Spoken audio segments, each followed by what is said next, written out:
Good day, everyone. Richard here from Hola Prime. Welcome to the morning session. Joining me today, Michael and Tiger. Michael, I haven't seen you in ages. How's it going, buddy? You're normally in the late sessions, right? Michael, can you hear me? Yes, he can. Hey, what's up? What's up, guys? All good. All Yeah, good, I'm all normally good. doing session 2 or session 3. Okay. Not sure what happened today. Well, thanks for joining.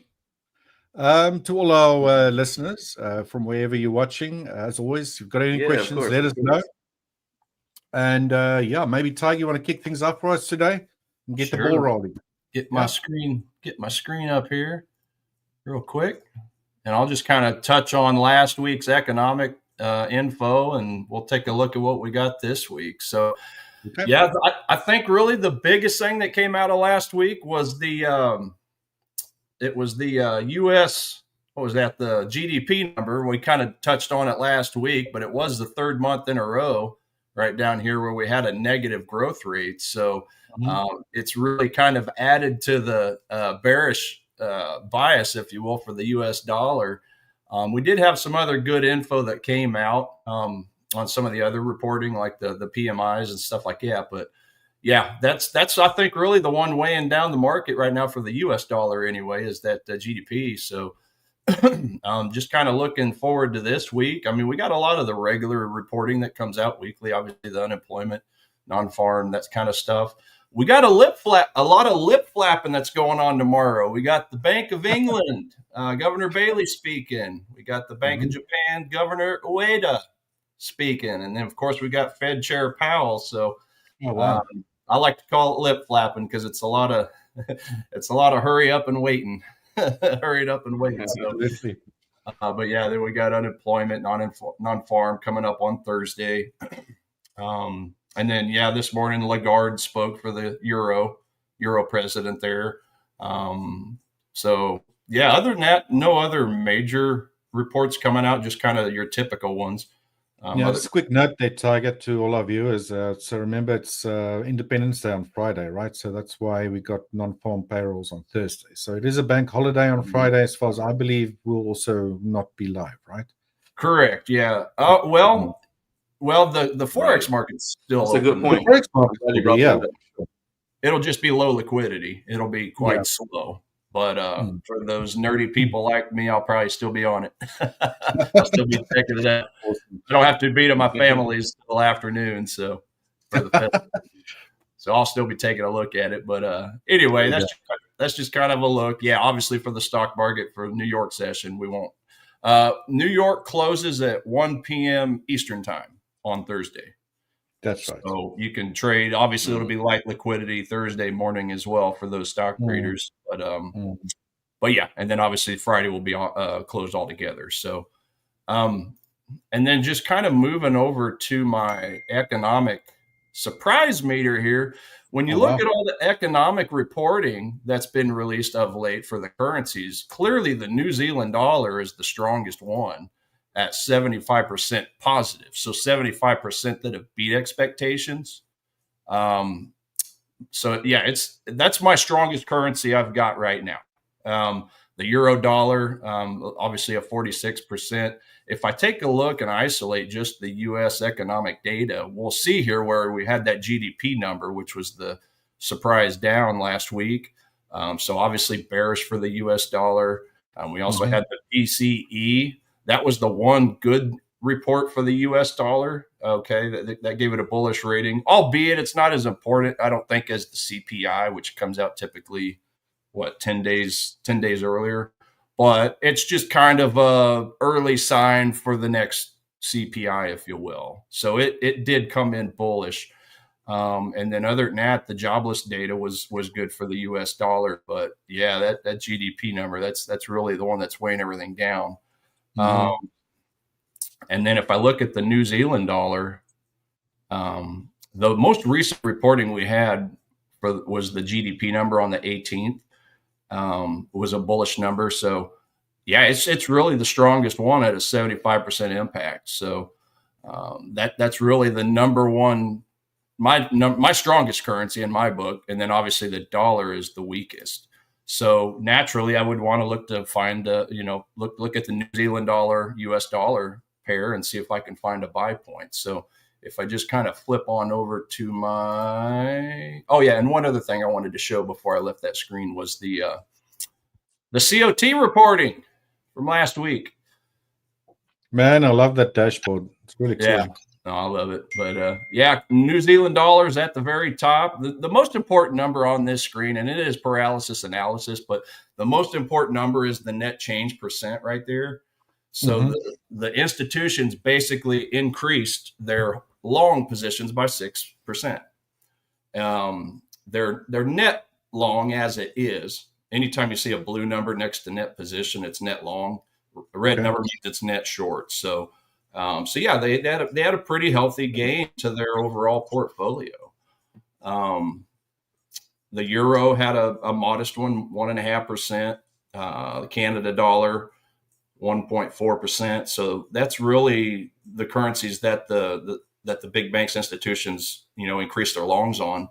And if we flip to the red side rather, you can see the dollar right there. They decreased their longs by 4.21%.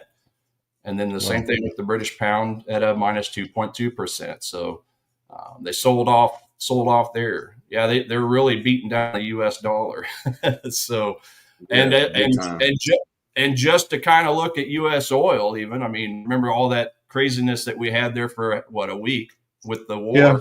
They've turned around and sold oil. So definitely, that short little spurt for oil for the oil traders out there, that's pretty well done in the minds of the big banks. So yeah.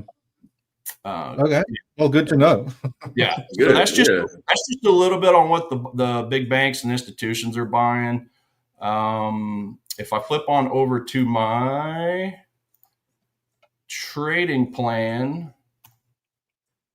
Yeah, the common theme is selling the dollar, and then sell the dollar, buy the New Zealand dollar, and then short sell the US dollar against those three currencies. That's really the main plan I'm looking at, and then buy the British pound over the dollar. So that's really what I'm just going to kind of go through real quick. I'll just go over those 6 currency pairs, and we'll see what we got. So let me go ahead and flip on over to my charts. Nice.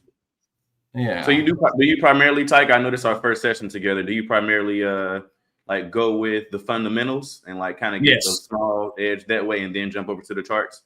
Yes, I spent the first 10 years of my trading career focused solely on fundamentals and supply and demand, and then I was losing trades, losing more than I wanted. So I started digging deeper into the fundamentals over the last few years or so. I've always paid attention to the calendar, but you like the GDP report last week, isn't it? Or not? Yeah, the GDP.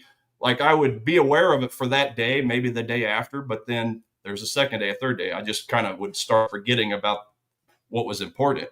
So I finally figured out I need to look at all the reporting as an aggregate to see how it's performing on a fundamental and sentiment level, meaning what are the big banks and institutions doing? Right. I like to ride the coattails of the big banks. What are retail traders doing? Because 90% of traders lose 90% of their account in 90 days. So observe the masses there and do the opposite. So I like to factor that in. But yeah, after I find a good fundamental and sentiment driven, pair, whether it's bullish or bearish, then I like to go to the chart last to time the trade. So nice. That's good. I like that approach. Yeah, it's been working a heck of a lot better. Right. So as long as it works, right? Yeah. Right. And it may not work for everybody. I know we got a lot of technical only traders on here, and if you're making money, that's great. I couldn't figure it out, so I started digging into the fundamentals, and for me personally, it's been working a lot better. So that's kind of what I think I will probably help bring to this channel, is just helping those that might be struggling on the technicals. Obviously, there's 1,001 different technical ways to trade. Oh yeah, it's like Thomas Edison and his light bulbs. He goes through 10,000, potential bulbs to find the one that works. So so yeah, I'm just here for the fundamental side to help anybody that might be interested in that. But very cool. So yeah, I'll just take a quick look here. New Zealand dollar. Now, on a higher time frame, we are getting close to a daily supply zone up here. Now, albeit it's been mitigated. It's already been touched after it was immediately formed. So that, to me, weakens it because it does take out some of those unfilled orders that are hidden in there. But it's still, in my opinion, a major overhead resistance point. So we do have a smaller 4-hour. And I get, by the way, Michael, I typically start with the daily time frame on the right and then the 4-hour on the left, because I typically am a higher time frame trader. Gotcha. But then I will kind of slowly stair step down to the smaller time frames if I don't see anything I like on the higher time frames. So right, that makes sense. Approach. Yeah. And that's another thing that's really increased my wins. My win, is just kind of leading off at the higher time frames, because that's typically what the big banks are doing anyway. For sure, they're not typically looking at a 5-minute chart. Right. So yeah. Having said that, obviously I'm looking to buy this market potentially. I do have a fib level from the swing low to the swing high.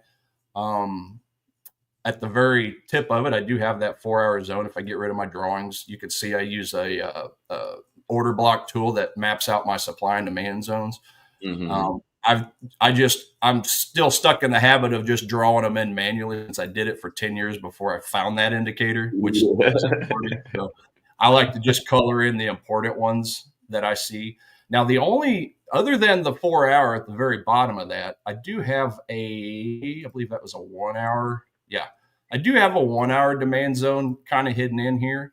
Now, as I was kind of discussing last week, I like zones that are not just 10 pips wide. I like them to be a little wider, 30, 40 pips. So since that's a small zone, what I would call a small zone, if I were to look to buy that market, then I would look to obviously just give it a little bit wider of a stop loss. So, if you look below, you do see where it does say that there is another demand zone here.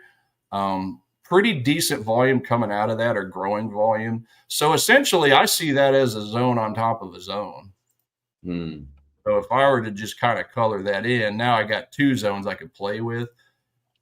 I would probably, if I were to get price to come down into my, the top zone there, obviously look for a good bullish candle coming out of that, maybe an engulfing candle or a candle with a tail showing that the buyers have really stepped in. Get some volume spread analysis candles growing. And then I would probably honestly just put a stop loss below even the bottom one. So in other words, turn that 10 pip zone into more of a 25 pip zone. Yeah. Gotcha. Right. Because that gives me. So the overall bullish bias, Tiger, you will obviously wait for that proper pullback into areas that you're interested in trading. And I always want to see a counter trend price action coming into a zone. Okay. Because that's, if you think about it, I mean, people prior had bought, prices went up. Now they're selling to take their profits. Obviously, the contrarian traders, the retail traders, are starting to pile on because they try catching falling knives, whether it's up or down. So they're short selling, and they're short selling right into the institutional order flow, which is the unfilled orders, the demand. And you'll wait for some sort of reaction from the zone before entering, right? So I don't just blindly. Exactly. I don't just blindly hit the buy button or the sell button if I'm shorting. Yeah, I definitely want to see, preferably on a 15-minute candle, get a good strong bullish move back up. See that VSA indicator at the bottom, the volume spread analysis. I want to see that tick up pretty good, and that just makes me feel a lot more comfortable. That keeps me safe too, because a lot of times if price gets down to a zone, it may just cut right through it like a hot knife through butter. It just all depends on the fundamentals, the sentiments, and things like that. So, in other words, I want it to prove itself. I trust supply and demand zones, but trust but verify. Right. Trust but verify. Jump in. Exactly. Yeah. I used to jump in just at the first touch in the past, and I wondered why I kept losing. It's something similar, right, to like a break and retest. Don't just take the breakout. You still need the retest, right? Yeah. Another thing I used to do wrongly, just break and buy. Yeah. Yeah. Well, more so on the penny stocks. I used to do a lot of break buying on the penny stocks. So same thing. Yeah, I started waiting for the retest, and it worked out a lot better. But all right. Yes. But yeah. So yeah, I've got an alert set obviously there. It's a little, like I said, that's a little higher time frame. In the immediate term, I would just be too afraid to buy something on a smaller time zone in this area because again, it did touch that 4-hour overhead supply zone if I go all the way back out. So, actually it's touched it a couple of times, touched it there as well. But yeah, this overhead supply, well, it's actually been touched 3 times actually. So it could be pretty weak. I may not have anything to worry about, but just above that, I got a daily. So yeah, I just on this pair, I want to see a good healthy pullback. I really do. I don't want to buy on a smaller time frame up in this area anywhere. So, yeah, I think that's pretty well it for New Zealand dollar. Let me save my goodies there. My next one is the euro dollar. Take a quick peek at that one. Same thing. We've got a little bit of an overhead supply zone. If we didn't go back in time there on the daily, but it's still got a little bit of a wiggle room. So, if I get a good healthy pullback to the 50% mark of this fib level from this swing low to this swing high, it's sitting right on a perfect demand zone. Other things I like about this zone, well, first of all, it's about 25 pips, I think, in as far as the range goes. Let me look at that real quick. Yeah, 25, 26 pips, something like that. So that's okay. I'll be happy with that. If I look to my left on the 4-hour chart, I've also got a former resistance point. So if I take that former resistance point, put a line on it, it goes right above my zone. So yeah, the thinking there is obviously resistance often becomes support and vice versa. Okay. So if I can get my projection tool here, if I can get price to come down and just kind of go sideways a little bit like this, confuse the retail traders, and then push price up, stuck in the retail traders on the long side, rug pull them, come down to the demand zone. Rug pulling and the unfilled orders, and then buy to the long side. That's really how I do it. Nice. Yeah, that would be perfect for me. I'd be super happy with that. Same thing, trust but verify. Let's get a good bullish candle with a tail or an engulfing candle with some volume on it, and then I'll be happy to take that trade. Awesome. Take that one up to the top here at minimum. I mean, that's a pretty good 4-to-1, 5-to-1, something like that. By the time I put a stop loss below this area. So that looks pretty good. I like that one. US dollar. Oh, wait, let's finish the last of the bullish. So British pound, US dollar. Get that one up here. This is obviously going to look similar to the euro dollar. Fib level, low to high. Now this one, I've got my 4-hour zone on the 38.2 level. So it's a little higher up, but it's a super strong uptrend overall. If you're looking at it just from a pure technical side. Plus, just like the euro dollar, I've got that former resistance point over here on the left could potentially become support, which obviously is perfectly right on that 4-hour demand zone candle. I think that's nice. And not too far away. Right, and it's not too far away. So yeah. Obviously the only real thing that is going against it is bouncing currently off that the same overhead supply zone, the daily supply zone. So supply zone, obviously, I turn off my order block tool. It's the last green candle up before the strong move down. So it's just important. This is, I think, one of the main things that I don't think a lot of people pay attention to is those overhead or overhead support lines or supply zones. Whether you look at it from a support resistance point of view or a supply and demand point of view like me, it's important to know on the higher time frames where you could potentially get smacked in the face. So, for sure. So, yeah, I mean, again, that's a pretty good wide zone. I'd be okay to take a stab at it. I just might drop my risk, maybe a 0.1 or 0.2% or something like that. I typically, if I feel pretty good about a grade A setup, I'm very, very conservative with my risk. I'll typically do about a 0.5 risk. If I don't feel the greatest about a zone, if it's a grade B, grade C, I may drop to 0.2, 0.3%. So that's just kind of my wheelhouse right now. But yeah, I'd still take a stab at it though, for sure. And then obviously I do have another 4-hour demand zone further down if I get a full retracement. So that will probably be it. Obviously I got my alert set there as well.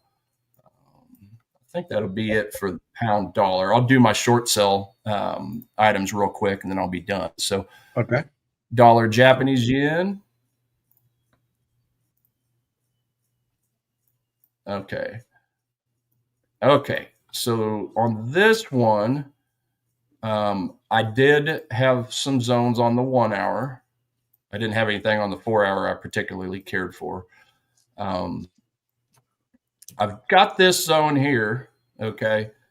It's overall on a daily, you can see it just kind of doing a big pennant. So it's about to come to a point to where we could get a major move one way or the other. If it gets out and closes, like, see it did get out of the range up here, but it still closed below the zone. The descending line there. So all the price action has just been chilling in here. It's getting squeezed. Okay. It's going to be going somewhere real soon. But until it does, I do have this supply zone up here on a 1 hour time frame I like. It did form some supply zones right here in this area. But when price left those zones, it wasn't strong enough to take out this low to the left. So price did come up, and it still could potentially find some unfilled orders and move to the downside.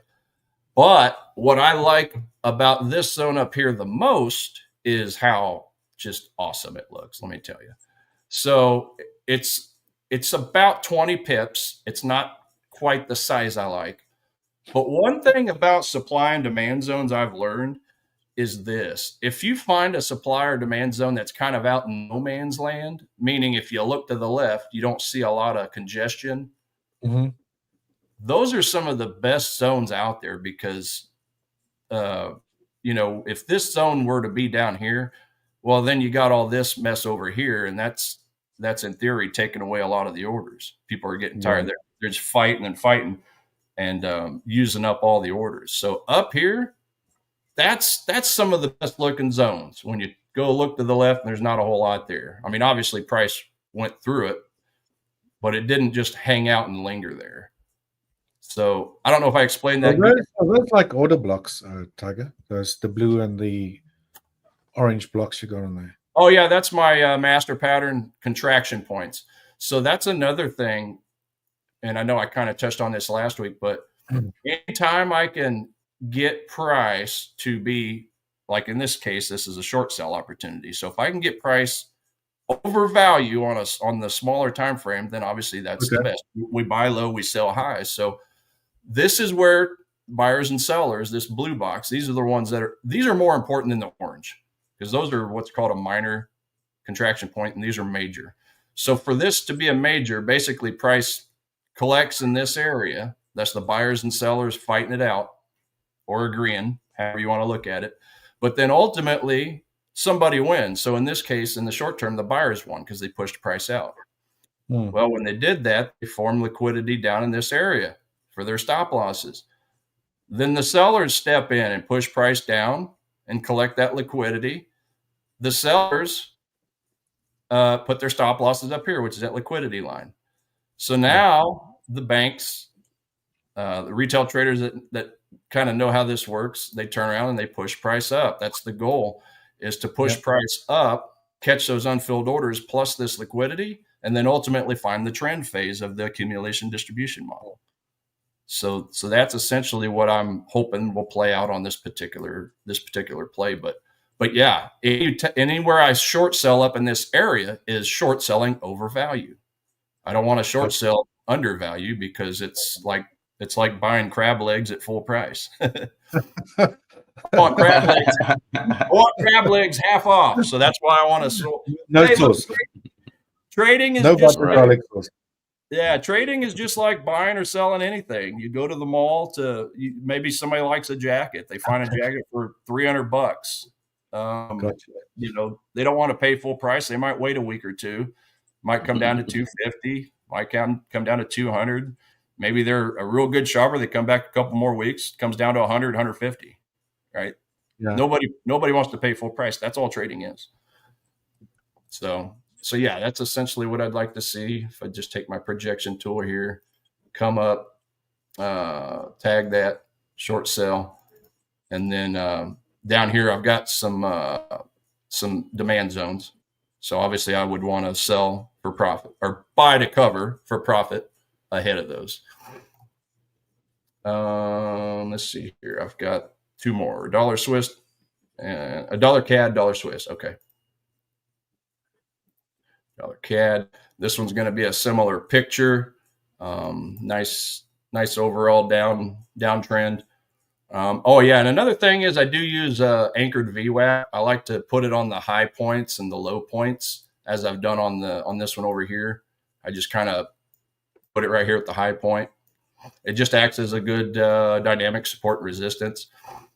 Kind of like moving averages. I like these over moving averages just because I think the institutions use these a lot more. They use obviously moving averages as well, but I do know they use VWAP just to see if they're undervalue over value. So yeah. So yeah, same thing. The 1 hour time frame. Let's get price to come up. Mess around with. Oh, I messed it up. Come up. Confuse the retail traders. Liquidity plus unfilled orders, short sell to the down. So yeah, very similar to what I do on smaller time frames as well, right? So, I was just about to say it's the similar thing, right? Like just on the 1 hour, 4 hour, 15-minute for me. Yeah. Same. It's like we kind of trading around that same little understanding, basically. Yeah. Awesome. Yeah. Great minds think alike. Profitable traders probably think alike too. They say. Yeah, profitable traders think alike. Yeah. But yeah, that's on the 4 hour. On the smaller time frames. Yeah, I mean, we got this big rejection here. I don't really see what I would call a zone. I mean, and obviously when there's a couple on the 15-minute. Yeah, I mean, price has already kind of bounced off this lower level demand. It's coming up. It could potentially look to take maybe that one right there. So this might be one I keep an eye on. Maybe just for like a quick 20 pips or something like that. Leaving that zone, price did have a pretty decent volume spike on that yellow candle. Not the greatest, but it's twice as big as the previous candles. So that kind of qualifies a zone. Whenever the candle that left has spiked on the volume. So yeah, I'm going to put a little bit of a alert there just to see what happens. Okay, see what happens if I get it triggered. Nice. Put that out. Yeah, I'll just throw that out for a couple of days. So yeah, that might be a potential. And then if we're looking at the master pattern on a smaller time frame, exited to the bottom, came to the top, went to the bottom again, came to the top. So that's the thing. You're going to have contraction legs coming out of that contraction point. Yeah. It could be 1 or 2 legs. It could be 3, 4, 5, 6. I've seen them 10 legs before it ultimately trends, just like the accumulation distribution model. I like the master pattern indicator because it gives an actionable way of utilizing it. So, So yeah.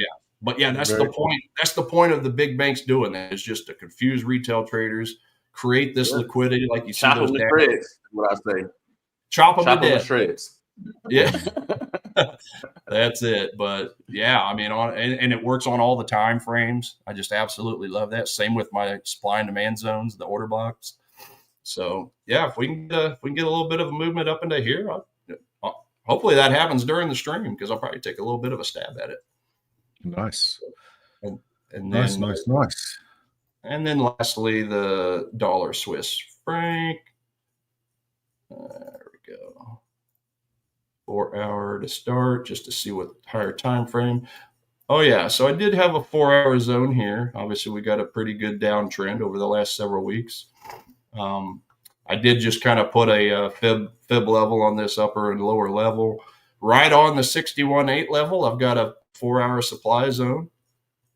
The volume coming out of it's growing. It's okay. So that's a pretty decent one. A little wider of a zone. I like that. It's actually bouncing off of an earlier 4-hour supply zone right here. As you can tell, it's already kind of dropped. So, but that's a little lower than I like. Again, I like to sell a little bit higher up on the curve. It just helps with your risk reward, get you a better R&R return, 4-to-1s, 5-to-1s, that kind of thing.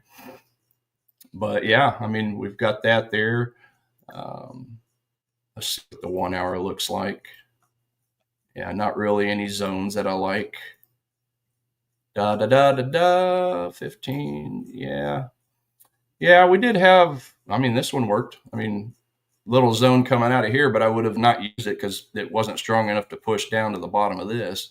But it still worked out, as you can tell, and it formed another one. So that's right on the 38.2 level.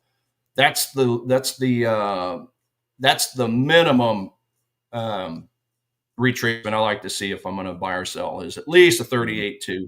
As if it's especially if it's a nice strong down move like this. If the daily we're just kind of going chopping around a little bit slower sideways, I'd probably want a deeper retracement. But since we've got a nice strong decline, I might be okay to pull the trigger on the 38.2 level there. Well, maybe not, actually. Take a look at the volume down below coming out of that zone. Getting blue and getting small. So, yeah, that's obviously the end of Friday's session. So, yeah, probably not. I think I personally would just want to wait for that 4-hour zone, or maybe even take a stab at the Friday 1 o'clock Central Time supply zone. A little bit decent volume coming out of that. Yeah, I might keep my eye on that level as well. Master pattern, up, down, up, down, up, short sell down. We'll find out. We'll see how that works. So yeah, that's currently what I'm looking at right now. I'll see while you guys are chatting away if we got any other plays, and I'll just step in. Thanks, Tiger. Yeah, hopefully that helps. Quick comment here from Robert. Yeah. Robert, good morning. Robert, the daily, the usual suspect. Which is back. Michael's here. Yeah, I haven't been with Michael for quite some time, actually. Hey, what's up, Robert? Yeah, I see Robert every day. He pitches a tent. He's here every day. That sounds like a Blue Monday, Robert.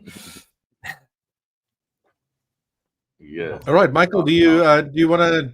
I can jump in. Yeah. Please do. Yeah. Let me jump in. I got a lot of follow-ups, basically from Tiger. Oh, You're kind of saying a lot of the same stuff. So since we haven't really had a session to preface it with like what I'm looking at and like my style, and I'll start from the top here. So just a little bit about my screen. Looks a little crazy, but it's really not in actuality. At the top here is my actual chart, obviously. And then I just got 4 EMAs here on the chart, which is the red one is the 13 EMA, which I use for like a trigger. I like it for a price to close above or below that particular EMA.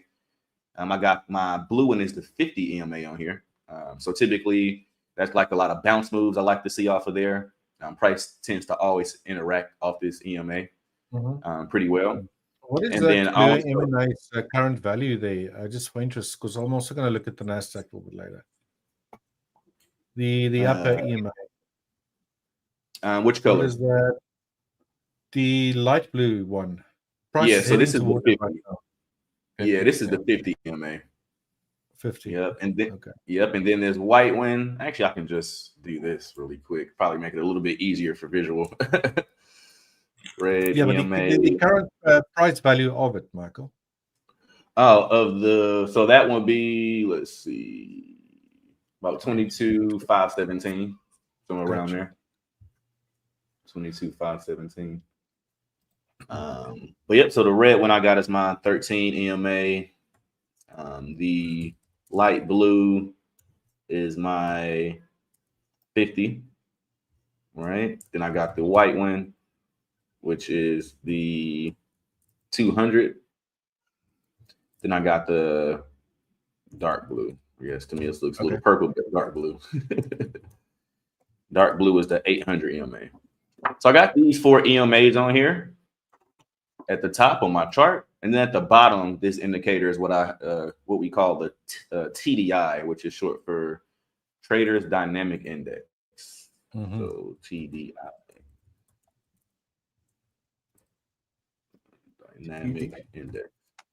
Right. So, and then on here, I have a few things encompassed in this TDI, which the outside lines, as you guys can probably guess, is the Bollinger Bands.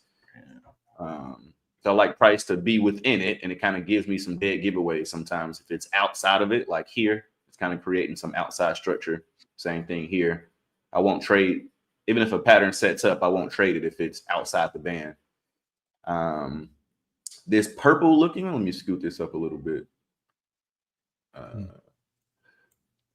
So this purple looking colored one is my RSI line. The pinkish red one is what I call the signal line. This yellow one is the market baseline. And then this dashed line here is this what I call the static. It's the static 50, basically. So kind of a lot going on here. Wow. But these two things keep me out of a lot of trouble, guys. Like, I always have to have the chart and my TDI agreeing with each other. Because what happens is sometimes the chart will say, oh, it's ready. And then other times the TDI says, no, it's not. It's not ready yet. And vice versa. Right. So that tends to happen a lot. It keeps me out of bad trades, like for sure. So that's a little bit about the chart and the TDI. And then what I like to trade is I'm trading the market maker cycle, right? So it's funny that you brought this up earlier today, Tiger. Me, I'm trading, let's say we got that peak top, we got the break, we got the retest of this area, break again, retest of this area, short, and then we got the trend going back the other way at this point, right? So this is typically what it looks like, let's say in a perfect world almost, but I stay away from this, which is, let's say in this particular example, this is the peak high. I stay away from this zone. This is when we mentioned earlier today when we said get you chopped to shreds. Yeah, this thing can stay up here for forever, right? It can just keep doing this, messing you up the entire time, and then finally it breaks down, retests this, and then goes. Right? It's no telling when they're going to do this. So I stay away from this entire peak top here. And I'm only interested in 2 levels, right? One level would be here, this very first one, when it breaks and retests this zone here. And this is what I call, this is my level 1. Level 1, level 2. Yep. And that's it. That's all I trade is level 1 and level 2. So typically what happens in level 1, let me just add a little bit more context as well, is the 13 and the 50 EMA will cross. So that's like the dead giveaway. And as soon as that happens, I know I'm no longer in the peak high or peak low. I'm in level 1. And then from there, I'm looking for bounces off the 50 EMA. So this is what happens in level 1. The next thing that I'm looking at, and I'm only interested in, is level 2. Like he just mentioned, level 2 trades. All right. And then in this particular level, only one thing happens. And I'm looking for, in this particular point, I'm looking. Okay. So also the 50 and the 200 will cross in level 2. That's how I know I'm in level 2 because that happens. All right. That signifies I'm in level 2. And then in this case, I'm looking for M's or W's off the 200 EMA. That's it. I only trade these 2 levels, nothing more, nothing less. And this is when the game. Because you said that's generally when most of the moves run from out of them, right? Or curve from. Yep. And that's the exact move I'm looking for. Is for it to the accumulation phase, the manipulation phase, and that run. Right here is the run because obviously you got the whole accumulation and contracts. Yeah. When they break, right? Little fake out. whoops. Let me fix this a bit. But yeah, I'm staying away from both these two levels, as I'm mentioning. This does not do well because, again, they can do whatever they want to do in these two levels. Right? So this is more or less, for me, what I call the market maker cycle. And I'm just only trading these two particular levels. I go through all of these pairs in the morning. Takes me maybe 15, 20 minutes to go through them all. So I'm trading all the three indices. Look at gold, look at silver, which we'll get into silver in a second. It's kind of close. I'll show a markup what I did on Friday for gold. I'll look at crude oil, but I haven't taken it too many times because it actually doesn't really set up clean. So I kind of stay away from it sometimes, but I still look at it. If a setup happens, I'll take it. Bitcoin, I'll look at Bitcoin, but I will only buy it. Like, I'm not into shorting Bitcoin because everyone's kind of long Bitcoin, it seems like. So I don't want to get squeezed, so I'll leave that alone. I don't short it. And then I got the peso up here. I actually live in Mexico, so I just like to see the Oh, nice. Where at? In the town called Puerto Morelos. It's about 30 minutes south of Cancun. Ooh. Oh, in Quintana Roo? Yep, in Quintana Roo. Yeah, I love Cancun. I lived in Puebla for 6 months. Oh, okay. Mexico I got City. some friends from Puebla. Yeah, miss it. I miss it. Beautiful place. Yep. Good stuff. But yep, and then from there, I just got all the rest of the currency pairs. So I do look at all of them. These are like the main things I look at every day. So that's why it's on my watch list. But just the last little piece of context. In essence, I have what I would call 5 setups. All right. And each one of these setups have their own grade, their own characteristic, checklist, the whole nine, right? So I heard you use the word master. It's funny that we're saying a lot of the same things, but I got my one is my master trade. Next would be a combo trade. My third one would be my ID 50. This is the only move that I would take off the 15-minute chart. Or would be the M or W off the 200. And then my last move is what I call the money trade. All right. So when I wake up every day and I come to the charts, I check the news, make sure I'm not jumping in front of any red folder news. And then I'm trying to identify this exact cycle. So, right, I'm looking through all of those pairs, and I want to see which one of those pairs is in level 1 or in level 2. That's it.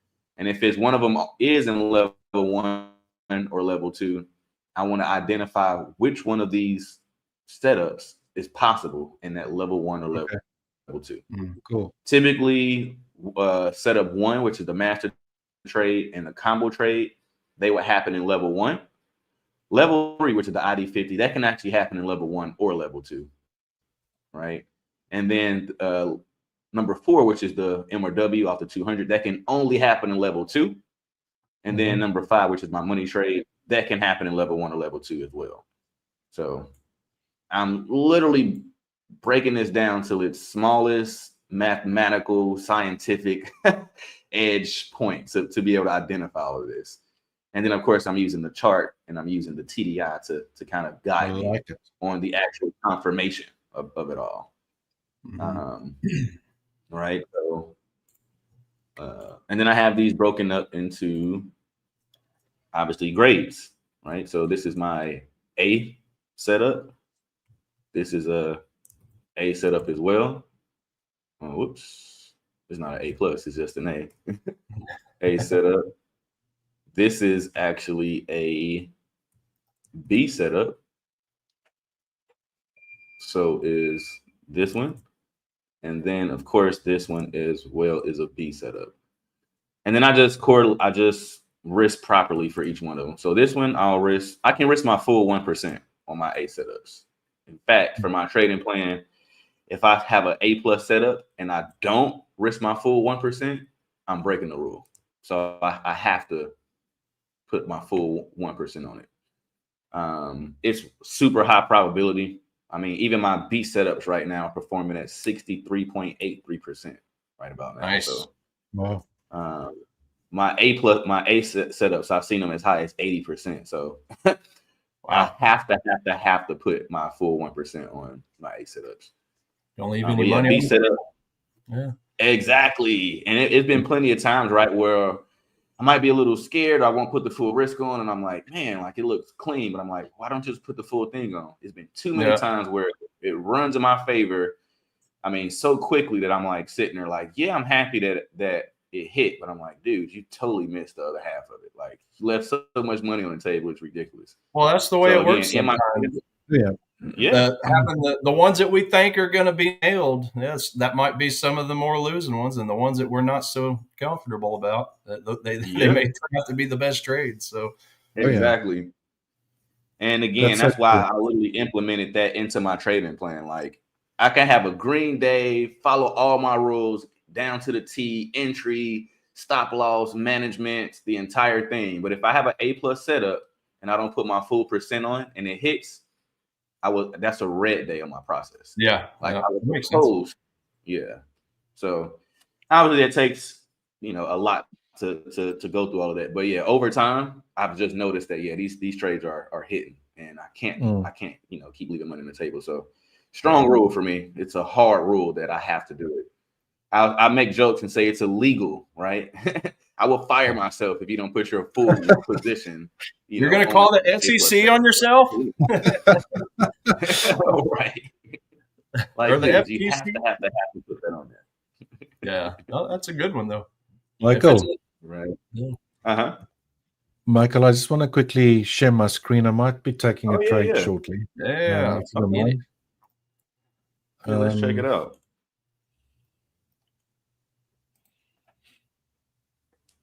Let's check it out. Make some money. Well, let's hope so. Right, looking at the NASDAQ, for a potential short. I got one a little close, but I'm just kind of waiting on it. It's not. No worries. Let's just scream if you need to. Let me quickly share back. Gotcha. Okay. Can you guys see my screen? Not yet. Not yet. Why is that not showing? There we go. There it is. Come up now. There we go. There it is. Let me just pull that out of the way. All right. Quickly looking at the NASDAQ on the 5-minute. Doing very similar stuff or combination of things that you guys probably do. Also looking at the Asian and London, and then I split my morning sessions up in an AM session and then an afternoon PM session, right? I do this for the NASDAQ and the SPX 500. So looking at the CFDs, and we can clearly see that price broke during the London, the Asia low. We had a move downwards.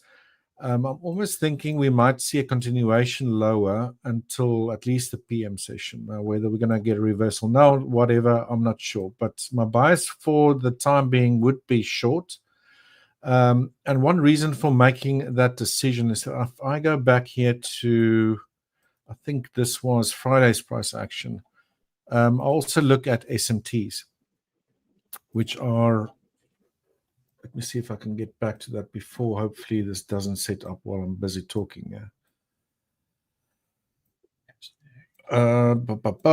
Maybe not the best example. Let's go back to 5 minutes. Just quickly trying to show you, Michael. I think Tiger already knows what I'm doing here. But this is a classical situation here. Okay. This was on Friday. I basically spread the SPX or the ES versus the NASDAQ, and looking at a smart money timing or technique, as they call this, where you basically divergence between momentarily between your NASDAQ and the S&P 500. So I look for mostly a liquidity sweep. So a run of a previous high or low could be during the AM session, or it could be a high or low that breaks a previous session high or low, whatever the case might be. But as soon as you start seeing temporary divergence, that for me is quite often a very strong signal that we might be getting a reversal soon. Here we got a classical situation where the NASDAQ made sort of like equal highs. I don't know if you can see that. But the ES just kept on making higher highs, higher lows, right? And then eventually you got a break to the downside. Now, rather than just jumping into a trade, trying to reverse the market when you start seeing this divergence appear, you obviously want some sort of confirmation or an entry technique that a reversal is potentially underway. So typically what I like to do with that is see if price gets into an area that I'm interested in. But sometimes, no, in this case, it didn't break a previous high, but let's just use as an example. We had a bullish fair value gap. As price moves into this little high here, almost double top, and then it got inverted to the downside, right? That typically is a really strong indication of a reversal when you get an inverted fair value gap. But also I want this presence of the SMT. But sometimes you don't get it on the 5-minute and you have to switch to a 1-minute time frame. I think Thursday was a really good example of what happened during, where was it now? Last week, Wednesday. No. Yeah, here's a good example. Last week, Thursday, where the NASDAQ basically took out the London lows. And this was right at around the 934, 945 sort of area, slightly after the open, right? Took those lows out, and you can see clearly that the NASI made lower lows, while the SPX sort of made higher highs, right? Mm-hmm. So we got divergence over there, run of a low, assuming you might get a liquidity grab, followed by a reversal. We had a beautiful situation here. I didn't actually get into this trade because I think it was with you, Tiger. Yeah. Price is passed away in the opposite direction. Now, this green over here is just an automatic fair value gap that formed over there. I wanted the price to pull a little bit deeper in. It didn't happen. Risk-reward ratio wasn't that great to the upside. If I had to place a low down here or a stop loss below this the swing low here, so unfortunately missed that. So just to quickly give you an update, Michael, what it is I'm looking at. We haven't traded together for quite some time. But what I'm seeing here currently on the NASI is, and it was also interesting when you show that EMAs of yours, that we still have that EMA a little bit lower down. I would like to see some sort of a zigzag. Let me just get that tool out. Where are you now? Here we go. Into this bearish fair value gap. Maybe some sort of reaction, and then I'll see if I can attempt to go short. Right, so rather than having a resting sell limit order at that zone, I want to see price enter it, so mitigate it, and then give some sort of rejection from it. If that doesn't happen and price breaks it to the upside, then that could then be the inverted fair value gap type of setup, giving an early indication that price is getting ready to go back up again. Right, so obviously the indices are very, very bullish. Not too worried on these smaller time frames about what's happening on the bigger time frames by too much. When I say too much, obviously, I'll prefer to be on the buy side here. But generally, if you get a nice fast-moving price action, looking at what I'm looking here, you generally can get price moving quite quickly towards targets, whether you're going long or short, right? So I'm not too worried about the bullish side or being bearish, right? So on the NASI, if price can make it into this fair value gap, give me a rejection lower, then I'll be willing to go short. Alternatively, yeah. I'm sorry. When you're looking at those divergences with the S and the S&P, are you what time frame was you looking at for that divergence? It's either the 5 or the 1. So at the moment, okay. I'm not getting that divergences at the moment. You can see here the NASI is making lower low, lower low. Same thing on the ES. Yeah. It's called a smart money technique or smart money timing, as some might call it. Money maker models, ICT type of concepts and those sort of things. So the fact that we haven't seen that just yet might make me believe that we could still see some more downside, if that makes sense. Very interesting here during the London session, we had a very clear SMT over here. On the ES making a high and then a lower high. Where the NASDAQ made a high before we start getting a decline lower. Now, I didn't trade that. It was too early my time, or I wasn't even here at the computer. But there we have break of the Asia session. We had a bullish fair value gap. It got broken to the downside, turned to a bearish fair value gap or inverted fair value gap after SMT, and then prices continued lower. Nice. So that's the long and short of it. While price is just mucking around here, let me just quickly look at crude oil so I don't take too much time away from you, Michael. Already interrupted you there, but oh, you're fine. Take your time. There's a lot of it's fine. Sideways volatile price action here at the moment. Obviously, after that very strong drop decline that we've seen last week, and then the ceasefire apparently, and yeah, so price stuck in a range. I'm not going to touch crude oil today. I just wanted to show that. So all eyes on the NASDAQ. And then hopefully if price can make it into that area, I will attempt to take a short. Price is very close to it. Again, I don't want to use a sell limit order here. Hopefully we don't get one heck of a very fast rejection from that area with a decline downwards again, because then I'm not going to get a really good entry. So you see how it disappears if it's been mitigated or just been tested. But I still know it's obviously there. Just touch the lower part of it around about this now on this CFD, 22,663-ish. You might have a different number there, Michael. But yeah, switch to a 1 minute time frame. Let's see if we can start getting some sort of a reaction to the downside. Again, we didn't have bullish S&Ts on the downside here. So I'm thinking price could still head lower unless I don't get any reaction downwards and price breaks this old fair value gap on the 5 minute, obviously. Then we might see price head higher. Then I have to change my view and be bullish. So I can switch between the sell side and the buy side of things pretty fast. Again, just trying to sort of scalp the market. Generally looking for an RRR of at least over 1 to 2 or 1 to 2 at minimum. So let's see.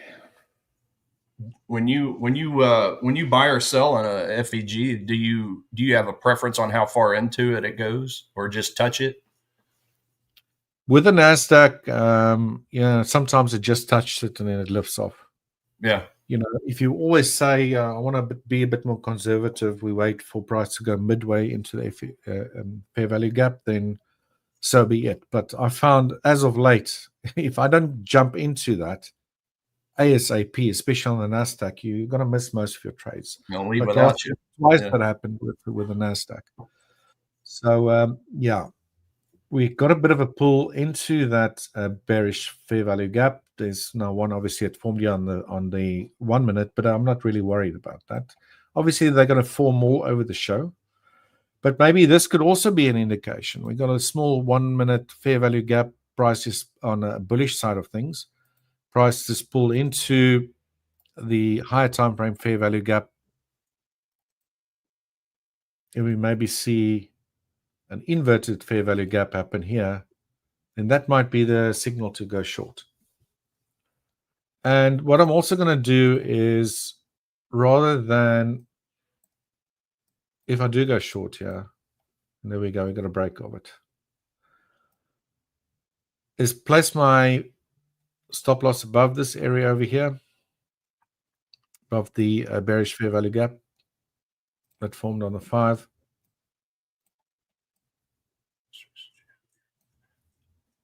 And try not to have a stop loss that's too tight. That's all I'm really trying to say here.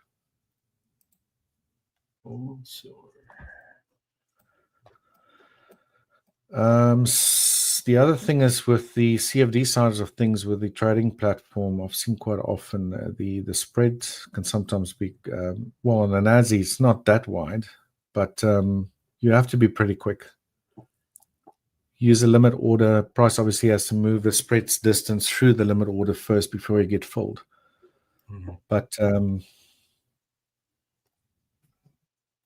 yeah, I'm going to go short, guys. Taking a stab at this. Let's get it. Let's get it. Let's get it. Let's get it.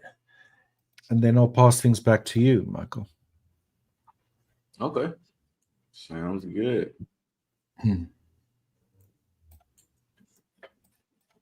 Take a small trade here.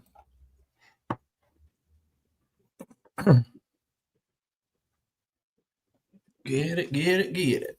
I'll later on go figure out these levels for the target, but let's just do that for now. So there we go. I'm short. Short on. Short on, short on. Yeah. All right. So that was the setup. Sorry for a whole bunch of blabbering, as you call it, or what do you call it, Tiger, when they talk too much? Flapping their lips. Flapping their lips. Well, so that's great, guys. Stop loss, obviously, on the execution platform above this bearish fair value gap. Hopefully, we'll see a continuation downwards, and I'll keep you updated on any changes. Back to you, Michael. All right, all right. Sweet, nice trade. Let's see how it goes. Yep. Let me grab the screen here. So actually, we might have a little something too on silver. I'm gonna jump right on over to it. It's not looking exactly how I would prefer it to, but it's really close. Like it's really close. This is actually the only move that I mentioned that I take on the 15-minute chart, which is that ID50 move. There we go. Right. So if you guys can kind of, if you can kind of see this, this is where that 5,200 crosses, as I mentioned, and we were looking for that M structure pretty much off this 200 EMA, run down, pull back to the 50, and then drop down. So this is more or less what I'm looking at. The only thing that I don't like about this is I would prefer if the market baseline, the yellow one, were a bit further down. So this is not perfect, but let me see. Let me lock this on here so I can take this off. All right, sweet.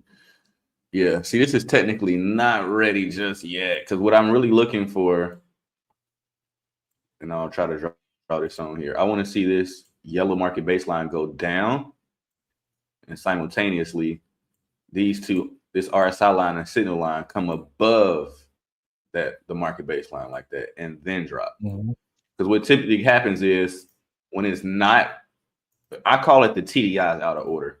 When the TDI is out of order like this, it needs to make one more pass. And then I'll end up sitting through this drawdown just for it to go the original way anyway. So I'll just be patient and wait for it to actually set up the way I really want it to. And it's still really early in the day. Unfortunately, I won't get this in this session, it doesn't seem like, because we'll be out of here shortly afterwards. But what's probably going to happen is, instead of me just jumping in here short now, this will probably give it one more pass. We'll probably do it like this and then drop. Right? So I don't want to jump in on this first one. Yeah, I'm gonna wait. It's very early in the morning, so I'm just gonna wait. Because again, how I mentioned earlier, I said the chart and the TDI must agree. The chart saying jump in, the TDI saying it's not ready yet. Right? This yellow line is above this red and pink and purple line. Right? But it should be the other way around.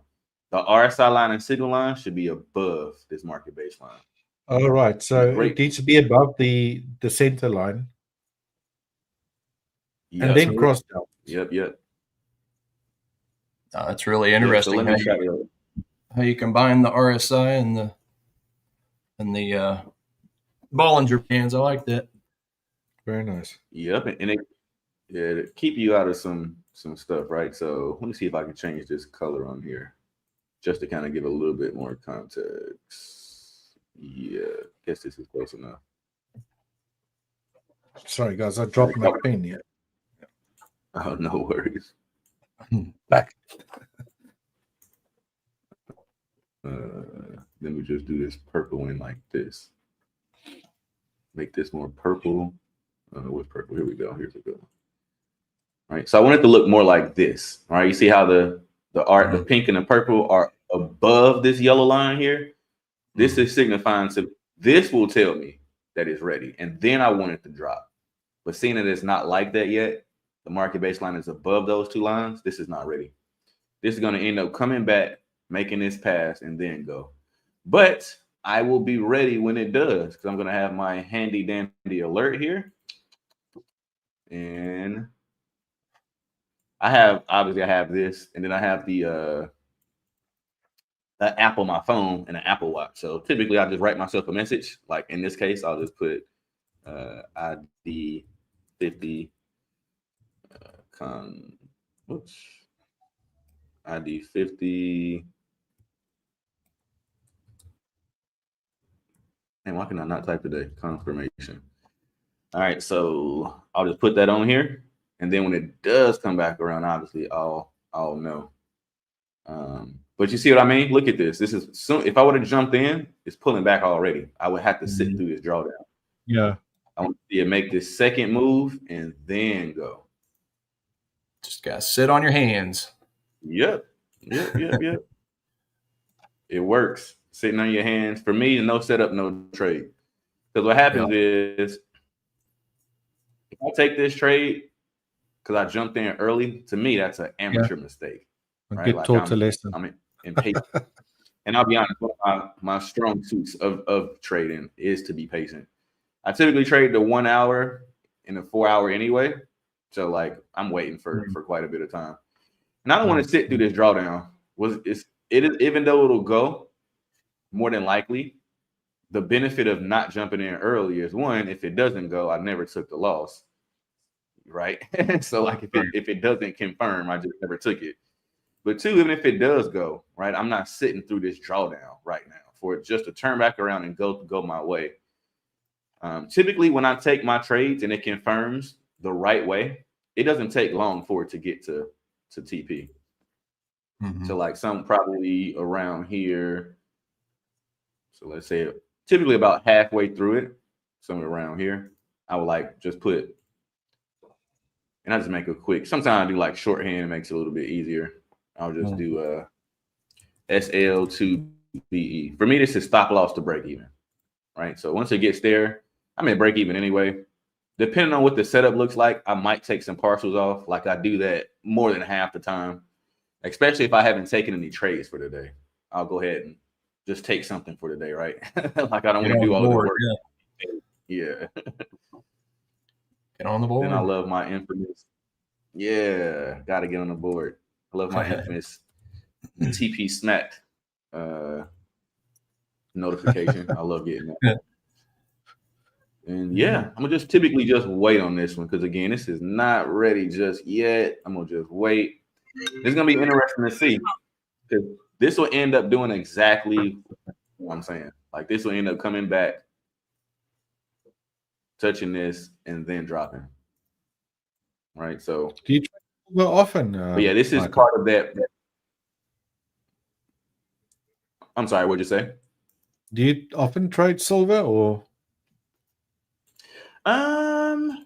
I've traded silver frequently. Yeah, like I say this year, more or less, because I used to have a lot less pairs, but seeing that my rules and like my filters are so like strict, I don't take a lot of trades on like a few pairs. So for me, I just trade more pairs looking for a setup. So most recently this year, I opened that's exactly my case, Michael. I used to, just only trade the majors as far as currencies, but that's because I was down on the smaller time frames. And ever since I moved to the daily 4 hour, I've really started incorporating everything. I mean, not only all the 28 major, Forex pairs, but the indices, the gold, the silver, the Bitcoin.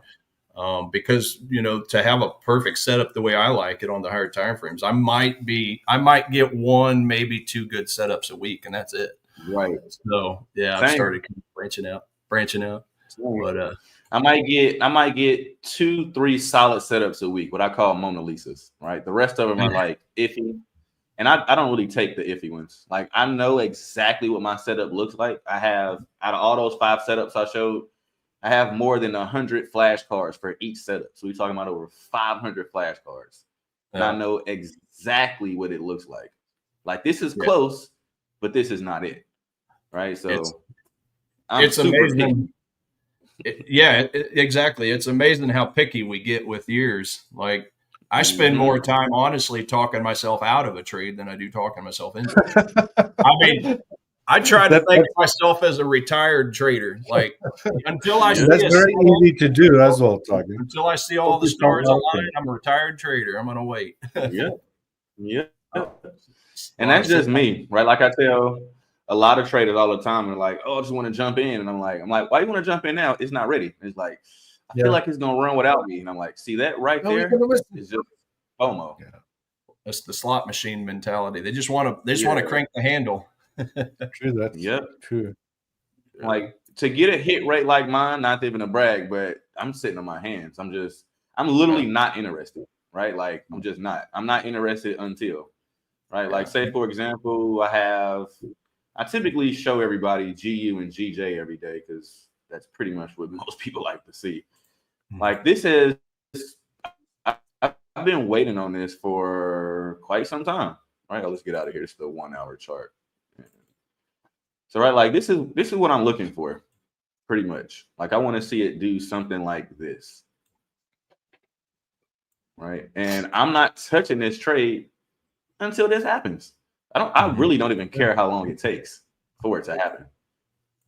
Yeah. Right. I'm not interested until it does this. And that's just, I mean, obviously at this stage, that's how I look at it. Because if I jump in early, I'm going to lose. It's a great chance I'm going to lose. And then I'm going to be pissed off because I knew I shouldn't have took it. And then I got to fight and wait and get my money back. But so it's like, I get to skip all of that by just waiting.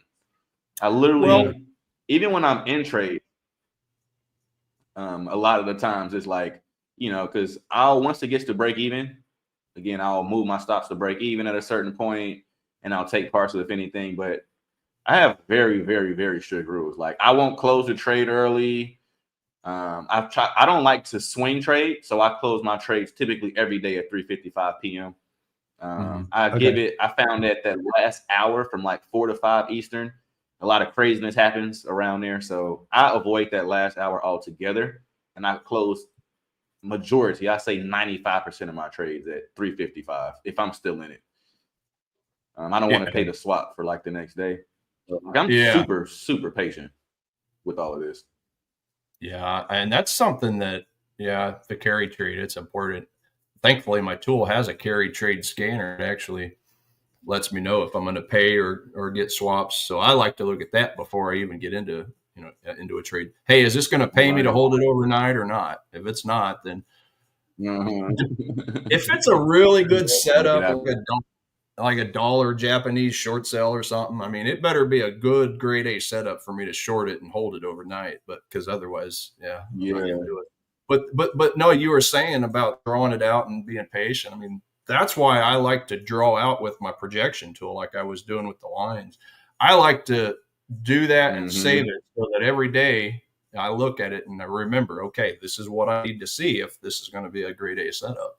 If it's nothing like that, then just stay away from it. So it's good for everybody watching this. It's good to just start drawing pictures and like what Michael does, like what I do. I mean, especially if you're a little bit longer term trader like me. I mean, obviously it's a lot more dynamic on the smaller time frames, but you are on the 1 hour, you said 4 hours. So just drawing pictures, projecting it out, man, it's powerful, and it reinforces those good behaviors for me personally, so that I know exactly what I want to see. So nice. And a lot of the times, because for me, I start on a 1 hour chart, and then I do one of my like rules, and I'll just, I guess, type this out really quick is, so after all of that I mentioned earlier, when I come to the chart, I'm only really looking for a few things, right? As I mentioned, I want to know, where am I in the cycle?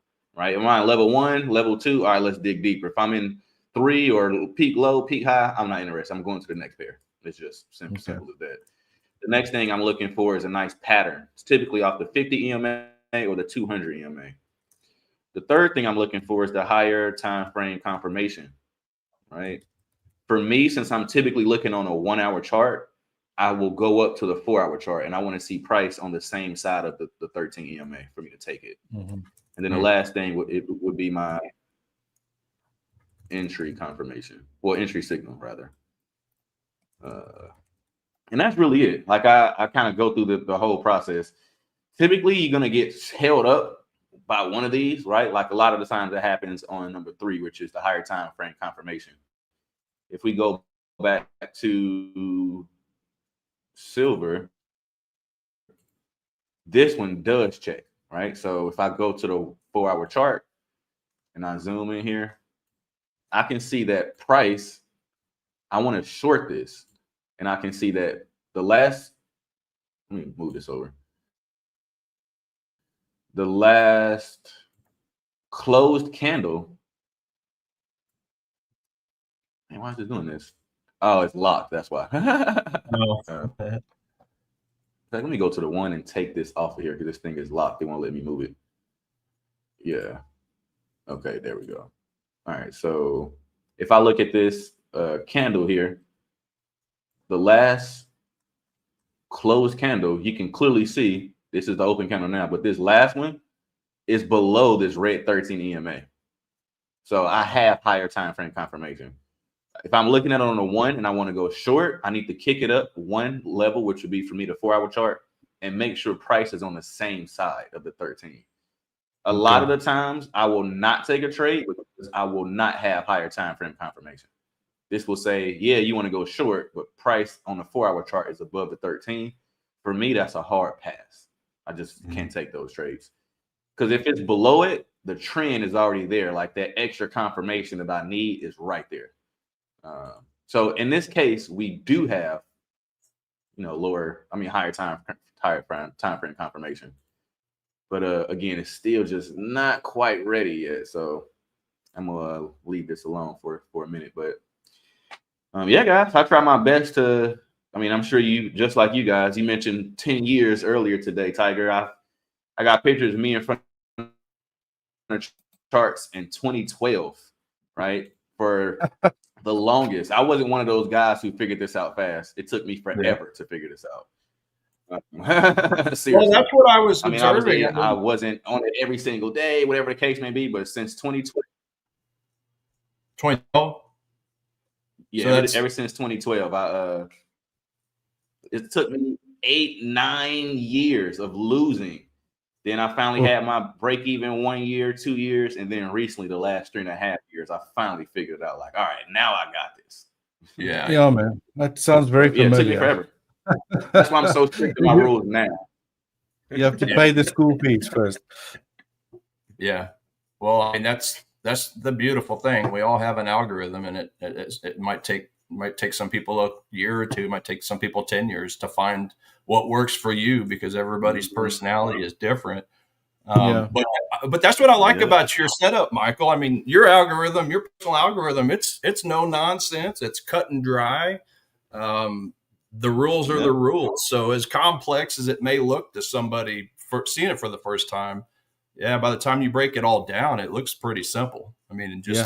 Just go down a checklist, just like an airplane pilot. They got to go down their checklist. So everything's got to be perfect. So that's pretty visually it's all etched in your mind as well. You see it over and over and over again. You can just go through your markets and you can immediately identify opportunities, right? But it's just like becoming a doctor. You're not going to become a doctor overnight. It takes them 8-10 years of residency and classes before they can even start to make money, right? So some people it takes a decade, some people it takes a few years, but it's just interesting to see the journeys that people take. It's different for everybody. So but it took about 10 years for me. But I wouldn't trade it for anything. Guys, just give you a quick update. The price is sort of been moving a little bit sideways since I there. So not really much happening. Trade still active. Might actually be holding this into the PM session. Lunchtime, Eastern Standard. So yeah, let's see. Do we have any more questions from our viewers? Robert, are you still napping or are you on your way to work already? Looks like he's still napping. Wake up, Robert.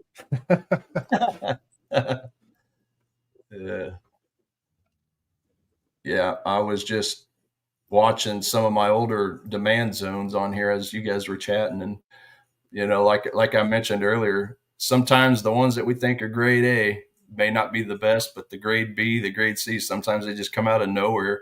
I was gonna, after you show this, I was gonna show just a couple examples on my chart what I was talking about. Please do. Oh, now? Okay. We still have some time to kill, if you don't mind. 10 minutes. There's Robert. He's here. Hey, right. Robert. He was napping. Yeah. Yeah, I'll share my screen then real quick. Okay.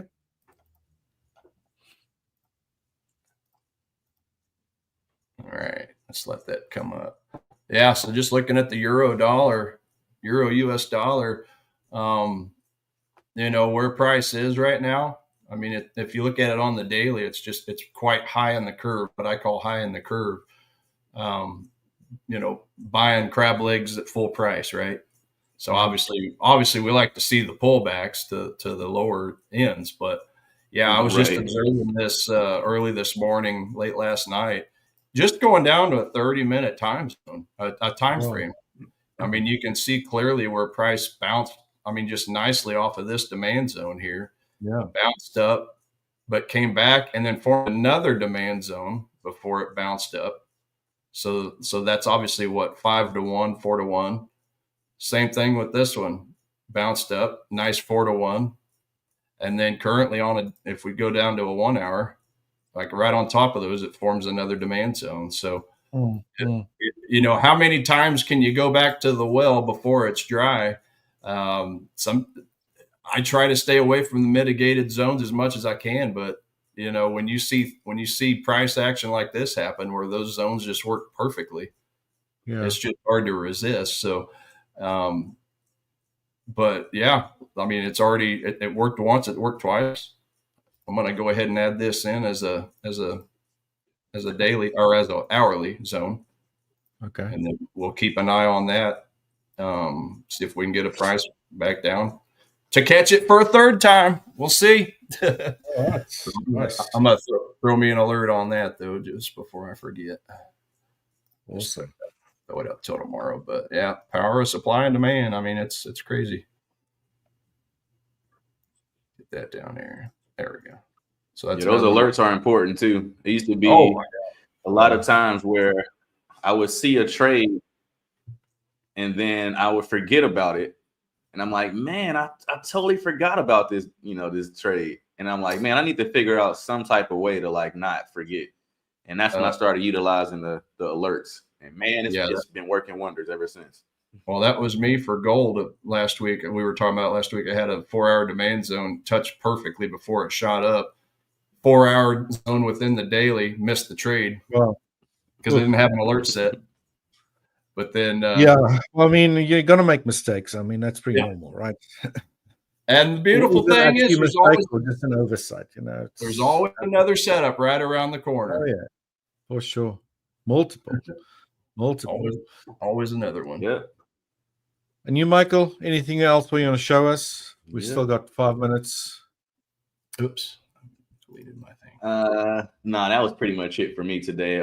He mentioned a checklist. I was going to try to pull up a Word document to show my checklist for this, but as soon as I started, the connection started going slower. So, all right.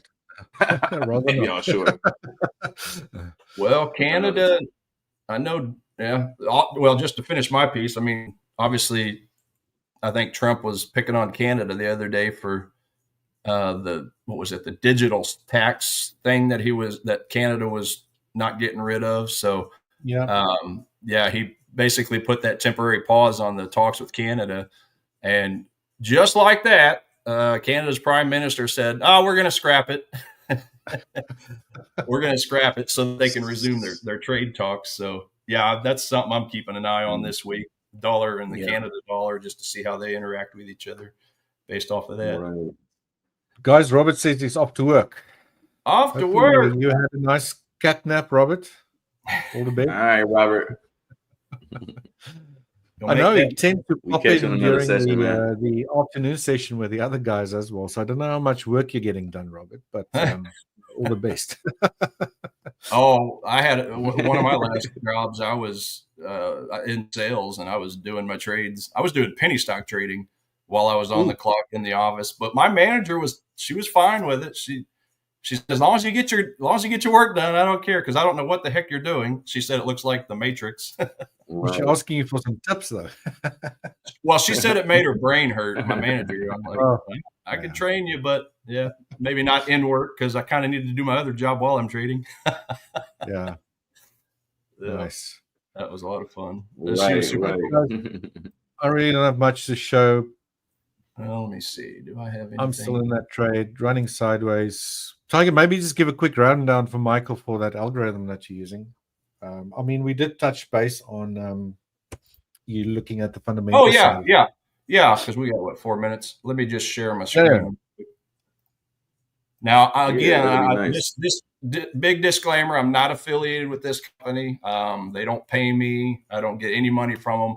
I just love their software, because it really breaks down the relationship with all of the reports to give me an overall fundamental and sentimental bias. So yeah, this is really my top setups. Obviously the commitment of traders report, that's huge. That'll give me a point, 1 or 2 points if it's in favor of the base currency, which in this case, obviously euro. Seasonality trend. Let me just go back up a little bit. Cover up all that stuff. Oh, yeah, there was some sort of dashboard with some gauges on there earlier on as well. Oh, yeah. Yeah, I accidentally closed it out. Well, here, I got it right here. Where's it at? They add a lot of things. Yeah, the eco surprise meter, I think you were talking about. Eco surprise meter. So yeah, it basically. Okay.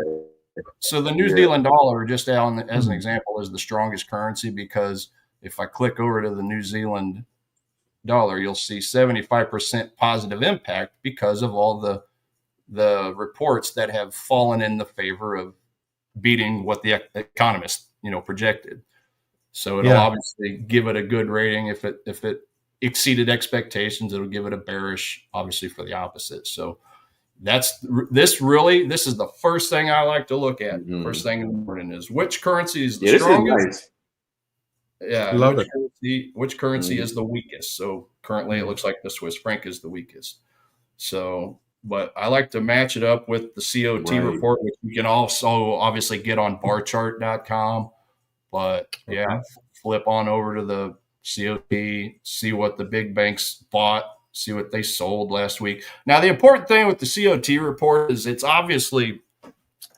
comes out Friday afternoon, but it's only current as of the Tuesday. So like this report came out Friday. It represents the banks buying and selling from the Tuesday before, so 3 days prior to the Tuesday prior to that. So in other words, it's 3-4 days delayed.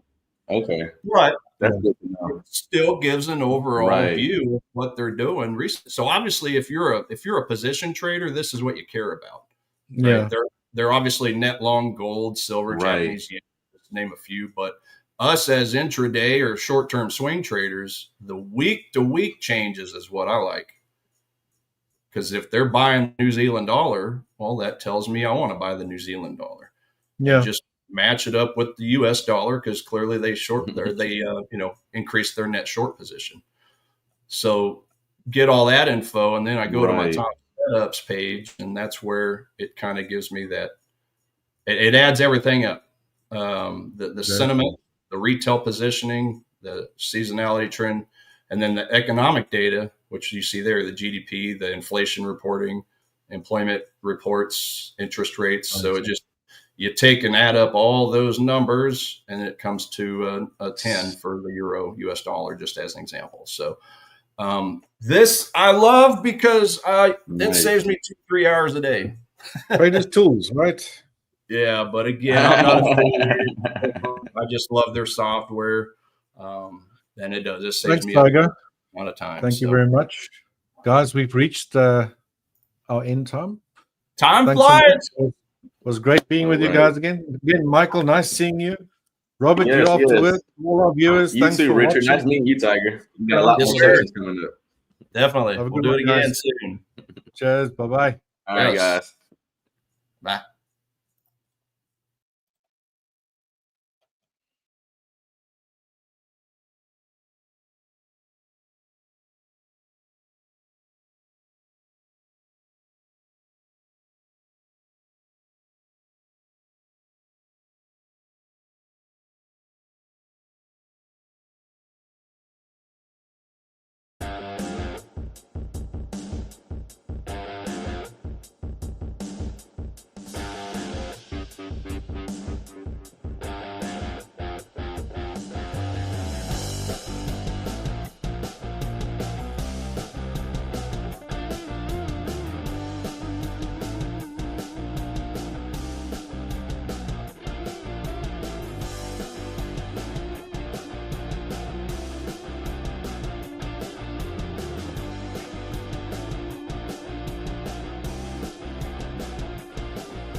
Paul and Walter, great to see you guys.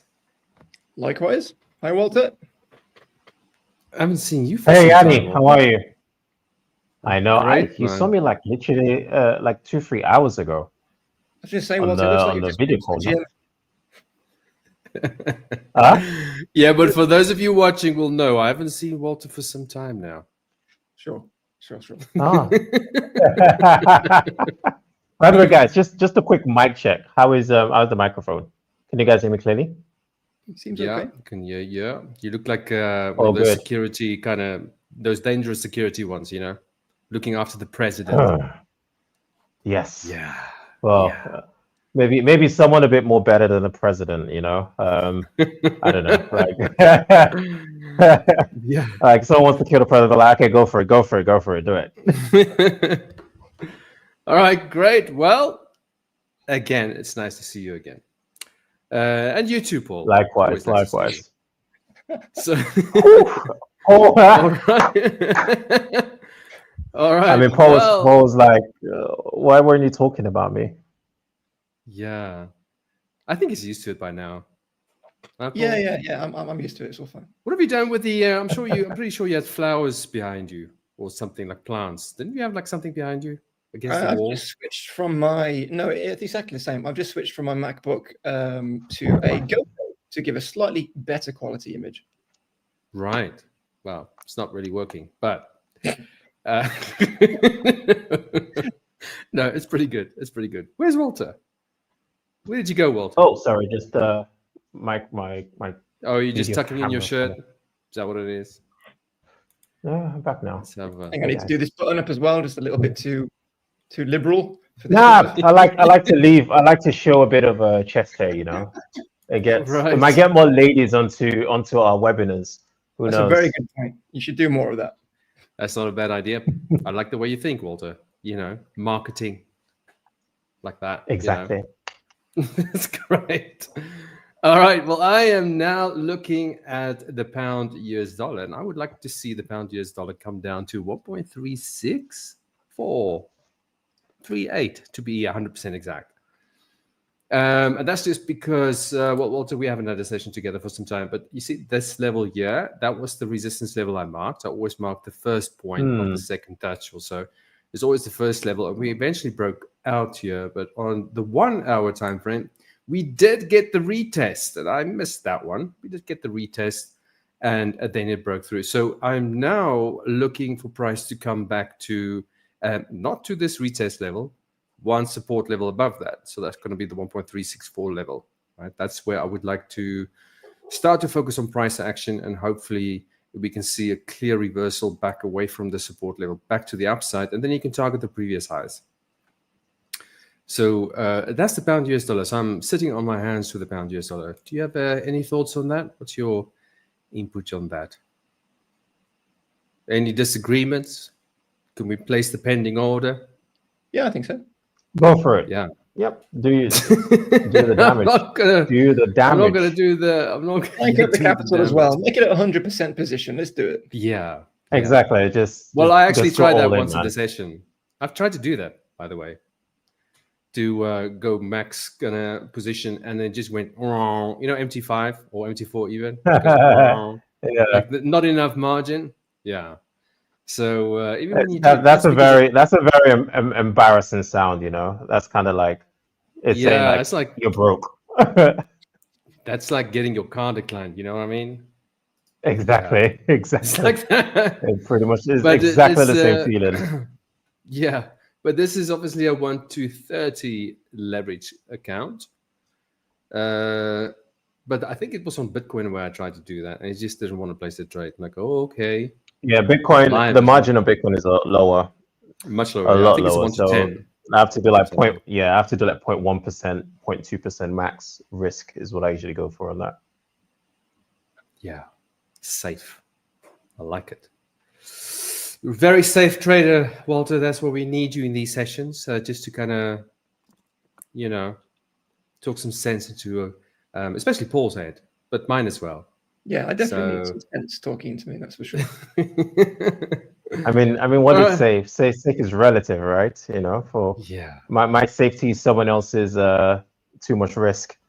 That's true. Yeah, we all have different Yeah. risk tolerances. That's for sure. Some people don't feel comfortable with any leverage whatsoever. So we're all different. But I don't think you're going to do very well if you're not comfortable with leverage. You need to kind of not in Forex market, not unless you have a couple mil that you're actually managing, and then leverage may not actually do anything for you. Well, it's better not to have leverage if you're managing a few millions already. Let me turn the light on. There we go. I think. Well, there you are. So much better. Yeah. Amazing. I was thinking what was going on. It's like almost couldn't see myself, Oh my God. All right. I know what that feels like. I actually want to switch the lights off, but anyway, too late now. The session has already started. But yeah, with the pound US dollar, I'm waiting for this. Hopefully I can get it. I think it looks pretty good. I think if I can get that level, I'll definitely be interested. So that's the pound US dollar. I can't really say more than that, other than I still do think the pound US dollar has a lot more upside potential. The level I've marked out on the longer time frames is the 1.42. So that's on the weekly time frame. So any setup that I can find that makes sense to the upside, I will take them. But I won't necessarily leave it open all the way there, because otherwise something like this could happen. Let me quickly show you. Yeah. Remember that was the weekly breakout area and a beautiful inside candle. This is where I moved my stop loss to break even, and it took me out of break even, and it went all the way to this resistance level. So it kind of struggled there a few times, and then it came back down and took this level out before it moved back to the upside. So you just have to keep that in mind as well. If you do get a really good support level or entry at a good support level, or in this case a breakout and retest, this previous high is a resistance area. So you want to take off some profits there. Even if you do want to play it for a longer term, it just makes sense to take something off here, or take profit there, wait for a breakout and a retest like we got over there. That would make more sense. So yeah, that's the pound US dollar. I'm waiting for it to come back to the one. That's the wrong chart. That's also the wrong chart. That's also the wrong chart. That one, 1.364. I'll be interested in there. Okay, so that's the pound US dollar. And then on Bitcoin, we did, and this one I did take this trade. We got that beautiful touch, the third touch right there. That's one of my plays. I love this play. Usually I'll look for something like a steeper correction. The challenge here is the buyers, as the great Paul will probably go into a lot more detail in the moment. The buyers are still bullish, I believe. So if the overall bias is still bullish, then I just target a previous, or the nearest support level instead of a potential deeper correction, if that makes any sense. Okay, but that was just a beautiful rejection of that third touch. We had this a very similar play on gold as well in last month, in May month. We also had that third touch of a diagonal line, which I can probably I don't think I have it on here anymore. Yeah, it was over here, right there. So third touch, they do make for really nice plays. So we had exactly the same thing on Bitcoin. So that's the third touch, and already out of this trade. So beautiful little trade right there. But now I'll probably just sit on the sides for now, because I don't really know what to expect here. Other than I would probably now, since the bias is bullish, wait for this to break this diagonal line, and maybe a retest of this diagonal line. That would be pretty. That would be considered a pretty decent long play. But right now, for me, this is now played out. That was the opportunity. So I don't have, in terms of my playbook, this is not a setup for me, but based on where we are right now.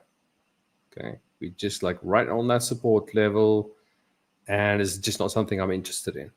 Yeah. I mean, where were you selling to? So where's your final target? I was selling to all the buyers, really, in a nutshell. Yeah.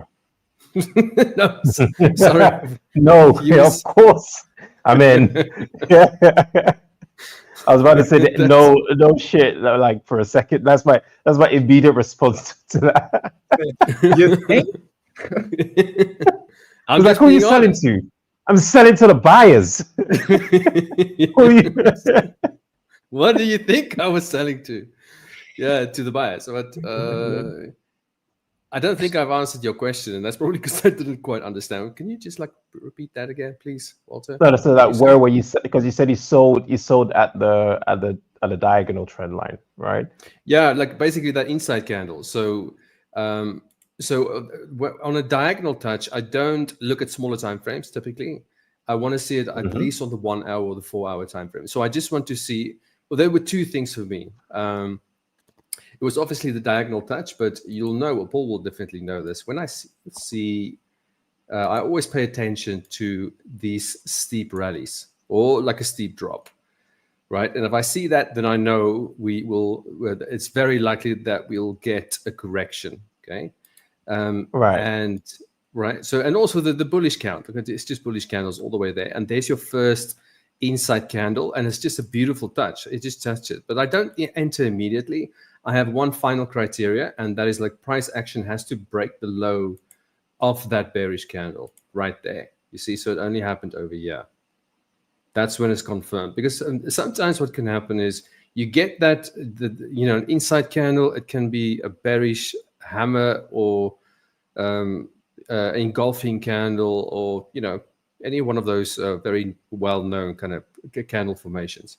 But then it doesn't follow through. So you get something like a doji and that bullish candle, and it can just continue to go to the upside. So it's just that final bit of confirmation that it just needs to break the low of that candle, and that's the entry, right? So it's basically a combination of the diagonal line and the fact that you've got, well, that's the setup, really. But if you combine that with the fact that you've got that strong rally, just a bunch of bullish candles, and now you're struggling right at that diagonal line, that's just perfect. It's just like textbook. It's just a perfect setup. But it doesn't always look this perfect. It can be a bit messy sometimes, right? But in this particular case, it was just very, very straightforward. Very straightforward trade. Yeah, so that was a beautiful. Well, we spoke about this last week. I think we were in this range here, Paul, when we spoke about that third touch. That third touch that's your opportunity right there for a short. Yeah. So finally got that. Now, that's it for Bitcoin. Now, if we go over to gold, gold, as it hasn't really, but it just missed this, this resistance area. So I didn't catch this one. I'm not sure if it's going to. That's so funny. Where you're looking at is exactly where, because I was in a buy position today, on gold, and then my target was where your red line is. And then it came up and I started struggling, so I just killed the trade. And I was like, okay, it's probably not going to hit straight away. Yeah. Well, that was definitely a good play, because I mean that comes from this support level, yeah. Right. Yeah. Right there. Beautiful. And then it didn't quite get to that level, like you said, Walter. But that would have been okay if I can get something like this. You see, like this bearish, it's definitely engulfing the previous one, because you get, like, if I just zoom in here, you get that almost like it's not quite a doji, but close enough. That's not enough. Yeah. Well, a spinning top. Yeah, the way up. Well, it's not kind of. Some people will call that spinning tops. Others will call it a gravestone doji. For me, a spinning top is like it's a really short candle like that, but very short wicks as well. But it doesn't really matter. But yeah, so the spinning top, or almost like a doji, whatever. That's not enough, but this definitely is. Okay, so this one engulfs that candle completely. So this is really nice. But because you've just missed that level. I was just not very comfortable with it. I would have, because it can just go up and then give you that touch and then go down, right? So, yeah, I guess I'll still have a look and see if we can get this level, and if we get a rejection very similar to this, But because it's a diagonal line, not a diagonal line, sorry, because it's like a static horizontal level, I will in this case I will look for things like a double top, or a head and shoulders pattern or something like that. It doesn't have to come from the 1 hour and the 4 hour. It's just the diagonal lines. There, I definitely do not go smaller than the 1 hour time frame. 1 hour time, because and it's the same with Fibonacci levels, really, because they are those discretionary levels. They're not static, based on actual lows or highs. That's very clear and easy to identify, So yeah, we'll see if I can get that one, the 3299 level. If it does go up, then that would be great. If it just drops, then we'll see. Then obviously I won't be getting that trade. But I think in addition to that, the broader picture, we spoke about this last week as well. It's a pretty messy chart, right? It's not exactly. I know the overall trend is still up on the longer time frames. But it's not really it's not really a very clear, strong trend on the 1 hour or the 4 hour time frame. You see what I mean? And this is also be good to get your input on this, in terms of gold that's made like these insane highs, 3,500 or whatever. And even though the dollar index could continue to decline, which it's likely to do, does that necessarily mean that gold can go higher? Well, it's difficult to answer right now, and the technicals certainly do not align with that outlook. Because the technicals should line up. You still need to find a trade that makes sense. Like, yeah, we're breaking this line. We had a support level. We'll break out and retest, and this definitely looks like it's going to go up. I don't see that right now. I don't see that. And also, it's the timing of it, because there are times when gold is a leading indicator of the dollar, and there are times when it's a lagging indicator of the dollar. So there are times when, like, a declining gold could be an early indication that interest rates are about to go down. It's an early indication that the dollar is about to sort of like start moving to the upside. But there are times when obviously like a weakened dollar could imply a stronger gold. And there are times when they're just completely doing their own things.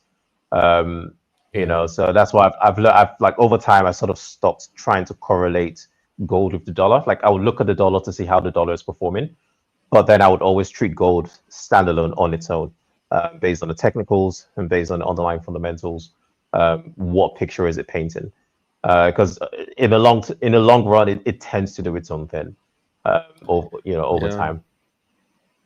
Yeah, for sure. I just think the way I look at the gold chart, and Paul, I mean, you can also give your input just since, I mean, it's technical analysis, right? But if you do get a long opportunity or short opportunity, because of like how this market is kind of really just like in a bit of a messy range almost, right? Your targets will typically have to be also smaller, right? You're not going to, it's going to be it's not going to be a really good risk reward ratio trades, I don't think. Okay, I know it depends on where you find your entries. You can get really good risk to reward ratio here, but you have to be precise in your profit taking. So I've gotten some really good RR trades in this range, because for me, this is gold most of the time. Gold does this like 80% of the time. And this for me is why I love trading gold, because in these kind of ranges, it's sort of a lot easier to anticipate where the market will react, and sort of like where you can have precise entries for like those inflections. So, but yeah, like it is accumulating, yes, but the accumulation ranges for gold tend to be quite wide relative to, let's say, pound dollar, euro dollar, when they're in an accumulation range. Yeah. No, I agree with you. That's actually what I was trying to say. Like you can get good risk reward ratios, but that will 100% depend on the entry. Like what your entry looks like versus, So if you get if this is for some reason that's your trigger, you see that's not exactly the best risk reward ratio trade. You see, because of that. Like if this was a, because that's a level, and it's like it touched it like just perfectly. But if you had like a smaller inside candle, that closed over here, for example, you see that's a very, very different trade in terms of risk reward ratio compared to where this candle ended now, and that just like kills the risk reward ratio potential. That's all I'm saying. So yeah, of course, like the way you're right about the levels in the range, it does respect the level. Gold really respects its levels, the support resistance level. Yeah. So yeah. I mean, but the most important thing is context, right? I think that the assessing context, and you can say like, obviously if you're trading this, it's high risk or whatever, it's a scalp, it's a little bit longer trade, or what capital am I going to use? And it's being able to look at your risk reward, look at the whole thing and adjust on the fly. And a lot of beginner traders have a lot of difficulty doing that, assessing the context and adjusting all of those points to ensure, because like certain trades, you'll be looking at the risk reward ratio and just go, nah. But other trades have a little bit more, you have a bit more flexibility. And I think, and that's one of the hardest things for traders new to the market or traders working their way through the challenges here at Hola Prime. It's being able to assess, that not all charts are created equal, not all days are created equal. And you can't have like a rigid, this is what I do. I mean, I aim, like for me, risk reward and stuff, I aim for 3, but if I aim for it every time, I'm not going to find a trade, right? So there has to be a little bit of flexibility always. So, I mean, that's the way I look at it, these things. Yeah, no, for sure. You see, like if you, the other thing I would just wanted to add to that is if you, if you get like an inside candle like that, and that's your take profit target, like what I almost always do is like I look at where the trade can realistically go, and then you'll know this, right? And then take profit sooner than that. And then when I do take profits sooner than that, it still needs to give me a risk reward ratio that makes sense, right? Absolutely. So 100%. Yeah. So that would be the target, but you probably get out. Look, but this is not. I know you took it and it worked out really well for you, but just based on how this is played out, unless you took it over here, I know you don't. I can show you. I can show you my entry if you want. Yeah, no, we'll hand over to you in just a minute. I know you can't wait, Walt. Oh no! I'm waiting for this. By the way, this is probably gonna go on and hit that high, but like what you said like just a minute ago in terms of taking profit earlier than you set, like it might seem like a passing statement, but honestly, like for me, that action was a game changer in my profitability. Like just the ability to just take profit, like rather than waiting for price to hit a target at a previous high or previous low. Whenever price gets close enough and I'm in front of my screen, I just take profit. And just building a habit of doing that actually allowed me to start taking frequent profits, because the number of times when like price would come close to hitting TP and then reverse aggressively, and then like you're just like there, like what was like a 3-4% gain, now you're just watching it go down back towards your break even, and then all of a sudden you either close your trade at break even or you take a little bit of profit, and price could potentially even rebound back and hit your TP. But psychologically, it's a lot harder to deal with when price moves close to your TP and pulls away and you don't take profit, as opposed to when price goes close to your take profit and then you just close your trade. Like for me, psychologically, it's a lot easier to deal with that. Yeah, I do. I do exactly the same thing, and it's based on the fact that, I mean, it's different. When the markets have been so challenging, and it has been a very much get in, get out before the weather turns, and it's very stormy. Right. But for me, the closer you get to your TP, the closer the probabilities are working against. The more the probabilities are working against you, and therefore, as I start, it's like with the Doge trade last week. It hit my take profit for what I shared with everybody. This is a short setup if things go that way, and it hit it perfectly. But I didn't take profits there because I'm waiting around for the sellers and the buyers to have a battle. I'm like, okay, we're up. It's near enough. I'm out, because you don't lose when you take profits. You can never lose, and that's the mentality which I always approach the market with. Because if you wait that extra minute, right, and you're just like, come on, just a little bit more, that is the danger zone. Yeah. Yeah, like just Absolutely. it's touching it, or it's so close, right? It's like, come on, just a little bit more, and then it reverses. It's like, it's like, what's that 1 or 2 pip difference gonna make? Just take profit, just close the trade, you know. Yeah, I agree. 30%, not 29%. Yeah, because or the other thing is like you could be say 5 pips away. So what what I've seen many people do, and I've also done that in the past, is like you bring your take profit or your stop loss rather into a profitable position, but then you are waiting for that extra 5 pips, but you're risking 15 pips. Does that make sense? Exactly. So and then the logic becomes completely flawed. It's like, well, just close the damn thing, right? Yeah, go but see. Yeah, for sure. So yeah, so that's gold. We'll see if we can get that level and how price behaves at that level. So hopefully it will reject, and maybe that can potentially set up for another short opportunity. And then the NASDAQ just broke through the all-time highs with no retests as of yet. So I think I'm waiting for the pound US dollar. I've got a level I'm waiting for, and on the NASDAQ as well. But we need to calm down quite a bit. We've just been moving pretty much straight up. So yeah, you can. I mean, this is a pivot every year. All these little wicks here. This is obviously the 4-hour time frame, and it will look different on the 1-hour time frame. So that is pretty, more obvious support level.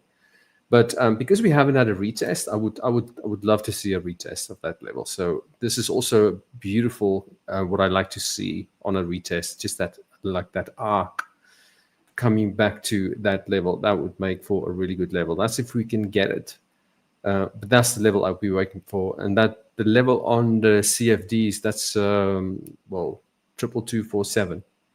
Obviously, the values are slightly different on the futures market, but that's the level on the CFDs. Yeah, so that's we'll see if I can get that. But I think the pound US dollar is probably more likely to give me that level at the moment. And sooner as well, since the NASDAQ, that's a 4-hour time frame, and with the breakout was on the 25th. Oh, not that long. It's like this is about a week's price action. So we'll see. We'll see if we can get it. If I can get it, this is the level. This is the level I'm waiting for. We can get a bounce there, and then I will definitely look for an opportunity back to the upside. Now, Walter, you obviously have a slightly different approach because you look at smaller time frames. So it would be interesting to get your take on, because you also look at the NASDAQ, right? No, unfortunately not. I just stick to gold and Bitcoin. They're more than enough for me, man. It's like 2 wives are plenty. A third wife, NASDAQ, that's going to be too much to handle. Really? Three's not that much. 3's a crowd. Yeah. No, really, Paul. Why don't you get a third one and tell me about it? Who says I don't? Right. All right. Well, you have too much hair. You have too much hair on your head. That's how I know you're done. When you start balding a bit more, this is a wig. It's a wig. It's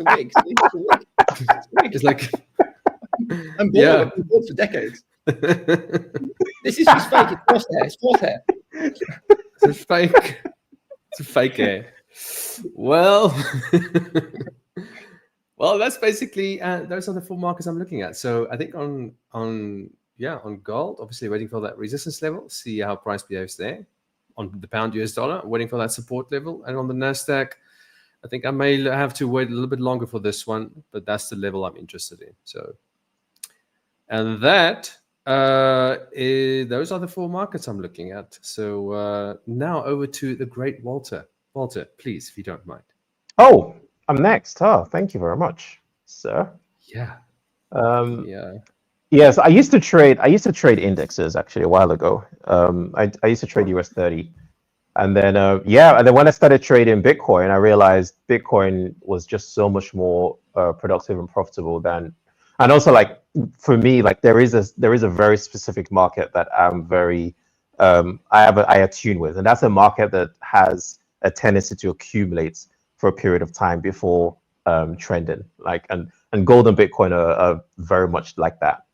So so with gold, so this is my entry today, right? So it was I'm super proud of this entry because it was a very beautiful entry I took this morning. Because basically Friday, so I'll just an idea of why I entered the way that I did.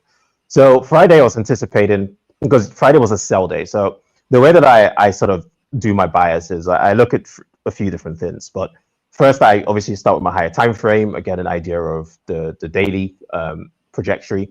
So for me on the daily with gold, there is a very clear target to the downside. I do see price eventually taking out this daily low. So that is the next draw on sell side pull. However, on Friday, price had taken out a previous area of sell side, which is these prior lows. So I was anticipating that today price is going to sort of move towards some form of buy side liquidity. And that buy side liquidity doesn't necessarily have to be on the daily, because if it's on the daily, the next draw on buy side liquidity is the swing high right there.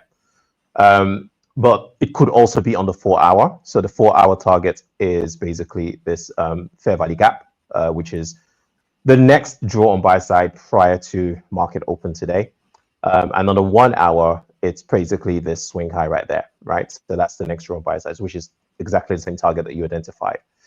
But not only that, right? There was another reason why that area for me is an area of interest, because whenever the market makes some sort of a sustained run, right, it tends to trade, price tends to move back towards equilibrium. So it tends to find that sort of 50% point of the range. Like it happens all the time. If you look at this range, when the market gave this expansion, right, the market slowly gravitated back to equilibrium, which is that 50% point, and then it sort of moved away. But then I don't just like you draw on the theme and be like, oh, this is like the 50% point of the halfway point of the range.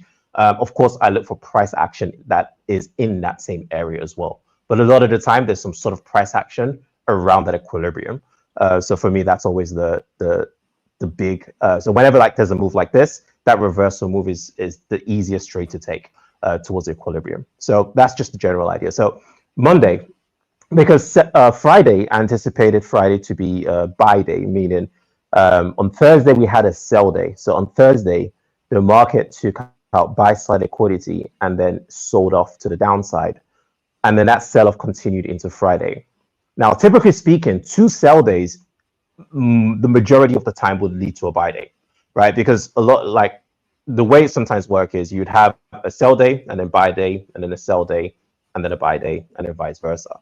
But 2 consecutive sell days next to each other for me increases the likelihood of the next trading day, the next trading session being a buy day or a buying session.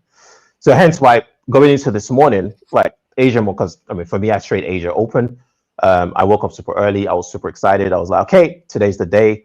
Let's see what gold has. So it was really nice to see when the market opened, the market basically traded into yesterday's low. So this is the first indication for me that the market is potentially looking to rally today, because a lot of the time, if, for example, today's a buy day, price would most likely take out sell side liquidity either on the H1, the H4 before moving to buy side. And vice versa, if it's a sell day, price would likely take out buy side liquidity on the H1, H4 before moving to sell side. So the market taking out sell side pull at the start of the session was that first confirmation that we are likely going to see a lot of buying activity today. So the second thing was waiting for that break of market structure to take place. Now, typically, like my natural way of entering is I would wait for a 15 minutes break of market structure to take place. And then, so like, for example, this price gave this initial high, broke above that high. And traditionally, my entry would have been to wait for the market to trade back into this prior range. So a retest of this prior range, and then we're looking to buy from there. But the reason I didn't go with my traditional entry, I went with a 5 minutes entry today, is because of experience. So typically speaking, whenever price gives a very fast run at the start of the session, it is usually looking to give a very fast run in the opposite direction. So what that means is certain areas are going to remain unmitigated. So that means that the 15 minutes bullish order block, the first bullish order block, would typically remain unmitigated. And I knew that there was a risk of that happening, that if I waited for that 15 minutes break of structure, I would probably have been left with my pending order being untriggered. So hence why I went down to the 5 minutes, because this is another entry in my playbook which I employed basically on Friday as well to sort of catch this 1 to 2 move into this bearish order block, is where if I can see, so let's say that the market has given an aggressive move, which I like to call vector acceleration, so a vector accelerative move into a key area of sell side liquidity, and then it's bounced back into the range, and it gave a break of structure on the 5 minutes time frame, then I would be ready to enter on the 5 minutes time frame in those cases. So in this case, my area of interest, because the market basically created this bullish order block after giving this break of structure, my area of interest was my pending order at this imbalance, so this fair value gap down here, because a lot of the time the market will come down to retest, and then my stop loss below yesterday's low, right? So this is what we're talking about, risk to reward. Now my stop loss, I could have easily placed it below this low, right? And this would have completely reduced my risk to reward to like a 1 to 2. But the reason I placed it below yesterday's low is because this is a trap candle. So this is a rower track. The market trapped below this low.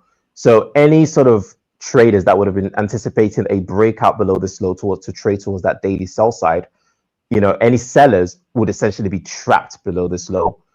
So hence why I didn't see the market trade, because again, this is a very obvious target. And one thing I've learned with gold, if a target is obvious, a lot of retail traders are going to be looking to trade into that obvious target. So whenever I see a trap towards an obvious target, I anticipate the market is going to move aggressively in the opposite direction to squeeze out any early traders, any early sort of sellers that try to trade towards that obvious target. So in this case, this trap below the low, I anticipate it will lead to some sort of buy squeeze to the upside, and of course, today being a buy day for the market to trade into the H4 H1 BST / the equilibrium before the bearish continuation. Because again, I do see later this week, I do see the market after trading into this high, given a bearish continuation back down towards that daily sell side. So again, that daily sell side is sort of my ultimate target for this week, but I see the market potentially trading there maybe Wednesday, Thursday, or even Friday. So yeah, so this is my entry. It's a 5 minutes entry at the just right at the imbalance where the market came down, tapped me in, stop goes below the low, and then my target was the H4, but I didn't hold it to the H4. The reason being is because I got out around here. So when the market basically started, I'll just draw a box doing this, right? I had my eyes on the market at the time. So at the time I went out, I came back, I was just looking at the price. I was like, price, like it rejected initially and then came up. And I thought, okay, if it keeps on rallying, fantastic. But if the market comes back down and closes below this low, I'm getting out. The reason being is because, again, there was a lot of unmitigated areas down here. So that the 15 minutes order block from the morning, that was unmitigated right here. And also this bullish order block as well was unmitigated. So I was like, there's a lot of unmitigated areas down here, right? So if the market were to break below this low, it probably would move towards the unmitigated. I'd rather just take profit at this point. And again, for me, it was a psychological thing as well. Like on one of my accounts, I was up $4,000. On another account, I was up $2,000. So it's like, I will see like a nice profit across various accounts. I was like, okay, look, I want to have a nice start to the week. And it would irritate me if the market came all the way down to this order block and just held its level until tomorrow. Like it would really, because gold has a tendency to do that. And like you rightly said, gold is in an accumulatory range. And one thing to really like learn how to do, especially if you trade predominantly gold, is to learn to move with gold. So if gold is telling you that it's right now accumulating, then you don't want to be aiming, you don't want to be having massive targets, right? You want to be aiming for the next obvious target, and you need to be willing to get the hell out the moment price shows signs of some sort of reversal. Because gold can move very fast and very aggressive within an accumulatory range. So the moment price basically came and closed below this, I got out. So I still got out of this trade with a sort of like a 1 to 4 risk to reward, which again, like, yes, it wasn't the initial 1 to 6 that I had anticipated, but a 1 to 4 for me was like a good start of the week. Yeah, and that's very giving good. me like a good psychology as well. How did you feel when you were approaching that resistance level there? Right there, yeah. So those two, yeah. So I was like, if price is going to take, yeah, because that's the thing. Like, if price was going to take it out, it would have taken it out aggressively. So there were various levels that I had my eyes on today, right? The first level was, so I'm just going to go to my FXCM chart. Right, I think this is the one. Yeah, this is the one. So there were various levels I had my eye on today. So the first level, right, was sort of this. Was this prior high, right? So this is the H1 high, and initially price was like just like bouncing around. So like I was already in the trade down here, and this is still sort of like Asia morning. So price was sort of like bouncing around, retesting this level, but I didn't get out because again, price was respecting. So if you look at the initial low that was created, price was respecting that low. Of course, price could have easily broken below the low and come all the way back down, but price looked like it was respecting itself. And then it broke above the H1 high. And then I was like, cool, fantastic. The next level, of course, was the next high, which is this high right there, right? And again, like if price was going to break the high, I was expecting it to give the same behavior that it gave down here, where it's sort of holds its level. And then after holding its level, it should give sort of an aggressive move to the upside to break above that high, with my eyes on the initial low down here, right? But unlike this scenario where price respected the lows and it broke, in this case, it didn't respect the low. It broke below the low. Hence why, for me, that break below the low was the signal that price was going to be looking to probably come down to retest lower levels. So I decided to just kill the trade. So even though, yes, I'm still very confident that the market will take out this high. And if you are someone trading in New York, there is actually an opportunity for you to take a trade. Like, and I can actually take this live on the Auto Prime account, definitely not my personal account because I like to keep my day clean. 1 second, let's go back. I have a very strict rule of like 1 trade a day. After that trade is done, no more. I do that one a week. So yes, you do one a week. God, yeah, what do you do with your other time? Well, you see, I watch podcasts. Oh, I just keep myself busy. Yeah. I mean, that's we're all discipline. traders, right? But you know, the whole there is more to life than the charts. It's true. It's true. Yeah. And you know this, Walter. Is it? I've seen you today. Doing stuff. You've been going to the gym. You're not. Come on. Yeah. I know, guys. I'm just messing around. Yeah, I have like. Yeah, so that one actually like. I try to end the day early where I can. So like with this case, right, I was like, when I killed the trade, I had such relief that I could go to the gym and I could work out without thinking about the markets, without thinking about price. I could just leave my phone in the locker and just plug in and just work out. And that for me is like how I like my day to go. So the sooner I can like get in a trade and get out, for me, the better. Because I'd rather focus on other activities within the day. But yeah, so if you're someone that's like looking to trade this in New York, and I will take this live. For me, like a second opportunity is now forming where the market is now given a new breaker structure on the 30 minutes time frame right there. So it's not a very aggressive break. It's just a tap above that high. The market pulled back into the range, retested this last. So it's sort of like this range that I like to look at. It's the last downward candle on the 15 minutes time frame. There on the 5 minutes time frame, even better. There we go. So this sort of like this is a bullish bearish order block on the 5 minutes time frame. The market retested it. So now what I would take is after the market breaks above this high, so I would just keep an eye on this.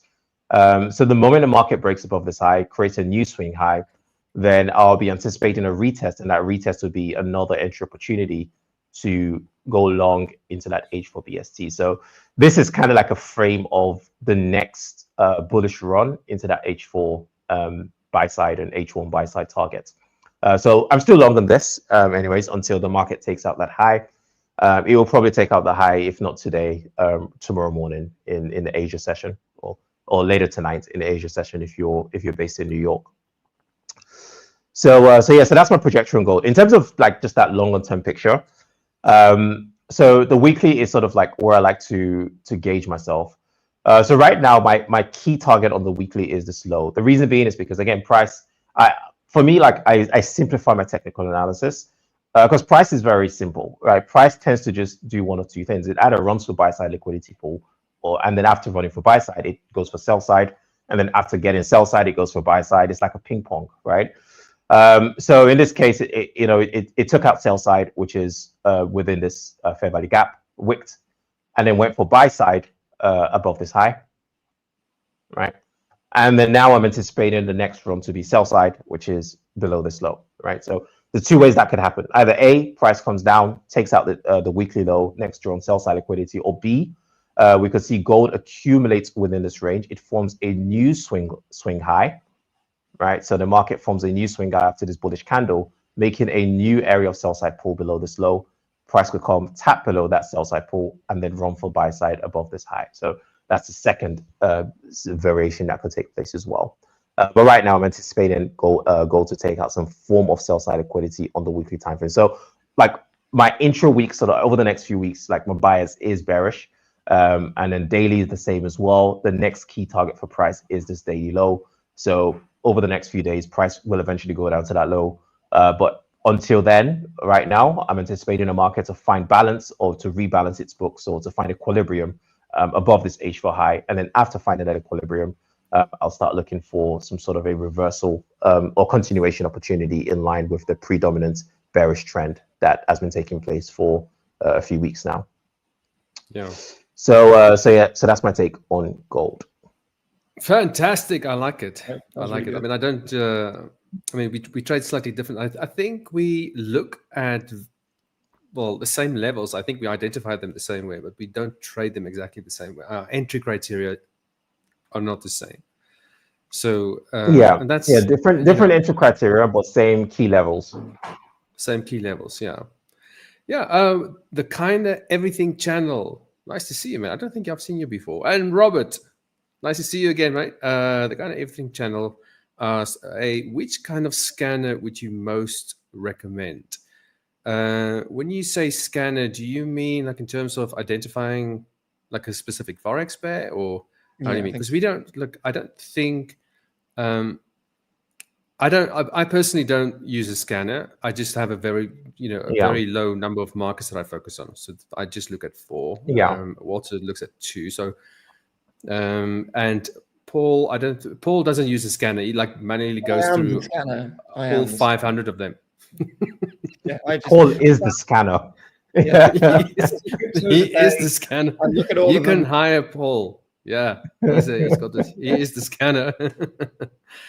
Yeah, but no. To answer your question, I don't know what do you trade? Do you trade like on the altcoin side of things? Paul can definitely maybe share what exactly he's doing. But yeah, from my side, I don't use a scanner.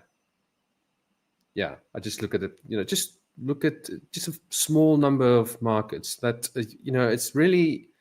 I would honestly recommend. Well, probably not allowed to use the word recommend. But suggest advice or advice is even worse. But from personal experience, it makes sense to focus on just 1, 2, or 3, just a very small number of markets. And the beauty of that is you stay in sync with it. You kind of get to know it. You're like in flow. You're like in sync with it. It's very difficult to do that. You need to be as talented as Paul, which is next level. You need to be more talented than me. That's what you need to be. You need to be, but like you can't just jump from, or you haven't paid attention to, I don't know, say the Aussie Swift, for example, for like 2 months, and now it's at a key level, and now you want to trade it. Like, no, you need to watch it on a daily basis, and then as new candles gets added to the chart, you kind of get in sync with it, and then you identify the levels as price action unfolds. So I would say, forget about scanners, just focus on a very small number of markets that you can really hone in on and follow. I don't know what you guys have to add to that. Well, it depends on what the criteria is, but honestly, the space in terms of scanning is changing with the advent of AI technology. So perhaps to get an edge, you should be gravitating more to some of the higher end AI engines and seeing how they serve you in terms of getting that information. Because I mean, the way I used to do it, and I mean, there's RSI Hunter for crypto stuff. There's, Coin Market Cap. Obviously, we can look at what the movements are, and there's more insightful things in terms of whale movements. But honestly, I live most of the time these days, if I'm trying to find something, in ChatGPT or Claude or something like that, because it's just easier now. I mean, and they obviously they're part of the problem with these things is that they are drawing on information from the internet and nothing's very creative. But in terms of trading and trying to find good setups, I want to find a series of tokens which are maybe oversold if it's that sort of asset, or they're reacting this way to certain news, and then you'd be surprised the sort of results you get. So that would be my advice, I guess. Yeah, I think like scanners, they make more sense in when you trade stocks, not in Forex. I mean, honestly. If you trade CFD, so like MT4, MT5, or C-Trade or whatever, CFDs, right? I honestly don't focus too much on Forex, right? Like if you have to trade Forex, trade just one, like the pound US dollar, right? And then try to pound dollar or euro dollar. Yeah, just that one of those two, and then try to add something like gold, right, or like the NASDAQ or something. I wouldn't even recommend gold starting out. Like pound dollar, euro dollar. But don't go. But my main point I'm trying to make is like, don't go into Forex. It's not. It's a very like the majority of the pairs. The levels are not respected. It's just it's just not. It's very different to something like gold or even the NASDAQ, right? Yeah. So. I don't know what your take is on that, Walter, because I believe I don't know if you've traded Forex before. Yeah, I did. I mean, Forex is not the same as it was, because I started off trading. I did stocks, penny stocks, and then I went to FX. But I started off trading FX, but we're talking about 5-6 years ago, and I traded FX for like a good 2.5 years. I started off trading every single pair, like 14 pairs, and 14 pairs, and then boiled it down until I started only just trading pound dollar, euro dollar. But I do remember like there was a time period when Forex was really fun to trade. Levels were respected really well, particularly pound dollar, euro dollar. The ADRs in there were pretty consistent. And then at some point, it was after COVID, the dynamics changed completely. So I remember the point when pound basically dropped to almost parity with the euro. I was like that was sort of the ending days of me trading pound dollar, because it became very fundamentally driven. And then after that, things just got really weird with pound dollar. I mean, yes, like the Bank of England stepped in to sort of like push the pound back up again, and it kept rallying for a while, but it just got really weird. And then that's when I started sort of gravitating towards gold and other markets. But yeah, like I completely agree with what Jannie said. If you want to start off like pound dollar, euro dollar, those are probably the only two pairs that in Forex are worth trading. Of course, other people might disagree. And also it depends on the time zone you're in as well. Depends on the time you can trade. Like trading the NASDAQ only makes sense if you can actually trade New York session, because that is the only session that, it's the only session that you can actually trade the NASDAQ, but it's the only time zone that you can actually participate in the market. And then if for example, if you can only trade London Open, then of course pound dollar, euro dollar makes sense, because that's when they're more active. Whereas for me, I trade Asia Open, and I trade also London Open, and gold makes sense to me because gold is super active in Asia.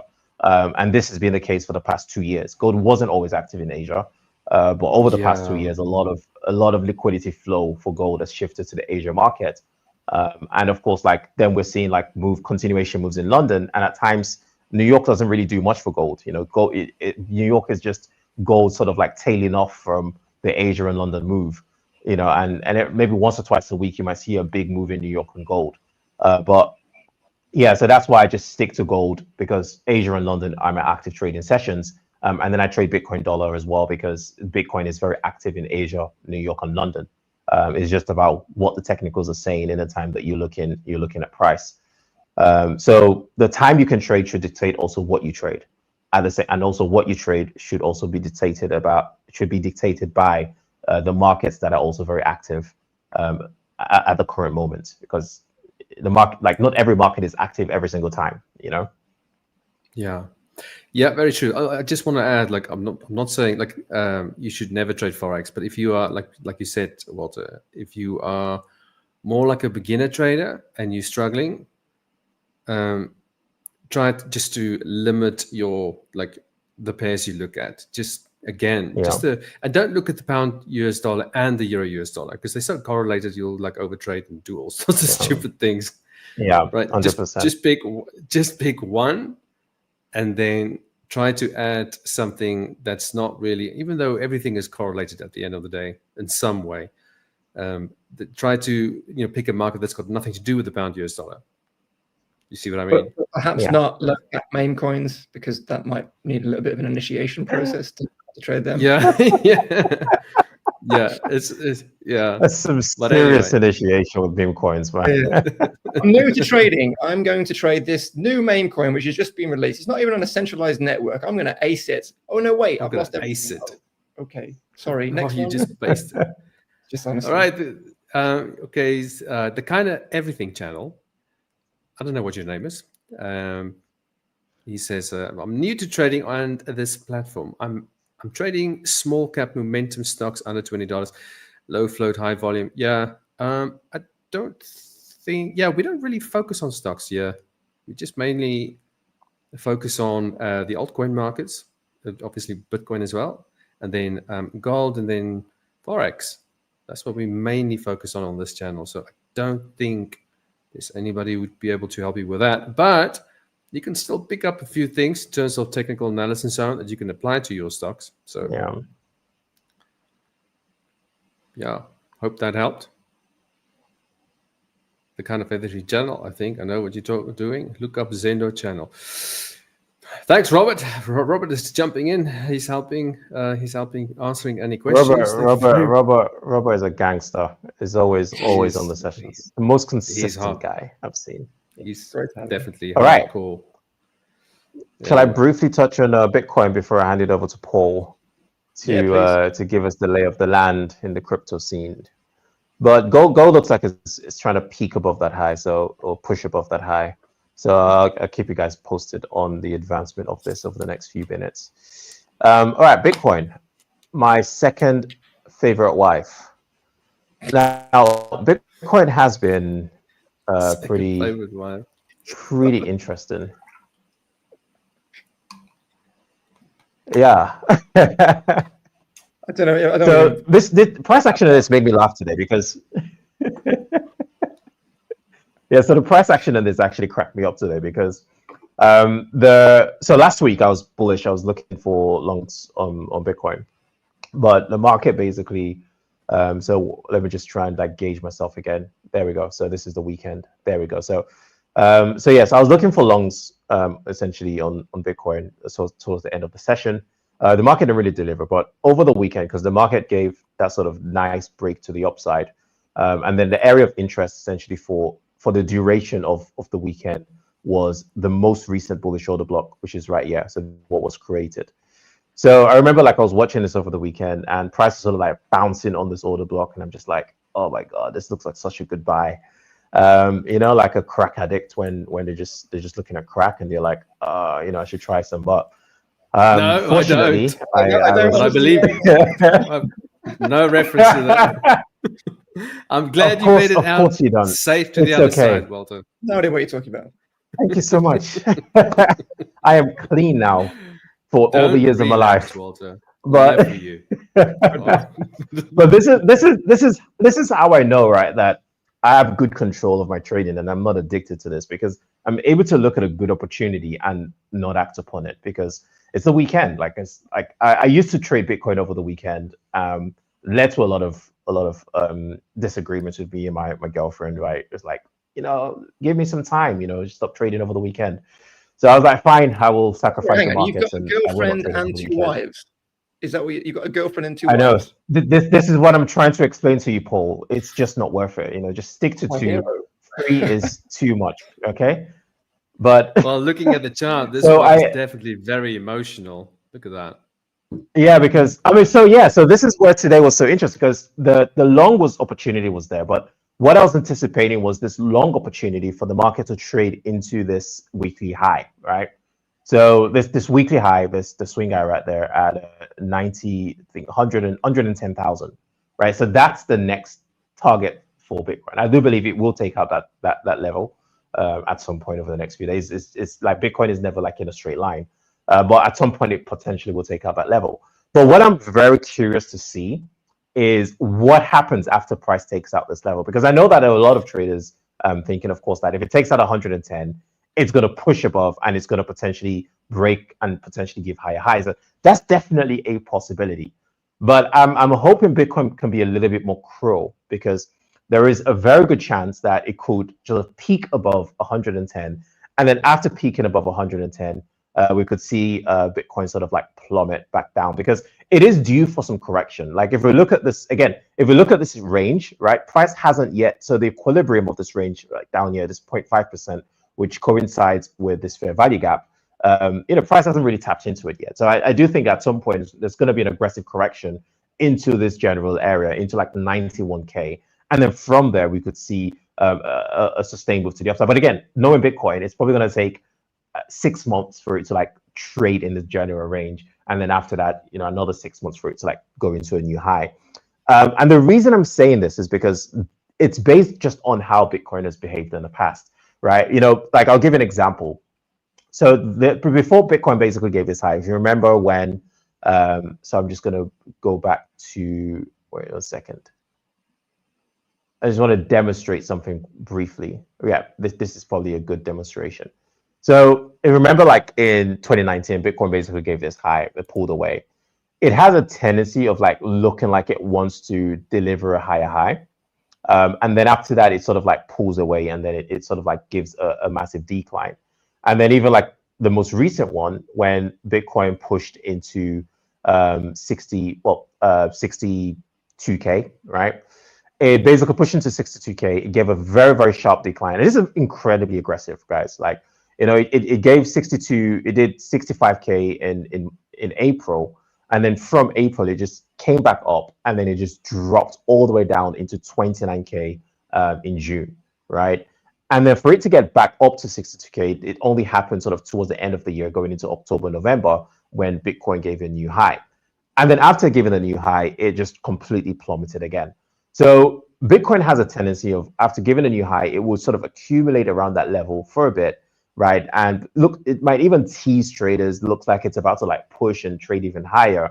And that's usually when it gets brutal. And that's usually when you see those very big aggressive shifts where for 1 week straight, Bitcoin is just like dropping every single day. And then obviously like a lot of traders get squeezed out of those, long positions from that. So that's essentially what I'm potentially anticipating. I don't wish it, because of course, people will potentially lose a lot of money from that happening.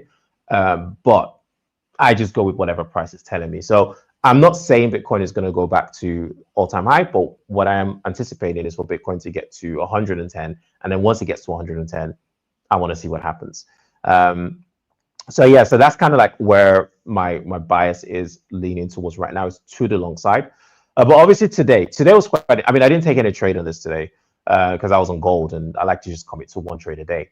So with this one, right, it's pretty interesting, because obviously what we're seeing is the market is accumulating, right? It's basically gone from buy side taking out this short-term high, to sell side taking out these lows, right? And the rules of accumulation is price is going to go from buy side to sell side. So now that price is taking out sell side, logically speaking, it will potentially go for buy side, right? Again, whether it pushes back above this prior high, that's questionable. But what I'm anticipating is Bitcoin is now like trapped and traded back into the range. It will potentially move back towards the high of the range. So right now, I'm essentially looking for longs, right? So going down to sort of like the intraday cycle on the 30 minutes time frame, the market has completed a bearish cycle to the downside. So it basically gave a bearish swing to the downside, a bullish cycle into that H4, H1 BST. And then after that, taking out the H4, H1 BST, it gave a very aggressive reversal to the downside that started in London. So it started in Asia, continued into London, and we've seen that sort of reversal continue towards the start of New York session. But now what I'm now looking for, so if we go down to the 15 minutes, I'm looking for what has already just taken place, which is a break of structure to the upside right there. So the market took out a low, came back up, peaked above that high. Very nice. So the next move I'm waiting for is similar to what I'm waiting for in gold, which is currently taking place, which is essentially for price to give me sort of like a close above this high, right? So a new swing high. And after that happened, anticipating a retest of that range. And after that retest, a continuation to the upside. And considering how aggressive this move has been, the market left a lot of unmitigated zones. So when I say unmitigated zone, what I mean is it left a lot of all the blocks that weren't retested. So like this is one, and then this is another one. And a lot of the time when the market does this, it's a very, very strong indication that is just squeezing out any early buyers in the market, and it's going to be looking to go back in that direction at some point soon.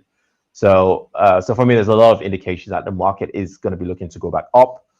It's just a question of whether we're going to get a very nice setup that would enable us to sort of get a nice risk-reward opportunity towards the recent high.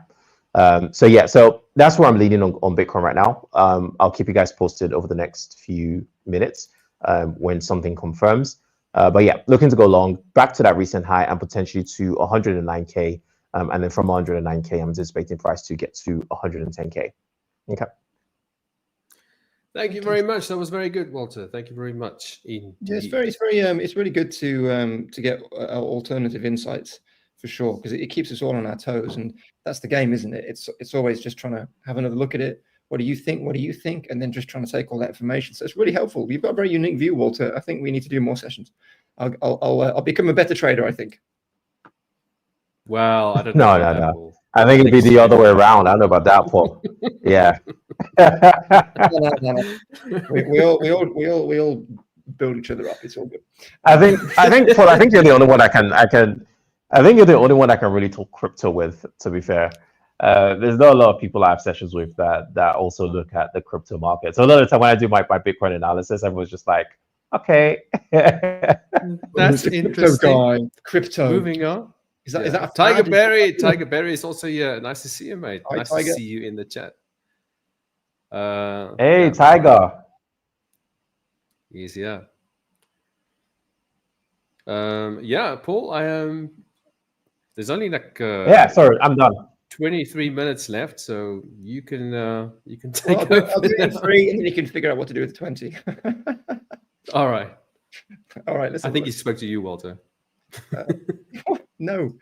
Anyway, look. I think just going back to what Walter, you were saying. I think the interesting thing is when you look back at the price action from like the previous bull run, which I remember very clearly because I was trading it. I was benefiting from it with investments. It's the cycle has been different this time, and it's different fundamentally because since that previous cycle, we've now had ETFs, we've had institutional adoption, and that is just growing at a record rate. I think that makes it very difficult for us to look at historical precedent, which I do, and we should, and look at it with credibility these days, because it is I'm not suggesting that we're not, it's going to calm volatility. It may increase volatility. We may not see bull runs where, if you look at the previous bull runs, they've up until the last one, it's pretty much halving, blah, blah, blah, X amount of time later, 240 days later, and then just boom, right, and off we go. And then it's done. But the last cycle, we had 2 peaks, right? We had like a 50% retrace or something like that in the middle of it. I remember it very well because I was looking at my portfolio going up and down like that.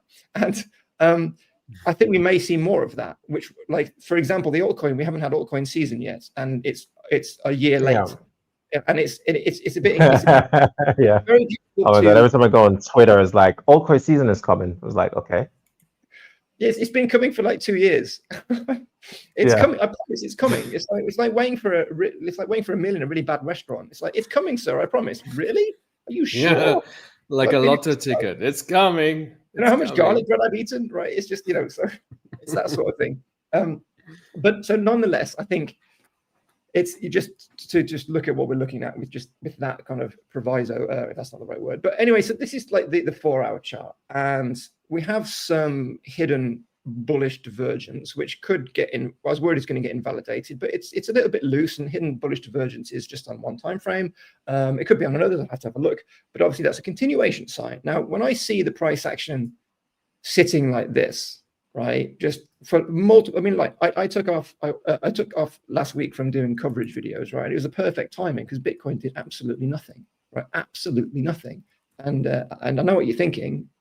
Do I time my holidays based on TA? I do that, right? So this is essentially, you know, last week. Now, what is going to happen next? Now, all I see is the price action eking out, trying to get it into the next range. Again, like Walter, you were saying about the 110K. And, you know, you'd look at this and think, well, obviously we're coming down. We've got the 618 here. We've got the middle of the channel, but it's sustaining itself. And we also know there's a lot of institutional buying. So I need to see something more. We need to see something more. And we've got the 50 creeping up as well, because I wouldn't put it past Bitcoin to break right out of here, put all-time highs in again, and maybe hit 115, maybe in the next few days, maybe in the next week.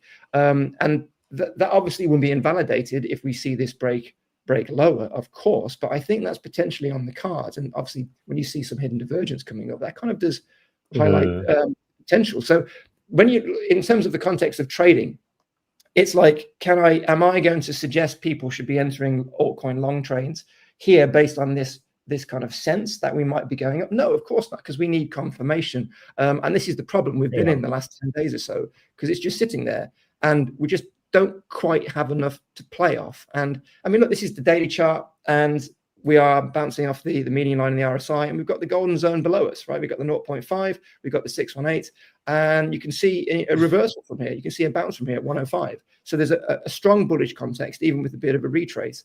But again, if you look at this, right? You look at basic trend dynamics: higher high, lower high, and lower low, right? And this obviously is in an intermediate downtrend. The intermediate trend is in a downtrend. So we could come all the way back down here and touch base to 97. So it is a waiting game, unfortunately, to see what happens. And the issue is, of course, with the world is the way it is at the moment.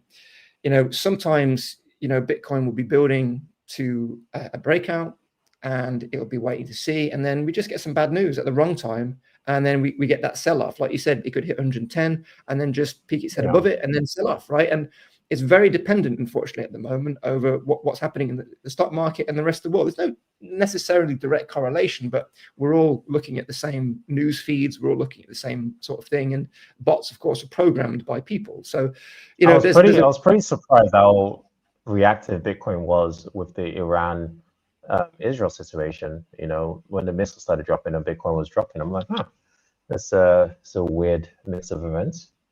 Yeah, I mean, because you do. I mean, if I imagine a dystopian world where there's just hellscape everywhere, and banks don't exist, and Wells Fargo has been missiled and it's a load of rubble and all that kind of stuff, right?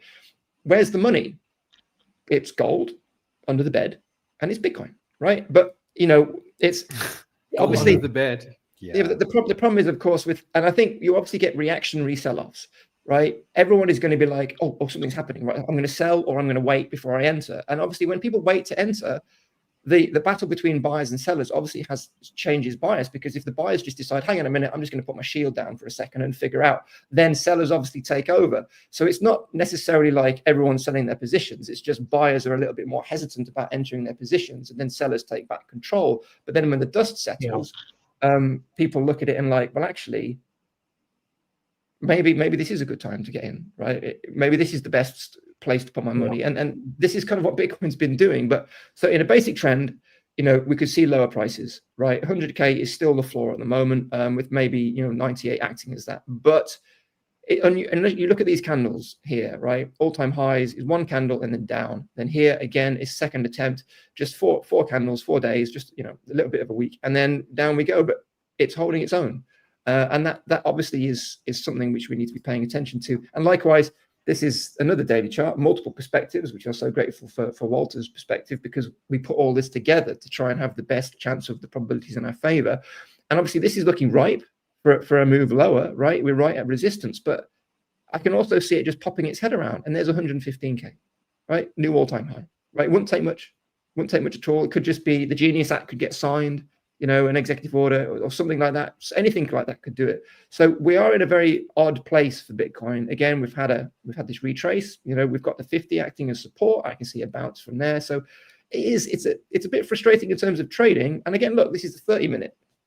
Like, I mean, look at this. It's like we're higher high now. Now we've got a new low, but still in the range. I'm like, how are we trading this, right? It's like, I mean, what am I going to come in on the retest of the POC? No, it's just, so we're a bit all over the place. And I think this is kind of the area we need to get above for sure. But all I do see is that we're up here, we've come down, we've found a base, and now we're trying to put new fresh highs in. So that's kind of, I think it could go either way, to be honest. And I think 115K at the end of the week, I mean, I wouldn't be overly surprised. But again, the world is a little bit challenging at the moment. But here's a few setups.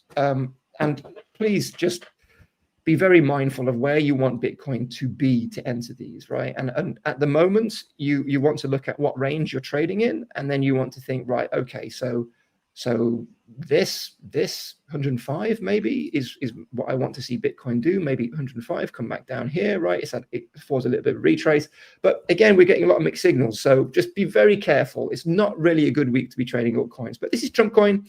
We've had this extremely strong, I'm just joking, this extremely weak breakout of this descending wedge, which could give you a warning sign. But if the market moves and Bitcoin bounces from here, this will go, right? So it's actually in a pretty good place to go if it does move. But if you look, the stock is oversold. This is just a daily. It's not really a good play just yet. So you may want to wait, see how the market reacts. If it comes down, you haven't entered, no problem, you're safe. But if you do see something like this, right, maybe tapping this 50, and then you've got something to play with, right? Because you've got maybe have some volume you're looking at. But right now, it's just the market's just kind of like, well, this is a good place to be, but I need to see what Bitcoin is doing. And this breakout should have been, I mean, look at this sort of action we want to see. This is just pretty pathetic, really. So just, this is a nice area to enter, but I don't think we've got the bullish context we need for the altcoin market just yet. But just something to keep an eye on, Trump coin.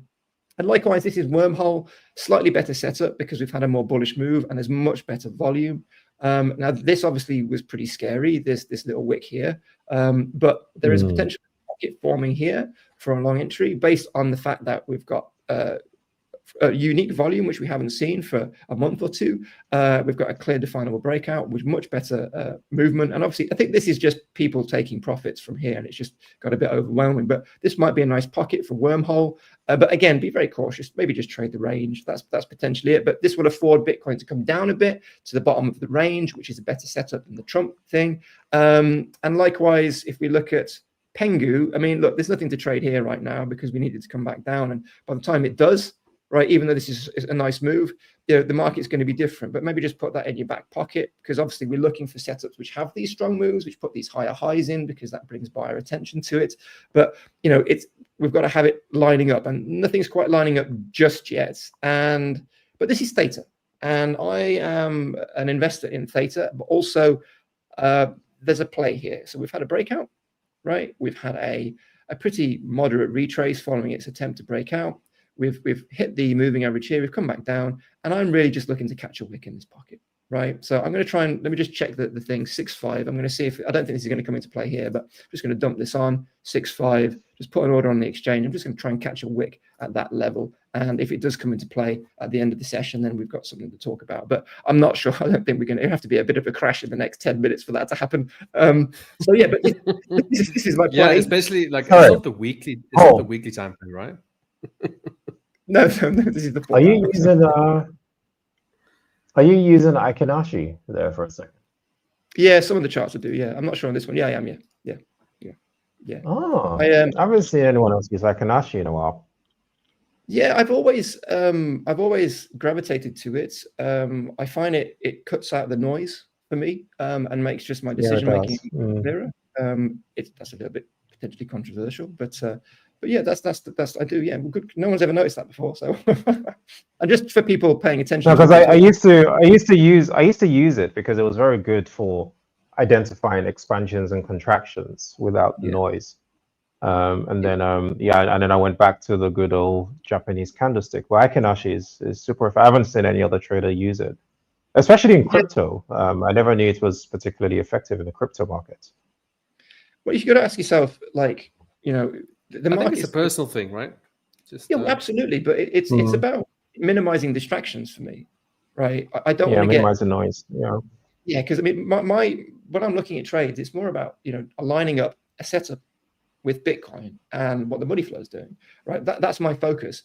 You know, if I'm like assessing like the number of, you know, the behavior of each individual candle, when essentially they are only printed as a result of what Bitcoin's doing, then there's no point in analyze it. So those candles just allow it just to simplify a little bit. But, you know, again, it's just, I haven't really thought about it for a long time. Otherwise, unless I'm doing something and someone tells me off for using them.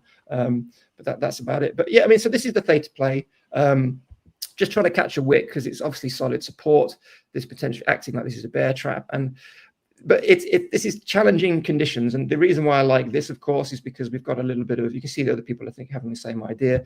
Because we're at the other side of this pattern, you know, we have a little bit of air to come back down. And even if we catch a wick, there's still going to be an extra set of buyers coming in underneath my entry to kind of at least push it back up just for a second before it comes back down. So me entering here, I feel is relatively stable as long as we don't have any kind of black swan event or something, because, you know, I think probability wise, it's more of a coin toss closer to a coin toss than more bullish context would be. But because I'm coming in at a manageable place in terms of risk, right, I want to be able to see the price action head lower without crying and without my stop being hit, and then also having another set of buyers support my exit of that bad trade. And this is essentially kind of how I operate and how I look. It's like I always try to enter a trade based on what's the worst possible scenario and have I got a safety net, right? And that's the play. And if it doesn't get filled and the market changes or Bitcoin comes down or the context changes, then of course I won't. But that's the play, and I'll give you an update on that in a moment. And hit Pepe, if you want some MAME action again, now this is another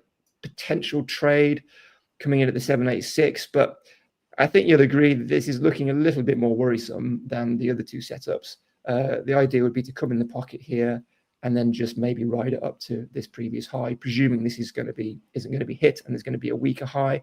So there is a play here with Pepe, but you're in a pattern. It's still in a downtrend, and this is just a macro uptrend. And be very, very careful. But obviously, this is the previous resistance, and this is support, and we haven't touched it yet. We've had this kind of we talk about the first touch, the power of the first touch. We've had this, of course, bounce underneath this support line, so we haven't really confirmed its support yet. So there will be a set of buyers coming in here.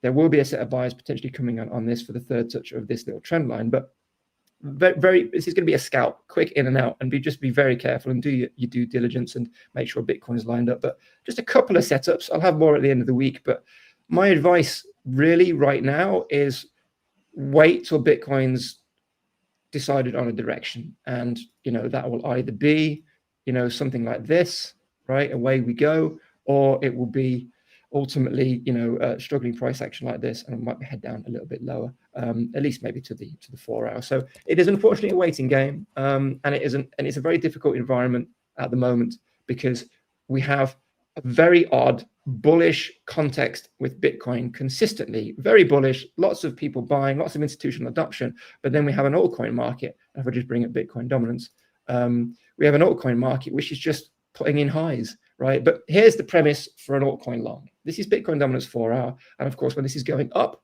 that is relatively bad for the altcoins because proportionally that Bitcoin is growing. And if the altcoin market is performing well, you'll typically see, you know, this come down, and hence why it's green when it comes down. So this is the neckline of this potential double top. If you see a break of this, then that could be a confluence signal to enter a long trade. So if you're looking at Pepe, and you're thinking, well, this is a bit dodgy to come in here, but then you look at Bitcoin dominance and you do get a break lower, effectively a lower low, then coming on the bearish retest of the neckline might give you the confluence you need. And obviously, you know, the money flow is the best sort of confluence because, you know, other traders will see the fact that the market is turning a little bit into a more bullish context. And even though we may not have, you know, some crazy nice altcoin action like this, we could have just a nice move like this, which would give us a couple of days of good trading, which is enough to go and get in and out of a little trade with a little bit of leverage and get some profits in. But draw your lines in the sand and always be very mindful, of course, that you know, just because Bitcoin is bullish, the rest of the altcoin market is not, and it's really something to be very, very choosy, picky about what you do. But that's me. Oh, that was such an abrupt ending. Like, can you give us an update on that trade you identified on the weekly time frame? Has it hit your entry yet? On the weekly, it wasn't. 4 hour time. Oh my god, what are you talking about? That was a 4 hour. I know 4 hours inside the weekly to you guys, but no. But by the way, guys, I'm 4.5% away from my entry, and I'll give you. Yeah, that should happen tomorrow sometime. Well, I'll be here tomorrow. We'll see how that goes. Yeah. I'm in a long on Bitcoin now. Yeah. You take the trade? Yeah, and I decided to. It came down to a key area of interest. Let me quickly share. There you go, right there. Okay, that's the.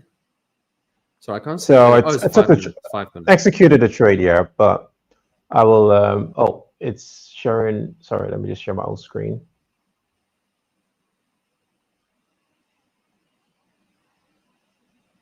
There we go. So Bitcoin gave a very strong break to the upside on the 15 minutes time frame. A lot stronger than I thought it would give, which is nice to see. So area of interest in this case is the fair value gap down here.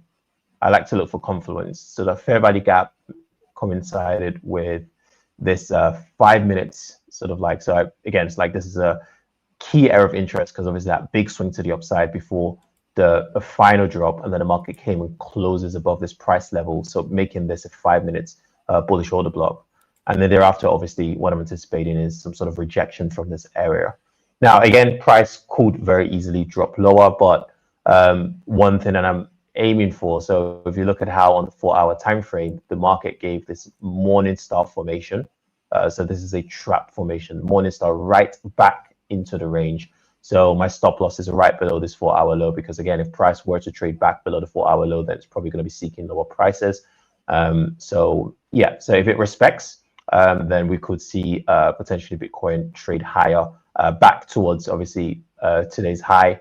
But my final target is still sort of that. So we go down to the 1 hour time frame or 4 hour time frame. My target is still this 4 hour high right here. So took a punt, see how this goes. It's it's a very standard trade for me anyways, taking this 15 minutes breaker structure. And then gold, I took a pending order, so I placed a pending order on gold just at the retest of this range. It hasn't yet formed a swing point yet. It's given a very strong bullish break. So again, price could retest and a rally, or we could just see a straight run into that H4 buy side pool. But it will get there. It will get there eventually. It's only a matter of time for gold. Yeah. So that's those are the two positions today. So Bitcoin I'm already in, gold hasn't triggered, and probably may not trigger. So we'll see how that goes. That's really good. I like the Bitcoin one. That's good thought process. That's cool, man. Very impressive. Yeah, Bitcoin. Yeah, I mean, I think your way of entry, you need a kind of, I said this to you before, you need like a pair of kahunas made out of steel to take those trades you take. Yeah. Right. I love price first, actually. I love price to like drop into my pending order. Those for me are the best trades. Because like with Bitcoin and gold, the worst ones for me. but this is the thing, like the timing is also important, right? Because with Bitcoin and gold, velocity in one direction usually indicates the same speed in the opposite direction. So like, for example, like when gold usually drops aggressively into a daily low or something like that, it will usually move back in the opposite direction with speed. So I like to capitalize off this velocity. So that's why it's like, if I see price aggressively dropping into an area of interest, then I will look to enter in that area of interest, anticipating a rejection. Of course, there are times when the market will take me out. Like I wouldn't call this a safe trade. For me, a safe trade would have been putting my stop loss sort of below the low down here. But the risk reward or not taking the trade at all. Yeah. Not taking I the mean, trade at all. That's not taking the trade at all is too safe. It's like then what are you doing trading? Yeah, true. I have but nothing nothing but respect for people who, I mean, I use Bitcoin, as we've talked about, as a barometer, but I have nothing but respect for people who try to tame that beast, right? Because I've been there, I've done it, so I have nothing but respect for Walter trying to get in there, because it's, again, you're trying to, it's a wild animal, Bitcoin. It's like gives you traps, it gives you all kind of things. So I'll be very interested to see how that trade plays out, because it's a really interesting approach and strategy. So we'll be talking more for sure. I will update in the Discord channel. But then I'm not like with Bitcoin, I will take maybe 1 or 2 trades a week, because a lot of the time what I'm interested in are the reversal trades. So the trades where basically after the market has delivered a full expansion, and then gives that reversal. So I'm more interested in taking reversal opportunities like these. But then it's like, if I catch only 1 of those a week, I'm more than happy with that. But my key focus is almost always gold. But I'll definitely keep you guys posted on this. Fairly confident about how much this will move.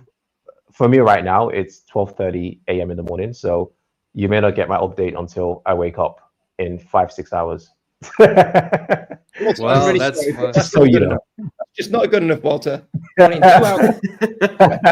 Very disappointing. But on that very disappointing note, no, I'm just joking. All right, we have reached the end of the session. The next one starts in half an hour. But Walter, it was great to have a session with you again, my friend. And Paul, always great to see you. You too. Yeah, always a pleasure with both of you. Yeah, and everybody else watching, Tiger, Robert, everybody else. Thanks for watching. The next session starts now from an hour from now. Thanks, Jannie. Cheers, guys. Cheers. Bye-bye. All the best, guys.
Hello, Coach Paul. How are you? Hey, Sam. I'm doing great. How are you, man? I'm really, really good. Just waiting on Iris. I'm sure she'll be here any moment, and then we'll get the show on the road. Perfect. But in the meantime, how's your trading day been? It's been a grind, honestly, today. Very rangy of sorts, but I've been trying to play an eventual break out of that range, but every single time I'm trying that, it is a scratch. So I've got 2 trades essentially today where I've scratched, but I just see it on the doorstep. I see the writing on the doorstep. I think there might be a later day rally today. I just need to be a little bit more patient. So I'm just trying to be patient. Hopefully I can take a trade in the next hour and we can see some action. So absolutely. Yeah, fingers crossed. Similar with mine, I managed to catch a nice short position just after market open. We had a little bit of a pullback. I grabbed it. So I'm pretty happy, but I do want a bit more action. It has kind of died off and become a bit boring in the last few hours. Were you looking for that like gap fill play kind of, or was that? Yeah, I was kind of more leaning to bearish today, mainly because of the gap on the weekend. But then when the market opened, I saw in the footprint the amount of selling happening. So okay, I'm pretty confident shorting it will be the right move. And then it came for a nice little pullback. And yeah, I managed to grab it. But yeah, it didn't go down as far as I had hoped. But nonetheless, I do potentially we could still fill the gap, the weekend gap. Who knows? But I think you might be right with like a later day rally. I could see that happening because it hasn't really moved that much at all today. So I feel like it has still a push to give somewhere, you know? Yeah, you know, like maybe I'll just quickly, for fun here, just share my screen and kind of show like why I'm starting to believe this. I have the US 500 on right now to show real-time stuff. And I have this value area high level right marked off right here at this like 61.83 level. So on the ES futures, we're looking at around 62.35. And man, has the auction today so far really gobbled it up right around that level and not really wanted to test below it. So and as over the last hour and a half to 2 hours, we've seen this kind of slight double bottom to like trying to do a little smiley face here and maybe go back towards the overnight highs. So I'm cautious of obviously the overall trend that we've had is to the upside over the recent few weeks. So I'm really hard pressed to take shorts. So I'm just looking for maybe a little bit more continuation to the upside in the afternoon, but we'll see. Who knows? We could go below this value area high and then consolidate underneath and then fail for the afternoon. But we'll just have to keep an eye and check on it as it comes. Absolutely. Nice stuff. And hello, Iris. Just joined us. Hey there. How are you today? I'm doing great, you guys. You're a year older, aren't you, Sam? I am sadly a year older from How was your last day? week. Yeah, it was good. It was good. I went to a nice spa, had a nice relaxing kind of day, so it was all good. Yeah. Wow. But I'm sorry I missed your update, Paul. Yeah. Oh, well, I'm sure we'll have plenty of time to talk about it more throughout the session. But basically, we're just kind of sitting on our hands right now because the S&P 500 is just in a little bit of a hold at the moment, a range. So yeah, we'll see what comes. Yeah, exactly. It was choppy chop fest this morning. Mm-hmm. I got stopped out twice, just paper cuts, and I was like, okay, but might give good opportunity. Hope in our session now. yeah, I think we both agree that it's probably going to move in the next few hours. There'll be a nice little push at some point because it hasn't really done that much today. I'll pull up my screen real quick and I'll just share what happened with my trading day. So I managed to catch a short just after the market open. So in fact, let's pull up the footprint. We'll do that in a minute. So at the time at market open, so this is the candle, market open candle. It was this push up here. I managed to grab a short back down into this area. Now these areas are now all filled, but at the time they were gaps. If I get rid of the volume profile and just make it to how it looked at the time I was trading. Whoops. So we had this gap area here where the volume kind of, smaller volume trapped between two larger volume. And we also had at the bottom here, basically a very low volume node. So I managed to grab, as we went into this area here, I managed to short it. And again, the footprint kind of gave me the good confirmation for that, mainly just because of the amount of sell pressure that was coming in. So if I go to market open, we can just right off the bat, we're seeing good amounts of sellers coming in, 500, 700, 500, another 700, really pushed down quite vigorously. And then it kind of ranged for a bit, but every time the buyers got quite aggressive, they didn't really do much. So, 400, 300, they're struggling to break it higher. Another 700, lots of buyers trapped at the bottom. And the sellers were just more efficient at pushing the market down. So I did short it around here somewhere. And then, just back into this area here. So pretty much within the range almost from the top to the bottom. Yeah. But since then, nothing's really happened. I'm kind of waiting for ideally a break of this area here. I can get rid of this volume profile now because that's old. Update it to the most. So this area is no longer valid anymore. Neither is this area. But this area is still valid. So ideally, what I would like is to fill the gap, the weekend gap. I would like to see that get filled today. So, where I could short it, this is another thing. Sadly, there's nothing here where I am happy to enter on. The only play I would see would be if we broke below here and came back in, and then I could short it to about here. So I'm hoping that plays out within this session, then we do have a trade. Exactly, yes. But until that happens. I would probably join you on it. I won't lie, Sam. I would probably join you on that. Me too. Yeah. Please do. Please do. That would be good.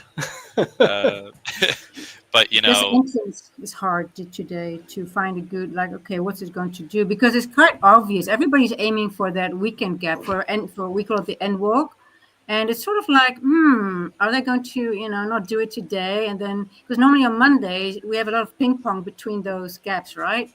And today's like, what are you doing today? So, yeah. It's one of those things. So it might be a bit of a dull session. Who knows? If it is, then, well, that's just how trading is sometimes. It can't always be action. There are days where it's a bit boring. Yeah, patience. Yeah, if you can't, there is such a thing as dying by 1,000 paper cuts. So need to be patient. As much as it pains us as traders, most of the time. So absolutely. Well, do you use footprint or what do you use to trade? So I actually, because of Sam, recently I've been messing around with a little bit of the footprint, but mostly I'll use depth of market, where it basically tracks by millisecond. I get to see volume by the millisecond. It's just a paid service that I pay for extra.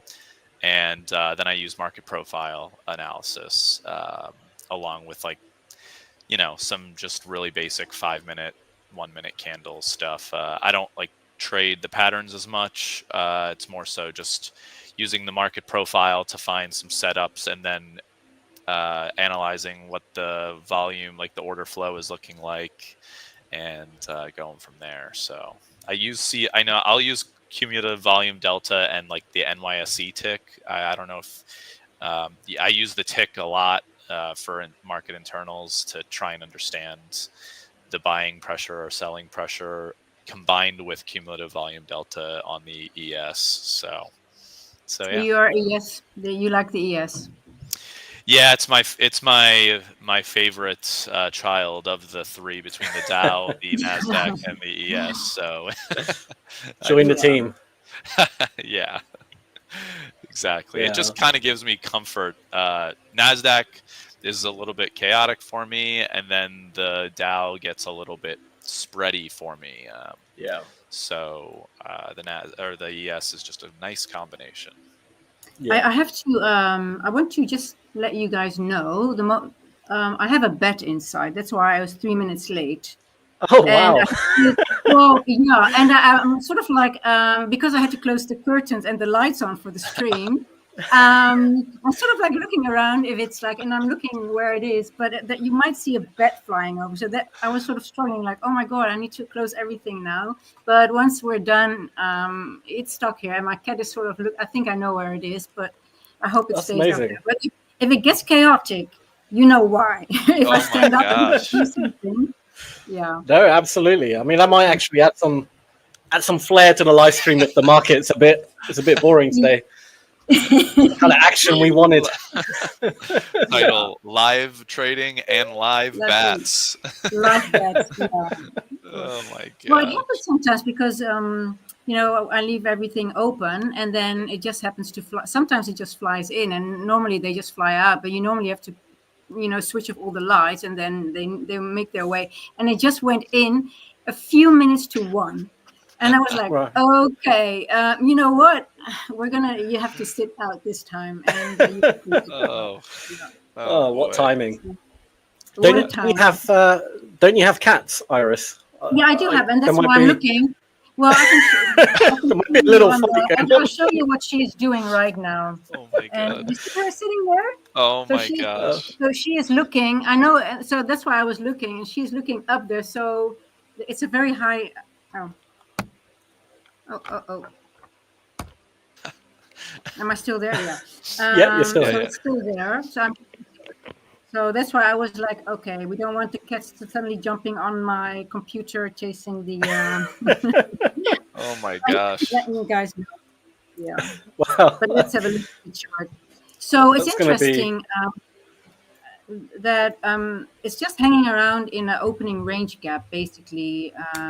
It hasn't moved. It just went to the 50%, and it's just gone a little bit up, and that's it. There's nothing more to it. Yeah. So it's crazy. It just did not take any levels or whatever.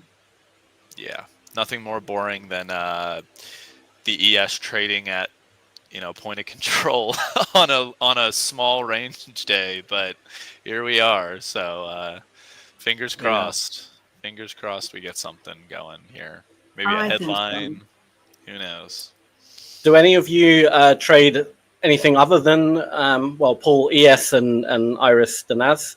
Is there any other instruments you generally like to trade as well?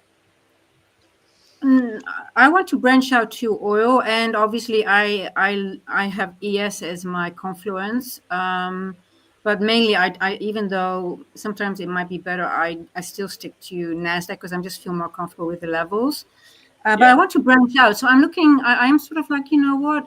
It's time to maybe look into gold and CL and things like that. But at the moment, it's on my to-do list for this year. Yes. Yeah. Gold is the one you'll never see me trade. I'll say it again. I'm terrified of gold. I've been burnt too many times by it. Yeah. And we're not just talking about getting stopped out and then you're completely wrong. That's fine. I'm talking about getting stopped out to the T and then going straight to my take profit. Like almost, it loves to do that, and I've just had enough of gold. No more. No more. I understand.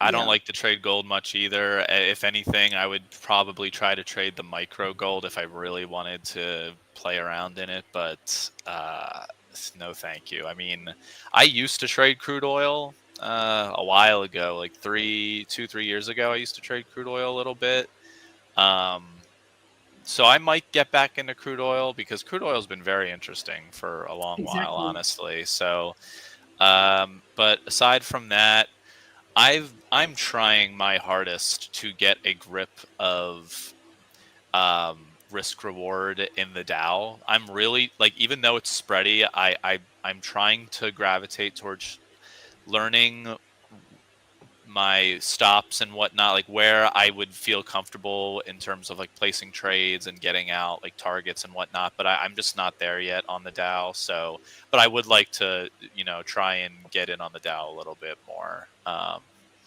aside from that, definitely not trading silver, not trading platinum, probably not trading any ags anytime soon. I used to trade ags a while back in a previous life. But yeah, so that's probably about it. And actually, and then also I've been watching the JPY, USD JPY a lot, and I would love to, but it just takes a little bit of time. Like I don't know. I need to look at the screens for a certain amount of time to get used to the price action in a way, and before I feel comfortable taking little small trades on it, and then I'll build up eventually. So yeah, no, I'm exactly the same as well. Like every time I go to a new instrument, just to look and kind of see how it's doing, because I always trade a footprint as well. I'm not used to the numbers. I'm so used to the numbers associated with the ES, the kind of range of like how big and how small, the numbers can get on the delta. So when I'm looking at other numbers, I don't know if it's big, I don't know if it's small. Is that normal? Guys, I'm short. Oh, okay, jump in. All right. Okay. Let me share my screen. You want me to share my screen? Yeah, please, if you could. Sure. Okay. You have no slides. Why not? Your computer. Why is my computer giving me a hard time? By chance, did you take a short off VWAP at 60? No, I'm on a breaker. Hold on. Let me just close some stuff because I just want to make sure that. When you are on the NQ, so I need to look. Yes, I'm on the NQ. Yeah. I don't know. I can't understand why I can't get into my screen. Yeah, so I'm taking it down to 22,805 is my target, and I got in at 22,833-ish. But I want to share my screen. So if you hit present and then just share screen. Yeah. Share screen. And then you should be able to see the tab. I'm going to take my extra monitor out because I think that's giving me issues right now. Okay. I think that's the whole bet thing got me off. I'm still watching it because I think anytime we're going to get a scene here, guys. Okay, here we go. I want to see the bat before this end of this session. Yeah, they're so cute, actually. They are. Okay, you can see my screen, right? Yeah. Okay, so I took it here from this level, and so Paul, I'm an ICT trader, so I use ICT in combination with time. So you'll see a lot of time on my screen. Let me highlight the breaker. So I noticed that we have a breaker here. Here we have a retest of the breaker, plus it's an important time at 12:35. That's a root candle. And this is a specific time that I use, that I extend, and it's in a AMRP level, which is a level that is AMRP stands for average medium range probability. So it's like it's an indicator that I use, and because we already hit the AMRP plus, it is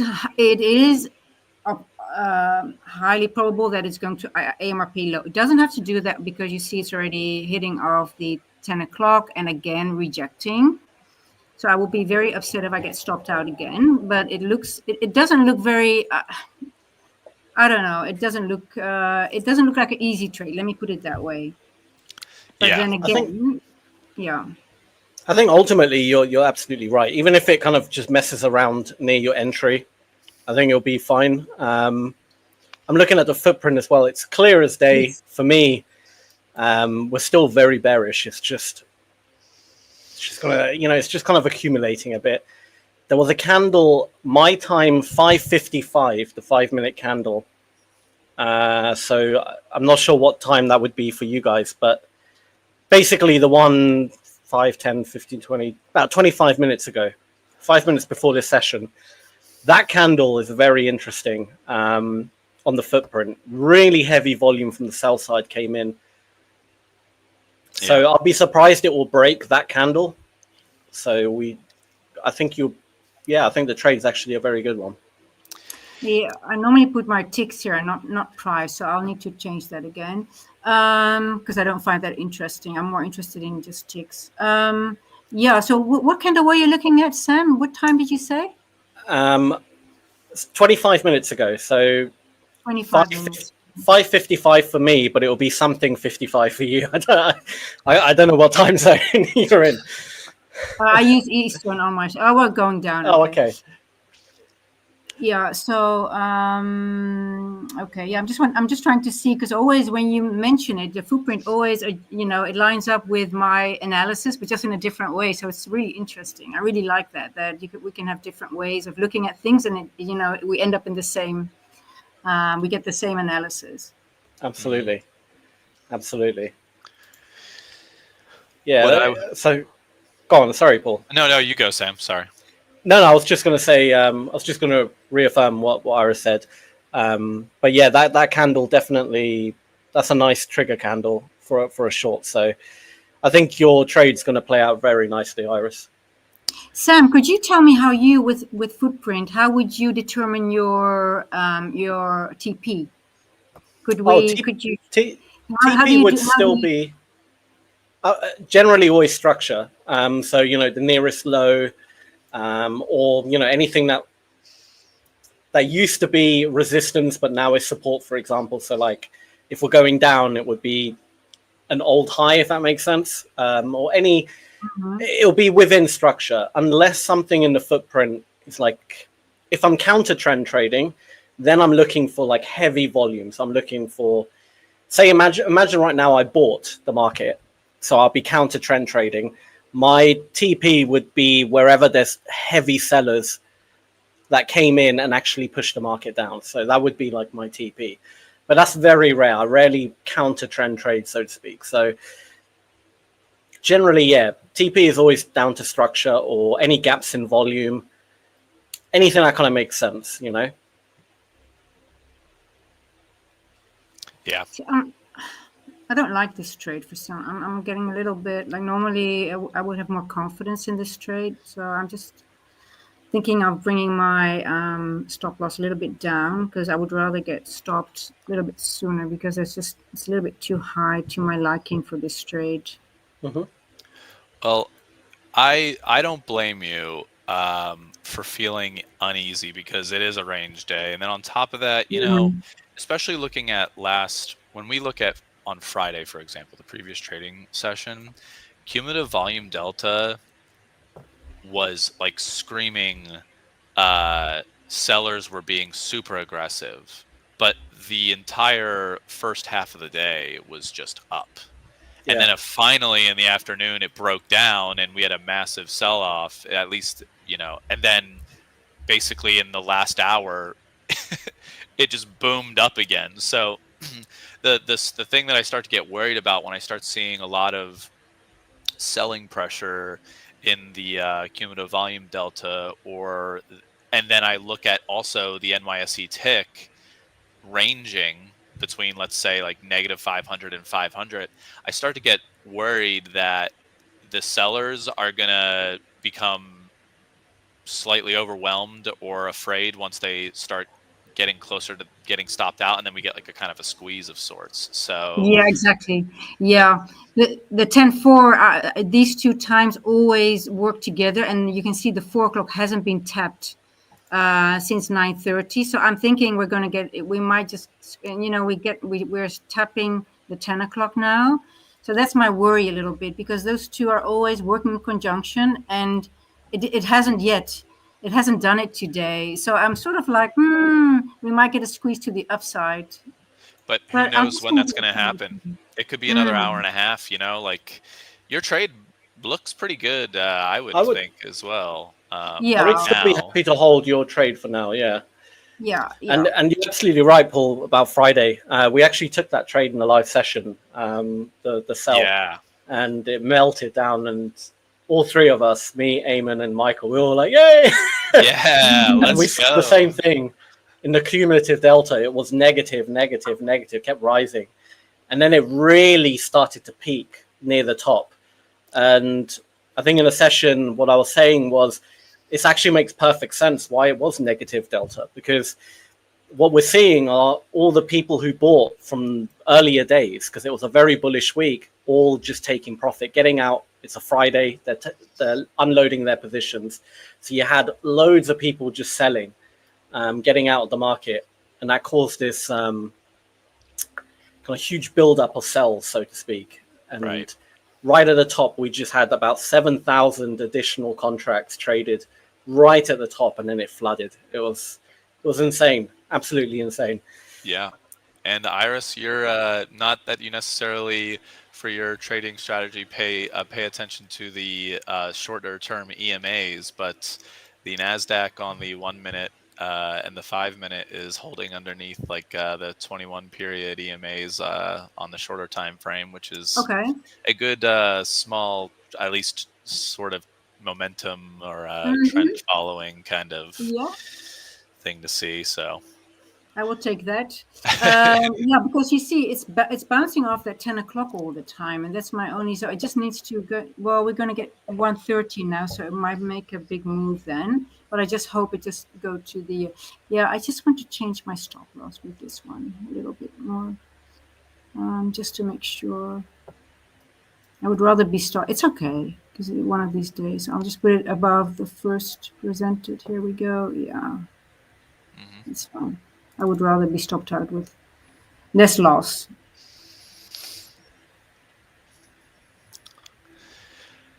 Yeah, this is a toughie for sure. I am fingers crossed for you. It's looking all right. Like I'm looking at the 1 minute candles for you right now. So I'm all in it with you on attention here. So yeah, I mean, I'd be happy to hold into that trade.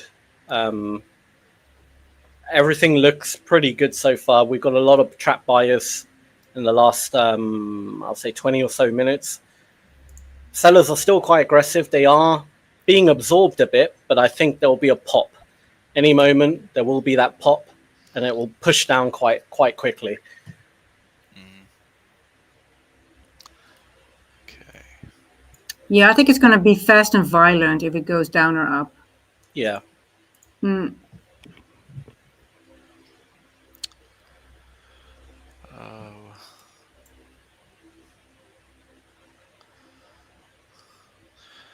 What about, is there anything else even really, is there any other markets that did anything much today? I didn't pay attention to any of the mains like gold or anything. No, neither do I, to be fair. Let me see. Yeah, really not much. I don't know who trades silver, but good luck to people that trade silver. I mean, you think gold's crazy, and then you get into silver, and you're like, "Whoa!" Really? So yeah, I mean, silver is just expensive. Number one, it's an expensive futures contract to play in. So it's what is it? 1,000 troy ounces, or is it 5,000? It's some crazy bigger. I'm getting out. I'm stopping it. Yeah. Dang. I don't know. It doesn't feel good anymore. So it was a paper cut again. My number 3 today, but it's okay. Donnie, no. No. 5,000 troy ounces for silver. Is there a micro as well on silver? I believe so. Yeah, there is. But every tick is like every tick is a $25 gain or loss on the SI contract, or SI. So like with the ES, you're looking at a tick of every tick is $12.50. It's double that for the silver. Wow. So I didn't know that. yeah. And then with the NASDAQ, every tick for you is $5. So it's 5 times that for silver, which is Insane. Pretty wild. Absolutely insane. I love micros, especially on my own live accounts and on my live fundeds, because I can scale in more, go in and out, and I can divide the risk a little bit better. Yeah. On the NASDAQ, I've just jumped into a trade in a short, funny enough. Okay. I'm gonna regret. I'm probably going to regret getting out. Yeah. No, it was just something I spotted really quickly. Oops. Maybe the back Give me just 2 came. seconds. Oh, sorry. I accidentally clicked the wrong button. No. Sorry. Go ahead. You're back. I have nothing to show because I got out of the trade anyway. I'm curious about your footprint. No, I accidentally removed your video. I meant, but you're all good. You're back on camera.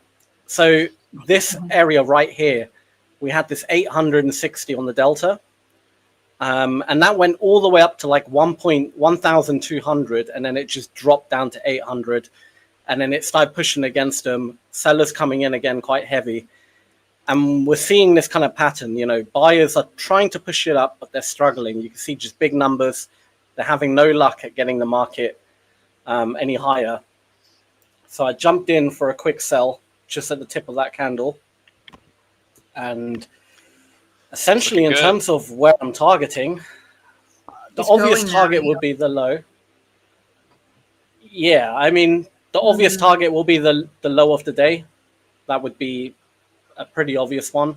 And I think that would be the most conservative and probably safe place to target. So if I was being a bit more risky, I would target the actual gap itself. But again, I don't know. We have been very rangy. So yeah, everything points to the downside. Everything points to the downside, but there is something that is sort of like holding me back now because there is like a manipulation going on. So the algos is just not running smoothly. So that's the only reason that I'm like, and everything it points out to that direction. It might do the opposite.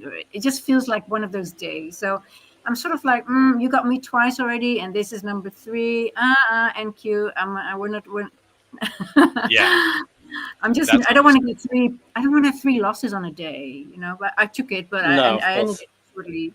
So, but yeah, I think it's going to go down. But yeah.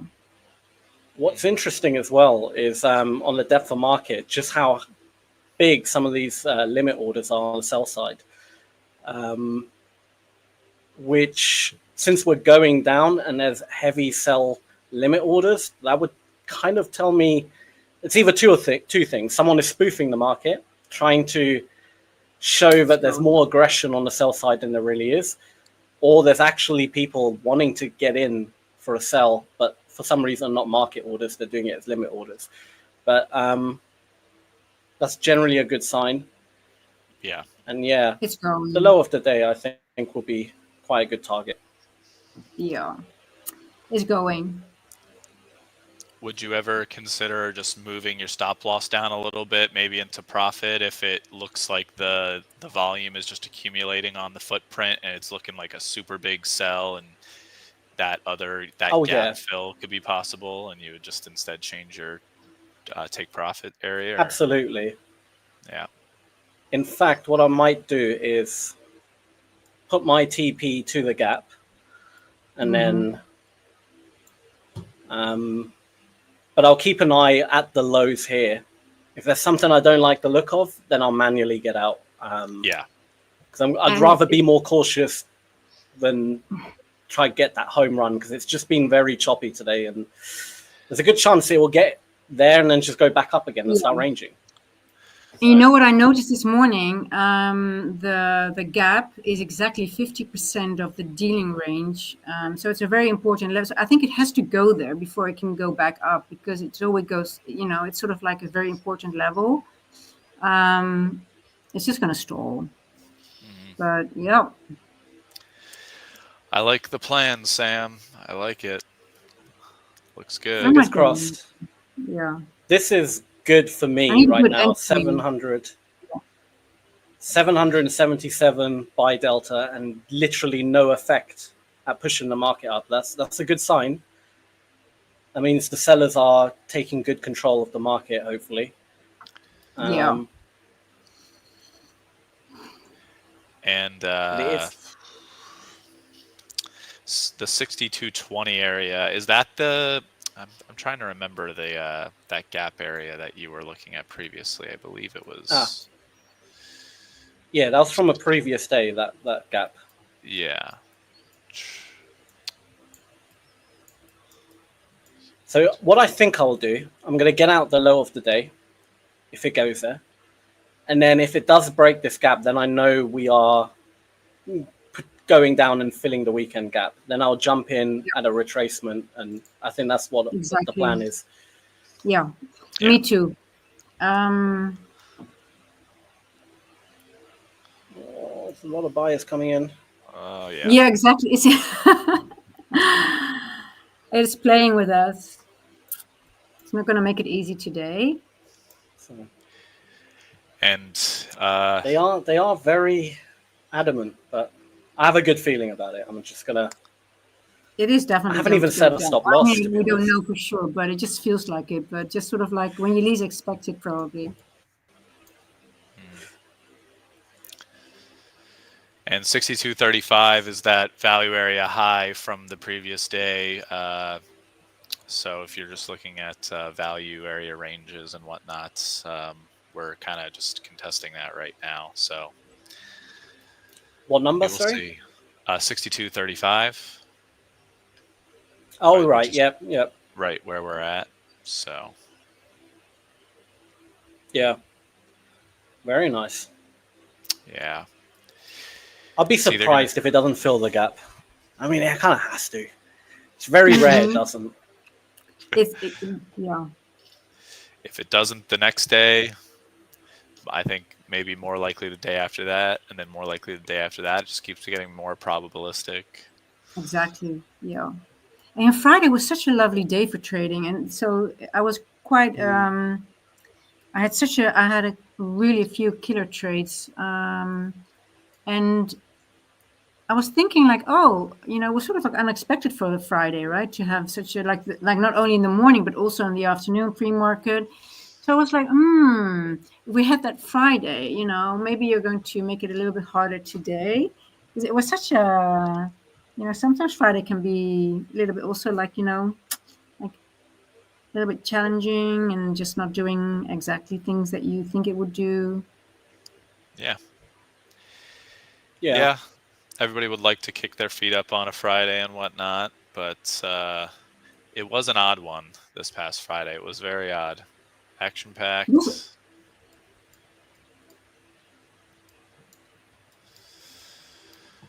Oh, Sam. Wow, they're getting very aggressive, these guys. Over 1,000 contracts, so. Crazy. They are very aggressive.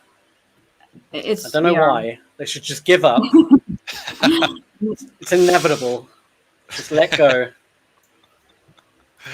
But we'll see what happens. I mean, if they might be aggressive, but they might not have much effect. As long as the sellers keep absorbing it, which they are currently, they're absorbing a lot of that pressure. Yep. Then we'll be all right. See the candle. Yeah, the candle's just struggling to get higher up, which is good. That means people are getting trapped. Exactly. And the 10 o'clock is now resistance. So it's sort of like it doesn't get above it anymore. So it looks like now. But my risk reward is just not good enough anymore for me to jump in right now. Yeah. It looks it's definitely probably too late at this moment to jump in. But yeah. Sam had a great entry, really good entry actually. Pretty much as could have been better if I entered up there, but yeah. With what you were given at the moment, that was you probably like top ticked the candle that you got in on. So pretty great. Oh yeah, now I'm confident. We're going down. I mean, yeah, even 1,000 contracts could push it up higher. Yeah. They should just give up now, these buyers. It's time to give up. Just let it go. Stop fighting. I think it's going to happen. We'll see a pop. I think it will melt, to be honest. I think it will go down quite harsh and rapidly. Exactly. Yeah, she's already going. Go, baby, go. Give it to Sam. Oh, I would hate to be one of these buyers. 544 contract right at the tip. Yeah, that's not good. They are getting stopped out right about now if they haven't already. Oh, look, it's so beautiful going now. Yeah. We're approaching the lows now. It's exactly going to, I mean, it would have hit my target. But it's okay. I learned. I will study this one. Yeah. I think it doesn't help that there's a bat in your room as well. I would find it very hard to concentrate knowing there's a bat like in the corner. Well, yeah, no, I don't think it would have changed I think I would have still gotten up, to be honest. But because I'm sort of like also practicing to get more, like if I don't have 100% confidence anymore, I just get out, and sometimes I just stop out earlier. But so that's sort of like something I'm working on. And well, I didn't have my 3 confluences anymore. I did have I think my entry was good, but I just didn't like the behavior, and I just missed to be 100% confident, even though you can still be stopped out. So I'm okay with my decision, but it always she's going up again. Oh yeah, there's so all the order book volume. They're trying again. It evaporated. Well, like the order book volume evaporated and then allowed for that big buy up real quick. Like sellers jumped out essentially. Allowed things. I don't know if that's to just get a better price to keep shorting and continue the down move or what's going on here. But so Sam, I've seen this happen. Yeah. Mm-hmm. So it would have cost me a lot of mental, capacity. So I'm happy that I got out. To be honest, though we still will go. Yeah. I'm satisfied because I just don't want to be in these kind of trades anymore. I just want to be in a trade that it goes and it runs and I'm confident. And sometimes I don't mind sitting it through, but it's okay. It's okay. Yeah.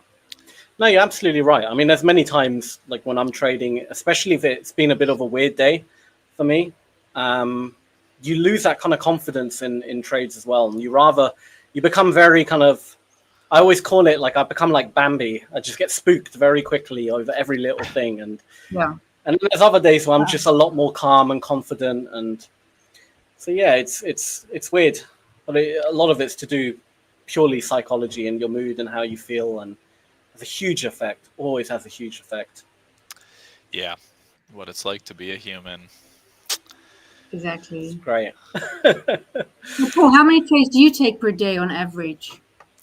I think that in terms of good setups that usually come about, it's usually like 2-ish. Oh, wow. There are plenty of days where I don't take any trades, but anywhere between like 1 trade, 0 trades if there's really just nothing popping up, to I could take as many as like 5 trades in a day, but usually more than 5, I think there's usually not more than 5 opportunities for me within the day where I can like hold that mental capacity that you were talking about. So usually on average, I'd say like 2 or 3 tops. But today was one of those days where I didn't have too great of, I took a couple of small trades and took 2 very small paper cuts, extremely small, essentially break even. So just like you, actually. So I understand how you're feeling. Good. It's, but we gotta get like Sam over here and top tick a 5-minute bar or something and Exactly. short the market. Pure luck. That was pure luck. No, not at all. Not even close, dude. You Sam's buying this week. He's buying our drinks. underselling yourself. You had some really good analysis there on the footprint. It was pretty fantastic. And then everything that I'm looking at, it lined up perfectly with everything that I was looking at. I'm like, dang, that was actually super great. So yeah, everything's screams short, right? It's actually, it just can't, it almost is like, no, you can't do anything else now. But then again, yeah. It does scream short, but at the same time, it's taking its time. And I don't like that. I don't like how slow it's doing it. I mean, it's clear as day. These buyers are not pushing the market up. They're trying. They just have no success. What is taking? Why are they still so aggressive? Why haven't they given up? Normally, they give up quite quickly and then say, okay, look, they're trying again. 700, 600, 1,000. Yeah. Why do they keep buying into it? All I can think of is maybe, the higher time frame is popping into the markets and those longer term investors. Is there any maybe news coming later on that they're holding the market down for some reason? Is there anything? Let me just double check because I didn't think anything important was there, but I have the Forex Factory up and yeah, me too. There's just ECB President Lagarde speaking at 3, so nothing to block this for you, Sam, if it's going to happen. So. Yeah. I don't know. Oh, well, also what's weird, it's the last day of the month, right? Yes. So normally they would like to, okay. Last day of the month, last day of the quarter, too. Last day of the half. So it's an odd day. And they want to keep it high. I didn't even think of that. Yeah, and sometimes the monthly candle, I want to check the monthly candle. So what the candle does, you have like a retracement of 20%. And I think maybe it reached that level already and it doesn't want to go further down because it wants to obviously close the book as positive as possible, right? Yeah. Or essentially try to close with as much like secured P&L as you can. So it could create a little bit of selling pressure, which would emphasize your thesis here, Sam, and maybe help you out for this afternoon. So I hope so. I want to check out the wow. That's a big green candle. Not even, it didn't have party retracements. Yeah. Wow, that's a beautiful green juicy candle. I wouldn't be surprised if we're going to have a violent move down at the end of the day. This is what I think. I still think there's going to be quite a harsh move down, and normally this lines up perfectly, but it should have happened by now. It's taken its time. I'm going to be patient. Yeah. Because look, when the sellers come in, they move the market nicely. 1,000, no problem. 400, no problem. 500, down. The buyers, no chance. They're just getting trapped. So what I can't understand is normally most traders would see that and then be like, probably don't want to be buying right now. All my fellow other buyers are just getting completely destroyed here. Why would I buy? I'm going to hold off. But not these guys. These guys are just, they feel like they want to throw their money away. I mean, I don't know what's going on. Just give up. It's clear. Yeah. And the what do they know that I don't know? Exactly. It's just, I wonder how these numbers, because if there's there's an algo running and obviously you have buying and selling pressure, but could these numbers be manipulated that you see in the footprint? Executed orders, no, because they would have to actually be executed in the live market. What can be manipulated is the depth of market. This can be manipulated quite easily, actually. Yeah. That's the spoofing you were talking about earlier. Yeah. Mm-hmm. So I wonder then who's buying? I mean, why would you buy now? I mean, if you logically think about it, I mean, you're looking at the market and you're really like, why would I? There's nothing telling you to, I mean, I guess it's at the bottom of a range. Yeah, That's I mean, the only kind of thing I see. Genuinely, I think the only thing that I really can hang my hat on is we had a value area range yesterday. The top of that range was Friday. The top of that value was 62.35, and now longer term buyers are holding that auction process. They're holding it up. They don't want it to go deeper into the previous day's value area. They just want to. They think that price is stable here. They're very comfortable buying here to see another move upwards throughout the week. Or that's the only logical thing I can think of right now. Honestly, it's a bull market. Yeah. We're in a bull market right now, so you got to longer time frames and whatnot. We're all in an uptrend, so I don't think we can be surprised too much if some of these big levels hold. Just keep the markets higher. Maybe July. Maybe this is still a part of the buy the rumor area, and then once the July 9th comes about with all the tariff stuff, with the possible that deadline of sorts coming to fruition, and whether or not certain decisions are made, then we'll maybe see a sell-off, sell the news, or or another big rally, depending on what happens. So, absolutely. But I am clapping for this short for you, Sam. I really want to see this. I really want to see it happen. Well, if we break this area here, I'll be happy to get out then, which will be pretty much get out at break even if you factor in the spread. So it's struggling. They're struggling to break across here, which is good. I mean, they tried again. They've just failed again. But now I want to see that oomph. I want to see that power come through.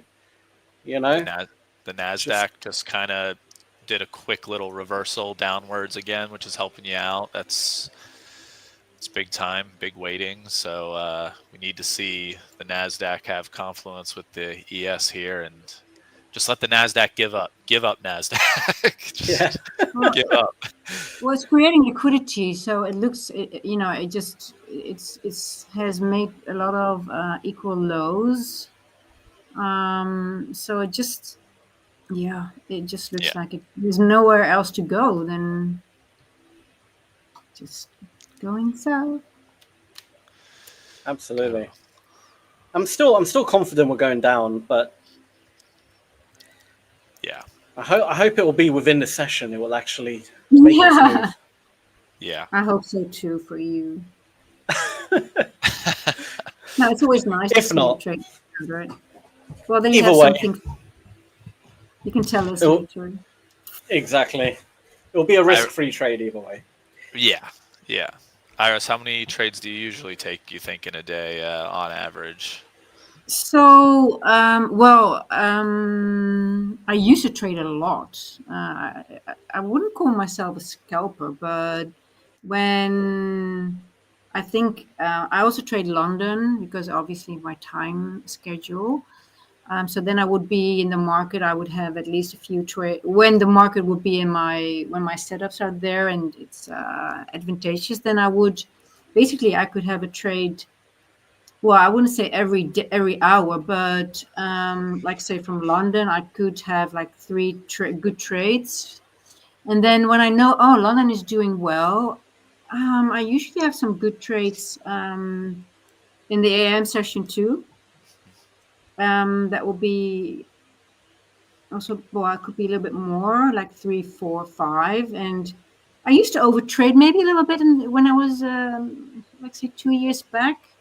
And then at night, and then the PM session, when I had a good day, I would still watch the market and then sometimes maybe 1 or 2 trades. So I think I had days, a lot of the days I could have 10, 12 trades, but I'm really working on that now to be more specific and just trade less and look for better, like higher. Yeah, I like the expansion trades. So I try the trades that I have 50, between 25 and 50 points. That's my favorite. So I want to focus on that, but I do like to scalp, but I have to be careful when I start scalping that I don't overtrade. So I'm working on the part a little bit, but I love both. But I prefer the feeling that when you have a perfect entry and your risk reward is over, more than 1, 2, 3. And then you have this, and then it just runs, and you got in just before, maybe wait 5 minutes max, and then it just goes. Yeah, and those are my trades that I really enjoy, and then I but I also like to scalp, so I prefer, I need to find the range, and I like to study that. And look at that! Oh my God, look at up! Yeah. Whoa! Yeah. Oh, the news just come out. What the hell just happened? Did you see that? Yeah. Yeah. Oh, I saw it, and that was what I was afraid of. Yeah, it would have stopped me out. Okay. But now it's going down. Well, maybe. We're back almost to the low of day again. Look at that! It just went boom. No, I never actually moved my stop loss yet to. Yeah. So I would have been stopped out because I moved it down, and it went exactly to that point. So I would have been stopped out now. Yeah. Jeez. Yeah, you were like a tick away, Sam, weren't you? Let's just analyze. Interesting. Luckily, I didn't actually move my stop. My stop is still where it originally was. My entry, it almost got to my entry again. But wow. Great. Yeah, I mean, the low of the day is the blue line. We're pretty much there. But it's going lower. I'm still confident. I mean, it's looking good. I was expecting a pop of some kind. I didn't expect that. Yeah, blue. There we go. Now's the pop. There it is. Let's go, Sam. Let's go. There it is. Oh, yeah. All right. TP. Good. It should have hit, but the spread didn't. All right. I'll manually get out. But yeah, there we go. It filled the gap of the day, of the week. Yeah. Well, no, it's the yeah, I forgot to factor in the spread. Yeah. Oh no, it still hasn't filled it. It's just touched the beginning of it. My bad. Yeah, just 66%. I'm out. I mean, there you go. You nailed it. You nailed that. There was just going to be a quick little downturn there. That was perfect. Thank goodness you did not move your stop to break even. I must say that's I know. a great move. That was that would have been tragic. Yeah. I think you were still one tick above where it, like, your entry was one tick above, I believe. So you still would have been probably fine, but crazy. Awesome. And now we're annoyingly it didn't trigger me out on the TP because of the spread. Yeah. I should have factored in the spread, but it's fine. It's fine. I manually got out, so it's all good. Yeah. Yeah. Good trade. Well done. Thank you. Thank you. Beautiful. Oh, so we had Robert message quite a bit in the chat. Our longtime viewer, Robert. I got out at 22, 8, 19. Good. Okay. 22. Oh, so he does NAS. Yeah. Yeah, he's on my team. So. Yeah.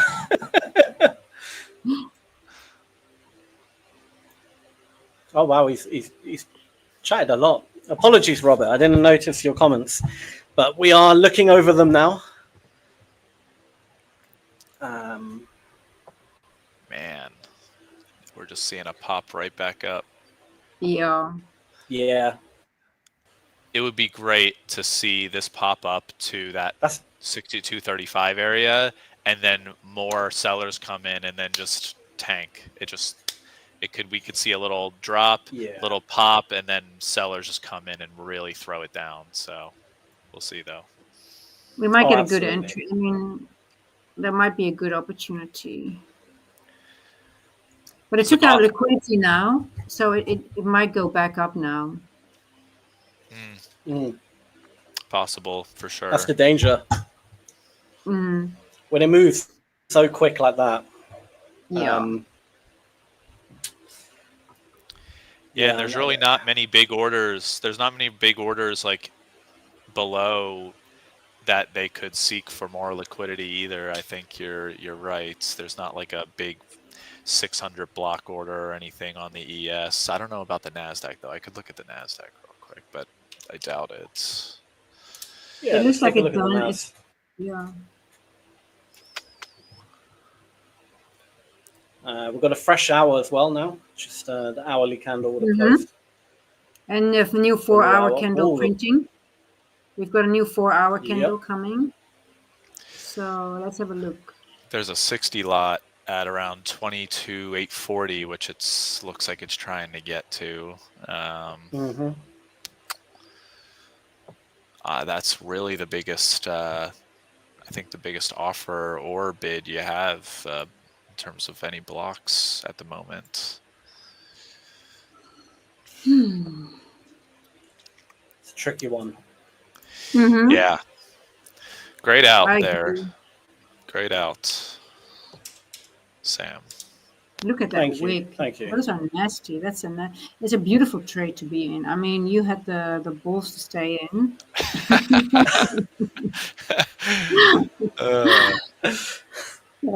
Yeah. You had a bat in your room. You had the bats to stay in. You should have stayed in with the bats. I'm still with the bats. It's still with me. It's like looking at me like, oh my God, you didn't stay in the trade. No. It's laughing at me. The bat just looks at you, opens up its wings. What are you doing? They're really cute, actually, and they are very endangered here because people, especially the black communities, they think they bring bad luck, and they actually kill a lot of them. Yeah, and because also with the COVID, they thought they were actually spreading the COVID, so it's really sad. Yeah. And look at it's going up again. So no, I really, I try to do conservation work here. That's why I actually moved to South Africa, and I got interested in bats because there was a lady when I was living in Hoedspruit, and she was the bat lady, and they're quite fascinating actually. But when they start flying, it's like they go over your head, and then you duck down because apparently they don't spread rabies around here. I thought that was the case, but that isn't the case. So I'm not afraid of it anymore. But I just don't want to. I just hope it gets out very soon. But it'll. It's okay. I love having, and we have monkeys here and bush babies and stuff like that. Wow. So, well, actually, I used to live really in the bush, but now now it's semi-nature. So I'm happy to have a bat again. Yeah. That's incredible. Yeah. I sadly live in a concrete jungle, so no wildlife, nothing. Maybe a few birds if I'm lucky, but yeah. There's just pollution. Just pure pollution.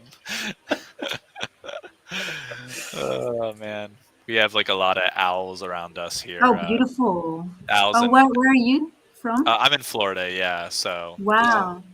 But I'm in Central Florida. But there are bats too. We actually have a lot of bats as well. There used to be a family of bats that lived in my umbrella out back. During the daytime, they'd huddle up in the umbrella, and then at nighttime they'd fly out. But they've been gone for about a year now, so it's kind of sad. But but yeah, so it looks like, man, look, I'm telling you, this 62.35 area on the ES is an interesting one. The market is really loving it. They do not want to it does not want to get away from it. It feels very comfortable right here. So even after that big drop. So exactly. Yeah. So Robert has a nice So Robert mentioned that he has goats laughing at him when he takes a bad shot on a golf course. On a golf course. What's your handicap, Robert? Yeah. I'm sure it's better than mine. Oh, what's yours? Probably I don't have a genuine official handicap, but I'd say it's between 20 and 25, probably. Similar. I'm similar. Yeah, I think it's a little bit worse now because I haven't played for a while, but that's pretty good actually. So we have from Hoedspad, where I live, we have a golf course, Kuskuza, and then you're literally playing in the bush when you have the giraffe walking by. And I haven't played yet there. It's just amazing. Yeah. But I was like, I mean, I would be afraid to hit one of them or something, right? You hit an animal. Well, yeah. 100% for me. I would That not would be feel I'm like, oh my God, I don't want to hit anything. And then I would really suck it, you know. Like, oh my God, yeah. Imagine that it happens. You would want to. You talk about endangered species; they'd really be in danger. Yeah, then you kill the the rhino. He got hit by a golf ball. Jeez, they don't need that. They got enough problems on their plate in the wild. They don't need golf balls flying at them. So exactly, I agree with you actually on that. Yeah. We humans already destroy so much, and so true. Gosh. Wow. All right, do we get long here, Sam? I don't know. Yeah, I mean, to me, I don't think it's short anymore.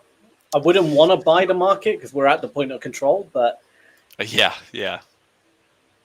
The sellers have all of a sudden just vanished. Yep, and I agree with you there. This is just... Man, but buying here, I feel like I would have had to buy at like 62.30 on that immediate pop up, and then set my stop loss at the low of that spike.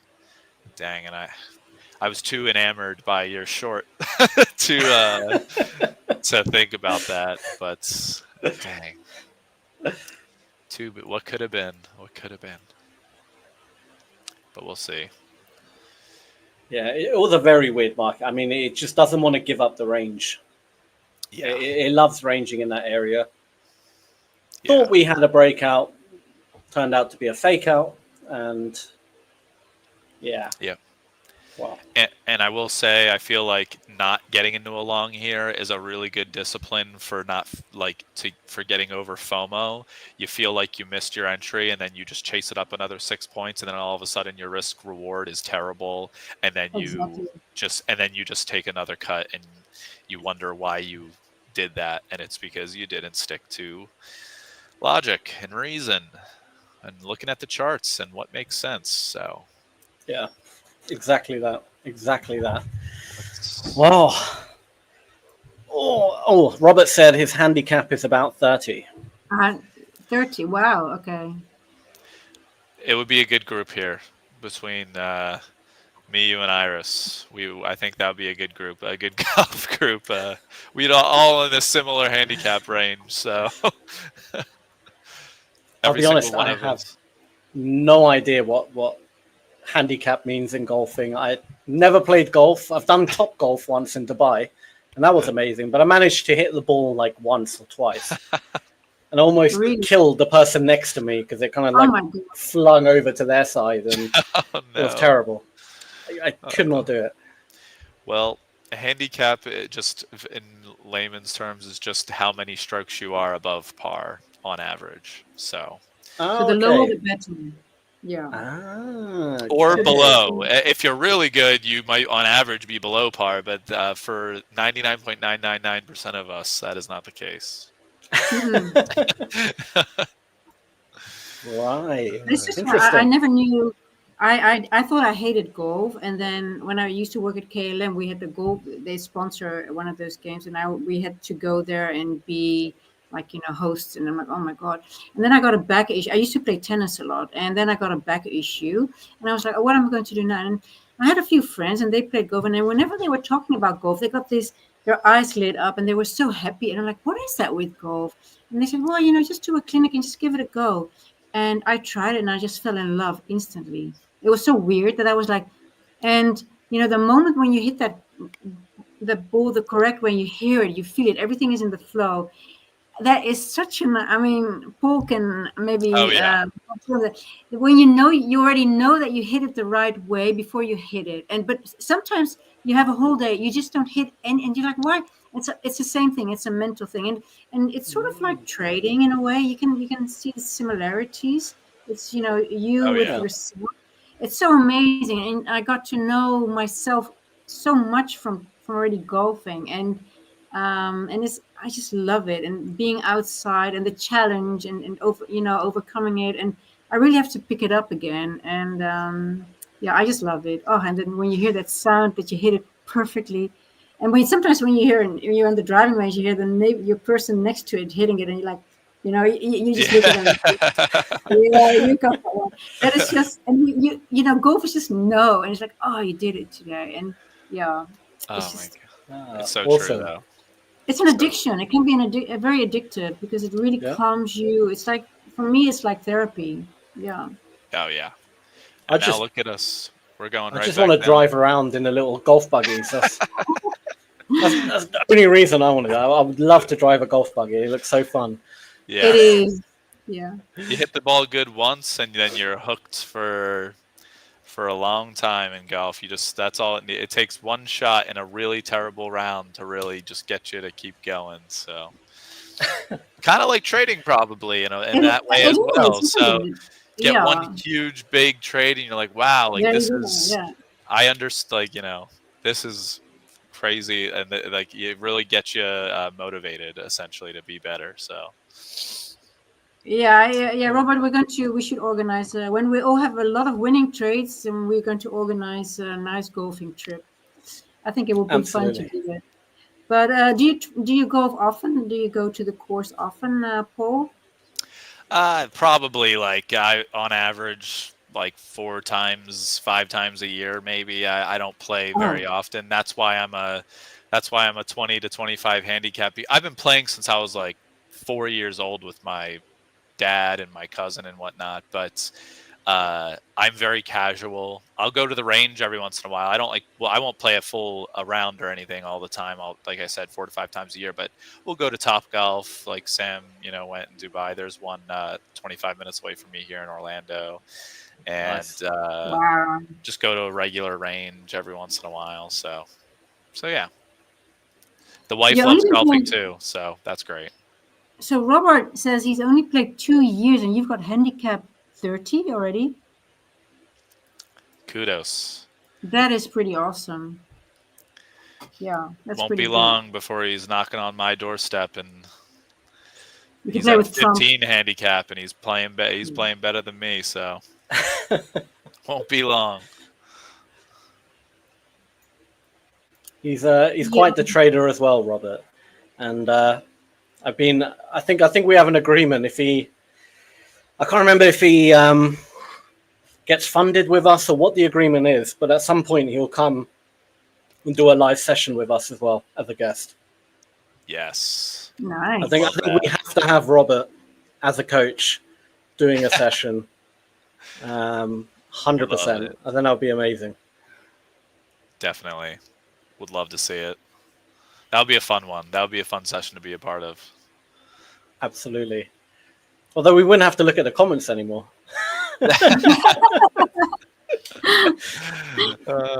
Jannie made a very similar joke a couple days ago. It's very good. Oh boy. All right, now let's have a look. Looks like we're trying to stay down here a little bit, but yeah, I still think we're going to close the gap. I'm still adamant it's going to happen. There just seems to be something going on where it's not allowing it to do it smoothly. I don't know. I'm just happy I'm out that trade, because that will start to get a bit too long for my liking. Yeah. So yeah. I agree. I think the longest trades I've ever held.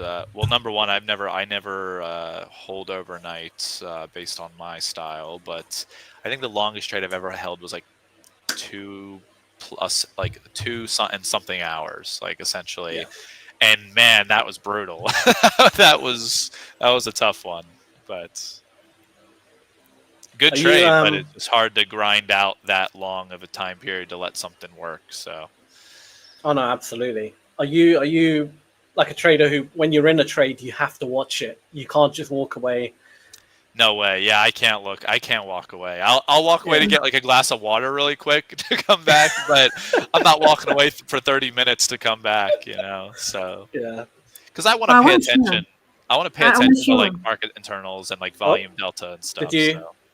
Sorry, Iris. What did you say? Can I share something with you guys? Oh, you got your screen's up.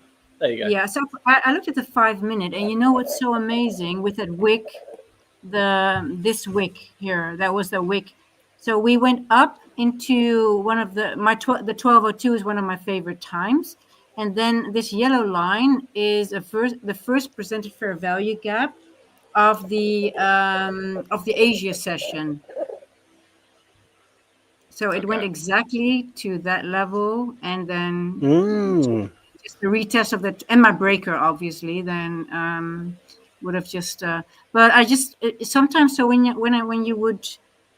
I just need to I need to zoom out more on days like this instead of staying on the one, because I just have better information, because it's just cluttering. Let me just go to the 3. Let me see if it still hits that. So you see, that's funny. It didn't hit that fair value gap on the 3. So yeah, I just wanted to share that. So these levels are so important on days like that. But then I have to stick to the 5 or from the 3 minutes or upwards. Otherwise, I just yeah. So it's another lesson for me on days like this. Do not stay on the 1. I just yeah. Okay, I just wanted to share that with you guys. That was really awesome. Love it. Amazing. So now, do you want to keep your screen up, Iris? Or no, you go ahead. Sorry, Paul, you were saying. No, you're okay. So Robert currently, is short again. We are literally the distribution of the day in volume is like a perfect normal distribution at the moment. So classic range day for the most part, and our value low right now based on today's volume and time is the 62.33 area. That POC of 62.37 and just hovering right in there is brutal. That is a terrible trade location, I feel like, for either side, buy or sell, to be quite honest. Yeah. So. I'm curious why, Robert, could you go over why you entered the short and where you entered the short again? Because Robert just entered at 213, he said. So I've not looked at the NASDAQ's profile, so that's something I would have to look at. I was looking at the ES, but... I'm assuming it'll be similar, just a nice triangle, a nice range. Let's see here.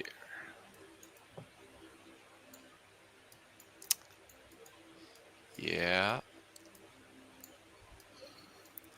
And POC looks like it's at 62 or 22.83.4. So 834 on the NASDAQ is POC, and it's coming off of it now slightly, I think. I can't frame a proper entry right now, to be honest. I would like to, but I'm like I just don't know how I can make it work risk reward wise. Honestly, same here. It's too, I don't know, it's too crazy right now for, I don't see anything.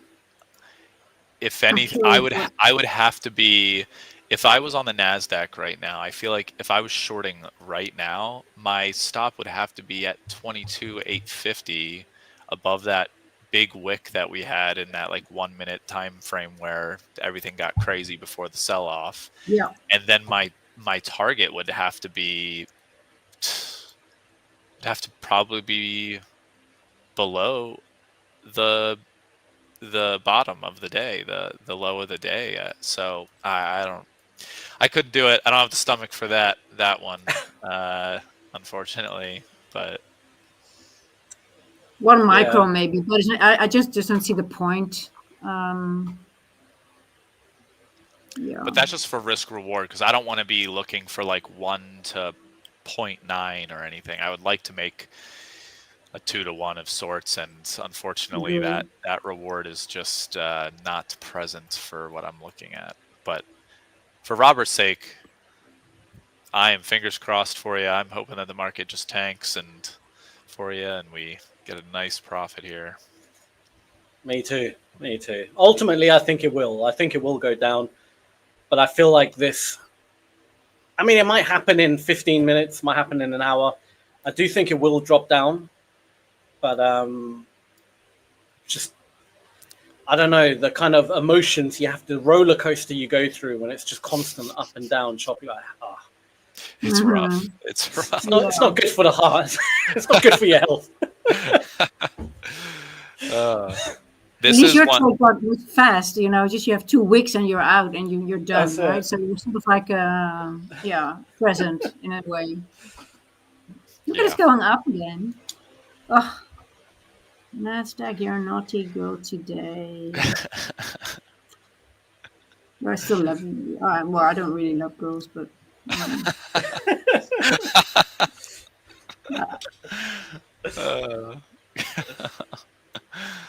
That was good.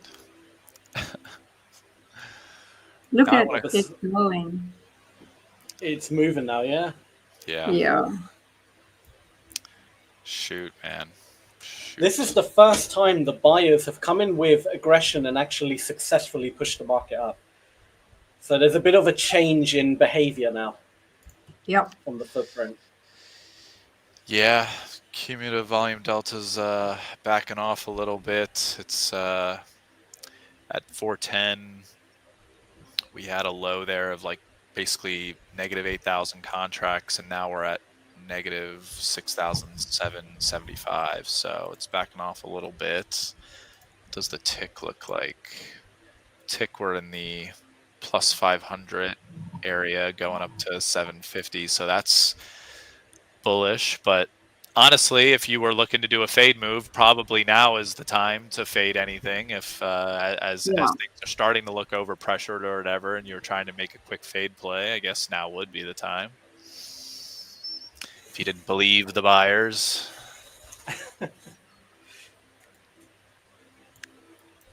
It's rejecting off that breaker, and exactly one of those long wicks. They can work as we call that a rejection block. So especially when it goes to half of the long wick. So it's sort of like looking like it's rejecting off that long wick and plus off the breaker again. So it's hard to read and really to get any confidence. Yeah. This is also where my VWAP is as well. So. Oh, you have VWAP there. Yeah, I used to use VWAP, but we sort of like, but it's always helpful. Is VWAP right where it is right now?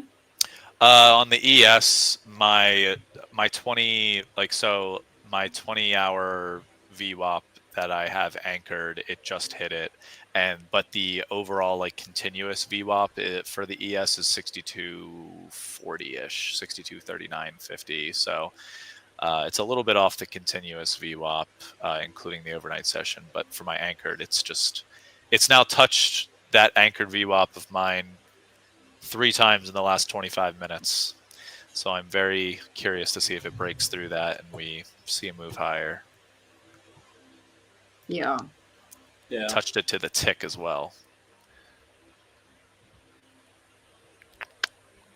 It's at the point of control as well. Mm-hmm. Maybe a little bit of a rotation. It's so fascinating price action like this, even though, for trading, it might be a little bit challenging, but it's still fascinating too. I mean, I guess that's why we do what we do, right? And it's like, if you like this, I can still watch this and not trading and enjoy it, to be honest. But I might be a little bit weird, but isn't it? I mean, you guys like this as well, right? Just watching the charts. Oh, I love it. Analyze. Yeah, I mean, I still find it fascinating, and I still love to see how it's moving. And when you study it, you still see something you can learn from behavior like that. And next time you recognize it sooner, like, okay, it's going to be one of those days, and it's just yeah. Mm-hmm. I think you're absolutely right, and I think also when you spend enough time in front of the chart and just watch it. Without, really analyzing it, just watching it, you kind of develop a sixth sense. Do you know what I mean? Where somewhere deep in your subconscious mind, you have seen that happen before, and you know, Yes. oh, a lot of time it's going to do this next, and you kind of just get that gut feeling, and that I feel can never be learned. You just have to, you have to have the experience for that, you know. Oh yeah. So I journal that, you know how because I'm time based, and what I used to do on the 1 minute, I just write. I have like on different, I have like 5 different screens and different sort of setups that I don't journal only my trades, but also the market itself. So I go over the times and what time did it reach this level, what time, and then you make these connections at some point, because you just at some point you start seeing something, and it's just like, oh my God, it just, and it's such a thrill when you start, you know, seeing the connections, and that's why you're never done learning, because there's just, you know, you've just learned just a little bit, and there's so much more to see. And yeah, I find it fascinating, and especially how everything is just well, because it's manipulated in a way that gives us the edge, right? If it's only buying and selling pressure, we would never have an edge, because you never know how much buying and selling there is. But yeah, it's fascinating. And yeah, I journal like every day for half an hour every day. I haven't skipped a day since 3 years. Yeah. Wow, that's dedication, that is. Sorry? Yeah. That's dedication, that is. Yeah, I guess if you really like something, you don't. It's really, and because every day you discover something new, and especially when you start to see some things, it gives you this excitement, like, oh my God, is this a cheat code? Maybe no, it is. You know, there is some. You can really discover some signatures and start recognizing opportunities better. Yeah, yeah. I really think if you journal, that's how you get the repetition and seeing things over and over, and you get what you said, it's starting to, you start recognizing things. Oh yeah, seeing it, everything, seeing the pattern, the personality patterns of certain markets, and then on top of that, seeing them evolve as well, and finding out maybe that some of those other old things that you were following, they aren't working, but then you see it evolve into something new, and then that makes it exciting. And there's always something. I look at, like, when I'm looking at markets, I'm always thinking of like an auctioneer yelling out the price all the time, and bidders and sellers coming in, and I find it makes me smile. It just puts a smile on my face, because I think it's hilarious. I think auctioneering is hilarious and definitely an old pastime, but we basically have a modern version of that now in the stock market. So that's it's an interesting way to look at the markets for sure, through the auction process. Oh, absolutely. Well, that's essentially what it is, right? I mean, exactly. Yeah. Pretty amazing. Only thing is I don't worry for any of the viewers. I'm not going to be yelling every single price pick. All right, 36, 75 here. 36. Oh gosh. Imagine if you had to trade, but there was no charts, and it was just someone screaming the prices out.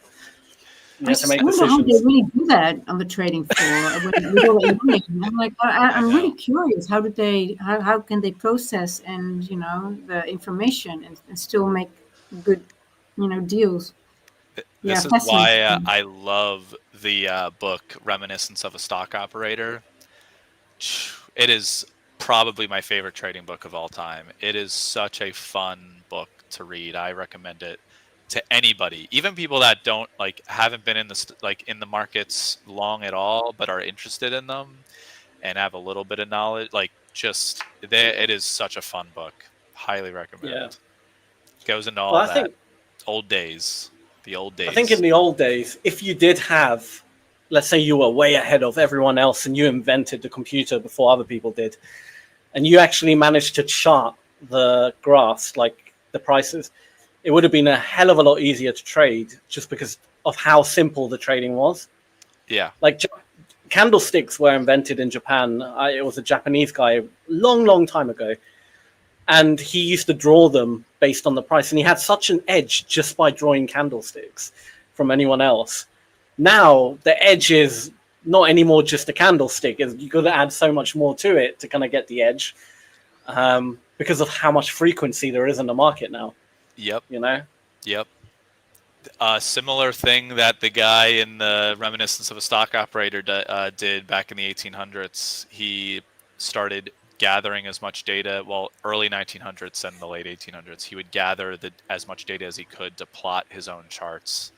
Yeah, which is just crazy to think. You have this graphing paper and you're plotting data. Like, oh man, crazy. We are very lucky that we live in this time and doing what we can do, right? With all that technology, and it's actually made very simple for us now in a way, but it's never simple. But we have got every tool to our, yeah. Oh yeah. We live in wonderful times. We're very privileged. Yeah. Exactly. Well, Iris, Paul, that is time. It's been a fantastic trading session with you both. Yes, lovely chatting. It's been awesome. And to Robert as well, watching. Thank you for tuning in, as always. We'll catch you tomorrow as well, Robert. And yeah, have a great afternoon, evening. I'm honestly not sure about the time zones anymore. I'm so confused. Regardless, it's been a pleasure. I'm going to get the bed out, so I've got to turn off the lights and work with the bed. But it was nice to talk to you, and we'll see each other, I guess, tomorrow again at the same time. Yeah. Yes. I think so. Yeah, tomorrow. Yeah. Perfect. Great. All right, guys. Have a good one. Bye-bye. Catch you tomorrow. Cheers. Take care.